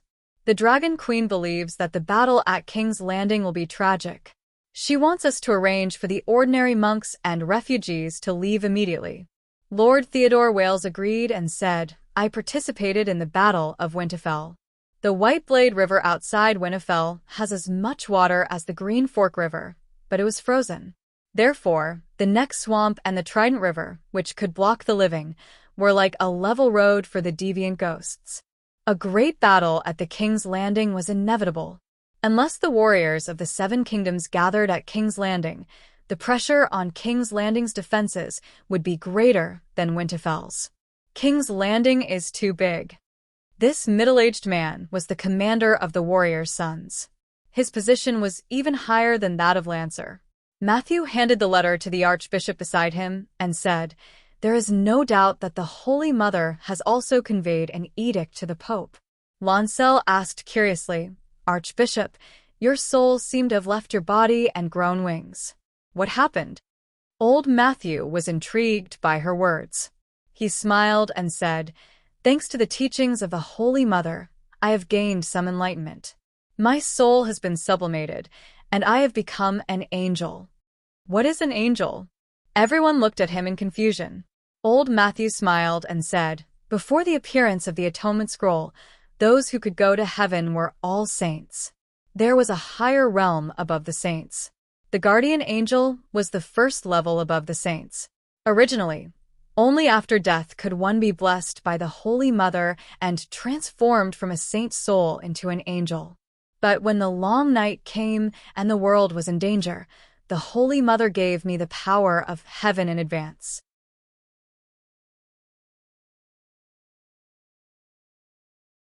Seeing that the people around him were still confused and did not have a direct understanding of angels, old Matthew raised his hand and stopped Theodore from asking questions. He said, "The power that the Holy Mother gave me is not to show off. Just like I will not tell you that the Holy Mother also taught me 3 moves of the Holy Mother Palm. I will not show off the peerless power of the Holy Mother Palm and the Holy Mother Palm in public." Holy Mother Palm? Peerless power? The monks' and knights' expressions were a little distorted. "If you did not tell us, we would not have known that you had the 3 moves of the Holy Mother Palm. As soon as you said it, we became more and more impatient, but you only told us half the story." But then, they heard Chief Bishop Matthew say, "The Holy Mother asked me to lead the people of King's Landing to the south, but I don't have the prestige of Saint Moses. I have to show my divine might and let the believers know that I am the angel of the Holy Mother." That evening, the bells on the 7 towers of the Holy Church rang. The sound of the bells echoed throughout King's Landing, and hundreds of thousands of people in the city heard it. The bells on the towers only rang at the same time on important occasions, such as the death of a king or the ascension of the throne. At this time, the 7 bells rang at the same time, which meant that something important was about to happen. For a moment, the Wisenia Hills became a huge magnet. All the people and believers in King's Landing were like rusty iron shavings, rushing to the place where the bells rang. Circe, who was in the Empress Dowager's Tower of the Red Keep, also woke up from her daze because of the bells. There was only a wooden bed in the stone tower, which made the room of nearly 150 square meters look particularly empty. If Sansa had come to take a look, she would have thought that she had gone the wrong way. But this was indeed the Empress Dowager's Tower, the Empress Dowager's Tower that the cruel Maegor had built for her mother. The Empress Dowager's Tower was the tower with the best natural environment in the Red Keep. Open the window and face the sea, a row of egrets in the blue sky and thousands of white sails in the blue water. Go to the balcony and look down at King's Landing, the 9 heavens gates, the open palace, and the cloves of thousands of countries. The interior of the Empress Dowager's Tower was extremely luxurious. The floor was covered with a Myrish carpet that made people feel like they were falling into the clouds. The walls were hung with colorful brocades embroidered with exotic landscapes. A screen in the middle of summer separated the tea room near the balcony from the bedroom. The sandalwood table and chairs were filled with exquisite golden pots and jade cups that looked like works of art.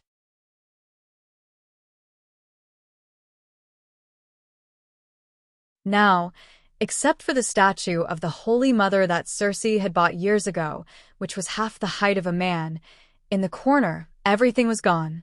The French doors to the balcony were bricked up, and the windows facing the sea were boarded up. This was Yulun's request. He said it was to protect his wife. Circe thought that Yulun wanted to torture her. At most, the others thought that Yulun was worried that Circe would not be able to bear the hardships and jump off the building to commit suicide. Yulun was telling the truth. Before the Battle of Winterfell, Arya had been spying on Circe at King's Landing for months. The carpet, screen, brocades, and all the other furniture had been removed. Even the down quilt on the bed had been replaced with straw curtains and coarse linen sheets. The dark and cold stone room was filled with the smell of fermented excrement. The bells of the Holy Church are ringing. Why? The greasy straw quilt was lifted, revealing a furry head that looked like a messy grain grass. On the dirty and bruised cheeks, one could vaguely make out the shadow of the Color Queen. She blinks her eyes and tilts her head to listen carefully.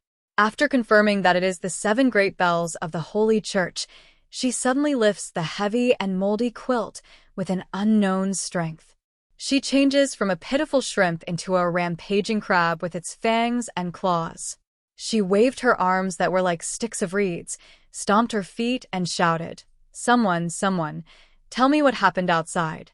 Did that bastard Yulun usurp the throne and be crowned the king of eunuchs?" No one answered her. Circe was not discouraged. Wrapping herself in an old sheepskin jacket, she ran to the door and slammed the oak door that was as thick as the wall of the world. Beyond the oak door was another world. "Why aren't you sleeping after dinner? Why are you yelling at ghosts?" The old woman's stern voice came from outside the door. "Sister Maul, why are the bells ringing in the Holy Church? Did Yulun usurp the throne? How can you allow an evil heretic to become the king?" Circe shouted. Crack! A small window 20 centimeters long and wide cracked open on the top of the wooden door. Immediately, yellow light and the pungent smell of smoke mixed with kerosene came in. Then, an old woman's sharp face that looked like an axe blocked most of the light. "Yulun did not usurp your throne. Go back to sleep," the old nun said coldly. Circe heard and let out a long sigh of relief. Her pale and dirty little dry face showed the peaceful smile of a country wife who watched her husband return with a cow in satisfaction on a summer's evening. The anger in her heart dissipated. Her body quickly felt the cold air from the long night. Circe shivered and asked, "What happened outside?" "I want to know too," Sister Maul said impatiently. "You're the only one outside. Everyone else went to the Holy Church? If that's the case, Let me talk to you to relieve your boredom. Later, we can ask Sister Allanthine about what happened in the Holy Church. Circe handed over a maid's humble smile. The old nun outside the door turned her face away. She did not speak, but she did not close the window. The yellow light shone in again. Sussy moved her face closer, greedily feeling the brightness and heat of the light. Have the other ghosts reached the King's Landing? Circe asked expectantly. If the other ghosts besieged the King's Landing, Yuluan would have to guard the wall. If you encountered the other ghosts, Thinking of the beauty, Sussy could not help but crack a dry smile, like a dried orange that had been exposed to the sun for a few days. What are you laughing at? The sudden and inexplicable laughter startled the old nanny outside the door. Circe stopped laughing and said, "What's the big news in the Westeros recently?" Tell me.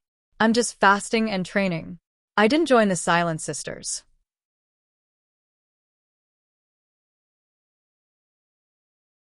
Even the Silent Sisters can ask about outside news, right? The church only asked you to repent and atone for your sins. They did not block your news. As long as it's not prayer time, your husband and the Grand Chamberlain can visit you at any time. You can ask them, Sister Maul said. Sussy stroked the bruises on her face and gritted her teeth. Are you playing dumb? Can't you see that they have betrayed me? Yuluan used the Church of the Seven Gods to bind me and steal the Queen's power. You call yourselves the servants of the Seven Gods in the mortal world, but you actually helped an evil heretic to torture the Holy Mother's lamb.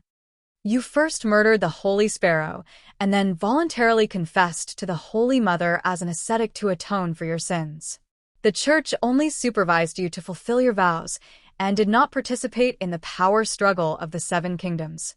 Yuluan is your lawful husband, Lady Tanya is the Grand Chamberlain you chose, and even the Red Keep's guard commander was appointed by you.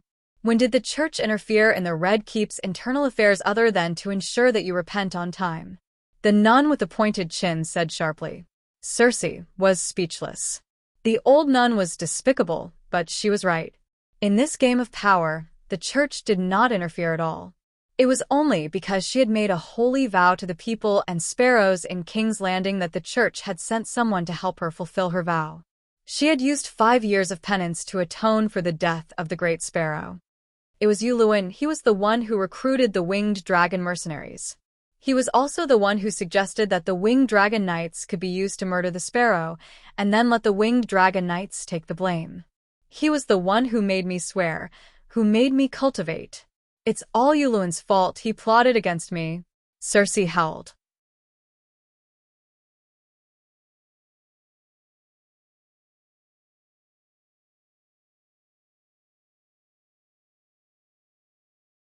Chapter 873.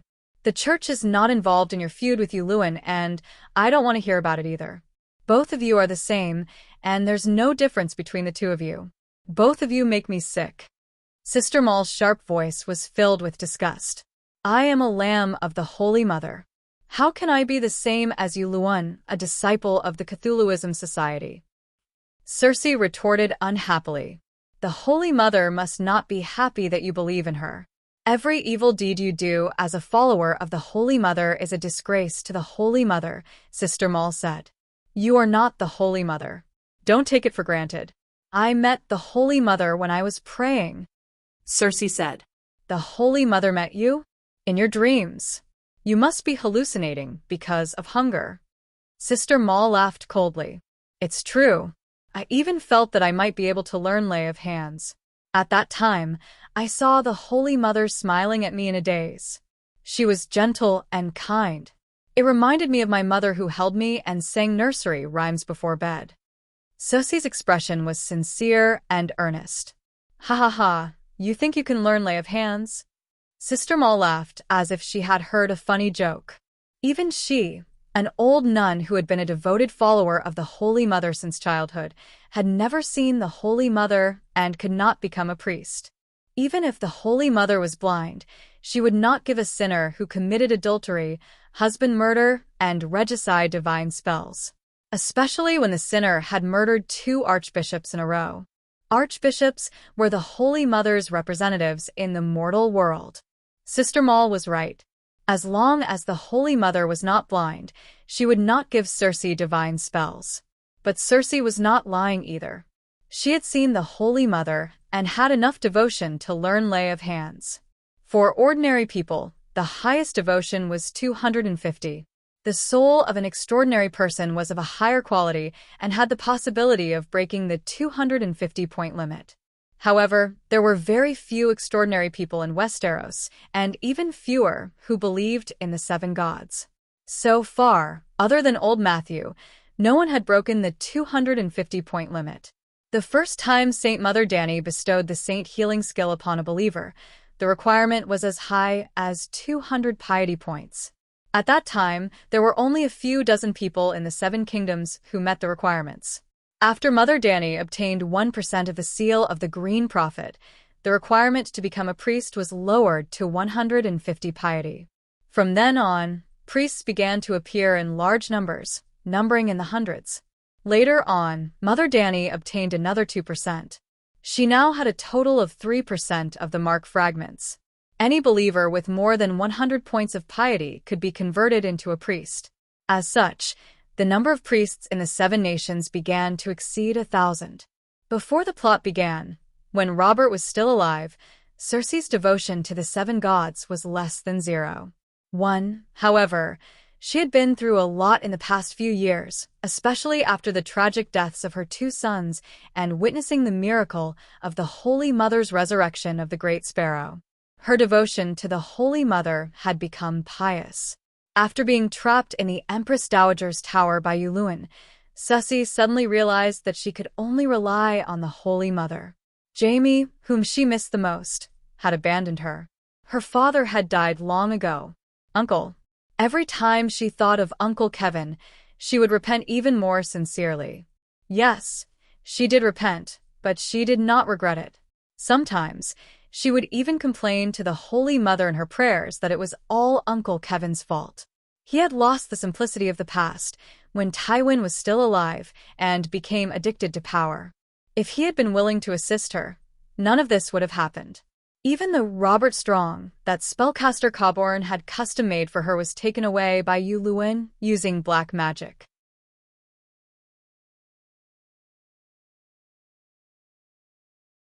In this cold, dark, and empty stone room, only the Holy Mother could give her comfort and hope. That was why Circe was so pious. There were two ways to increase one's devotion. One was to have a deep understanding of the doctrine and agree with it. The other was to wholeheartedly believe in the gods. Circe belonged to the latter. She knew the doctrine of the seven gods and felt that it was good and right. However, she was unwilling to follow it. Judging from the doctrine alone, Circe's devotion was barely 1.0, which was the standard of a normal believer. However, there was a limit to how much devotion could be increased through blind faith and pure agreement with the doctrine. It was about 100 points, fanatic. If one wanted to be promoted from fanatic to petitioner, 150 points of devotion, they would need to believe in the gods and wholeheartedly agree with and follow the doctrine of the seven gods.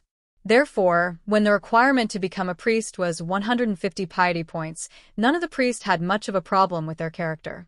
Saint Mother Dani could directly bestow them with the mark of the Holy Mother. However, when the requirement was lowered to 100 points of devotion, trouble came. The Dragon Queen accidentally met Circe. At that time, Holy Mother Dani almost had a mental breakdown. This kind of trash can become my priest? Is the Church of the Seven Gods finished? If Dani let Circe become a priest, many of the true priests would probably leave. They would not be willing to wallow in the mire. Circe made Dani understand that her priest profession change system had encountered a bug.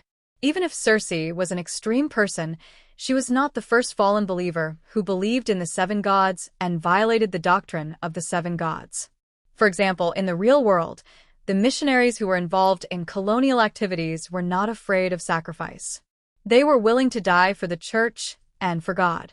There was no doubt about their faith in God. However, what they did was the actions of Satan. It was the opposite of God's doctrine. If Dani were God, she would redeem those missionaries, help them escape the fate of hell, but not allow them to go to heaven. Redemption was her responsibility to her believers. Going to heaven was a reward for her believers. Rewards were a means of encouragement. No God would encourage believers to do things that went against their doctrine. Therefore, Holy Mother Dani decided to give Circe redemption, but not the divine spell that represented the glory of the monks. Circe said that when she saw the Holy Mother smiled at her, as if receiving the divine spell was not an illusion. Holy Mother Dani not only comforted her tired and weak soul, but also left a seal of redemption in her mind. The seal of redemption had 3 functions. First, because Circe had royal blood, she was a high-risk person.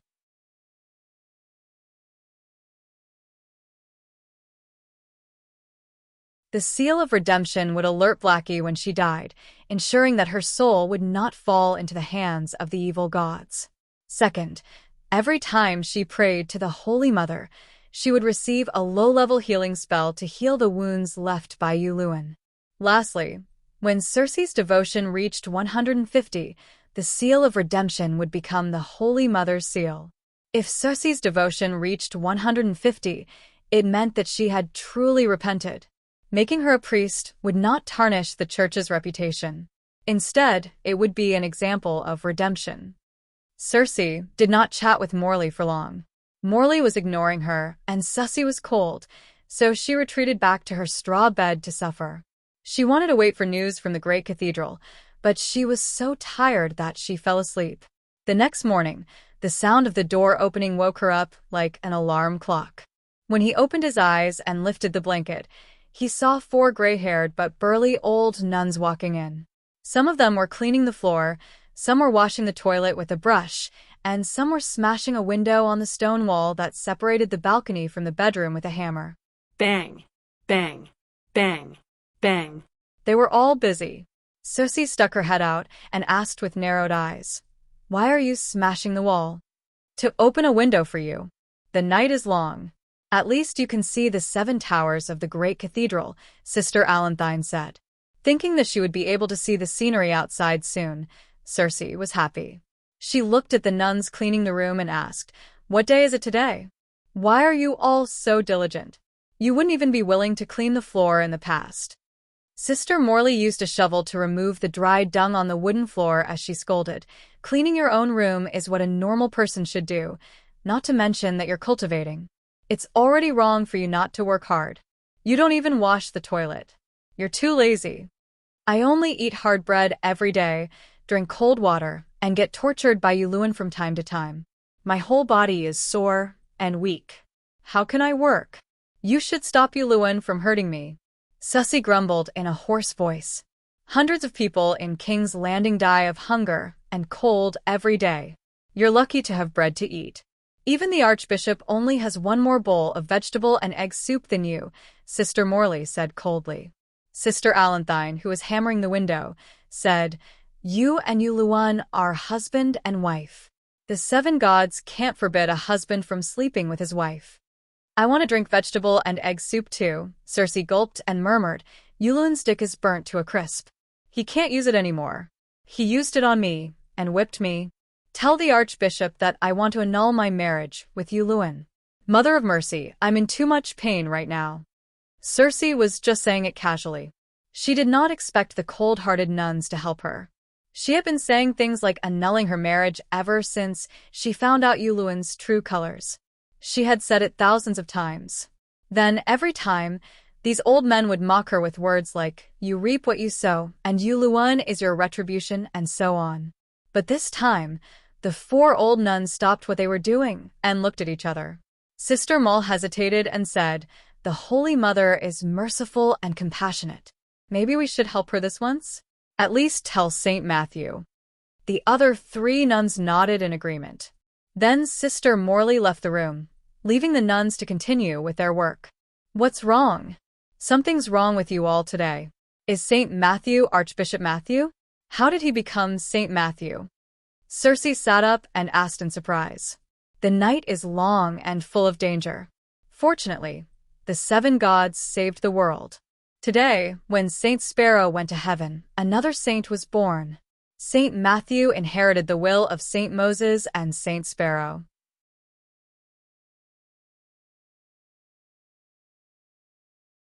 He will lead the people of King's Landing to the south to Storm's End Keep, Sister Allanthine said excitedly. Saint Matthew is also known as Angel Matthew. He has understood the true meaning of mercy and has transcended the mortal world to become a true saint, Sister Mason said. The three nuns quickly told Circe about the grand occasion at the great cathedral of Baylor last night. O seven gods, Saint Matthew can transcend his mortal body and become a holy two-winged angel. Circe exclaimed. Everyone saw it. That was a true saint soul, the nuns said reverently. Sussy was silent for a moment and said, Mother of Mercy is indeed merciful, but cutting her own flesh to feed the eagle, isn't it a little silly? Wouldn't it be fine if he just used the Holy Mother's divine palm to slap the eagle demon to death? How could a demon be converted? And that white dove, she is obviously taking advantage of Mother of Mercy. A demoness can marry the king and become a saint in heaven. What a great deal. So, we should not care about you and let you continue to sink. Sister Mason said coldly. I'm different. Circe shook her head. Yes, you're different. What you did is far more terrifying than a demon. You're tuning in to the Blissful Bookshelf YouTube channel. We're so grateful for your support, and don't forget to subscribe to join us on this incredible journey through captivating stories. Your generosity through donations truly makes a world of difference, as it's the primary source of revenue that allows me to expand and enhance this channel for you. Thank you from the bottom of my heart for being a part of this adventure.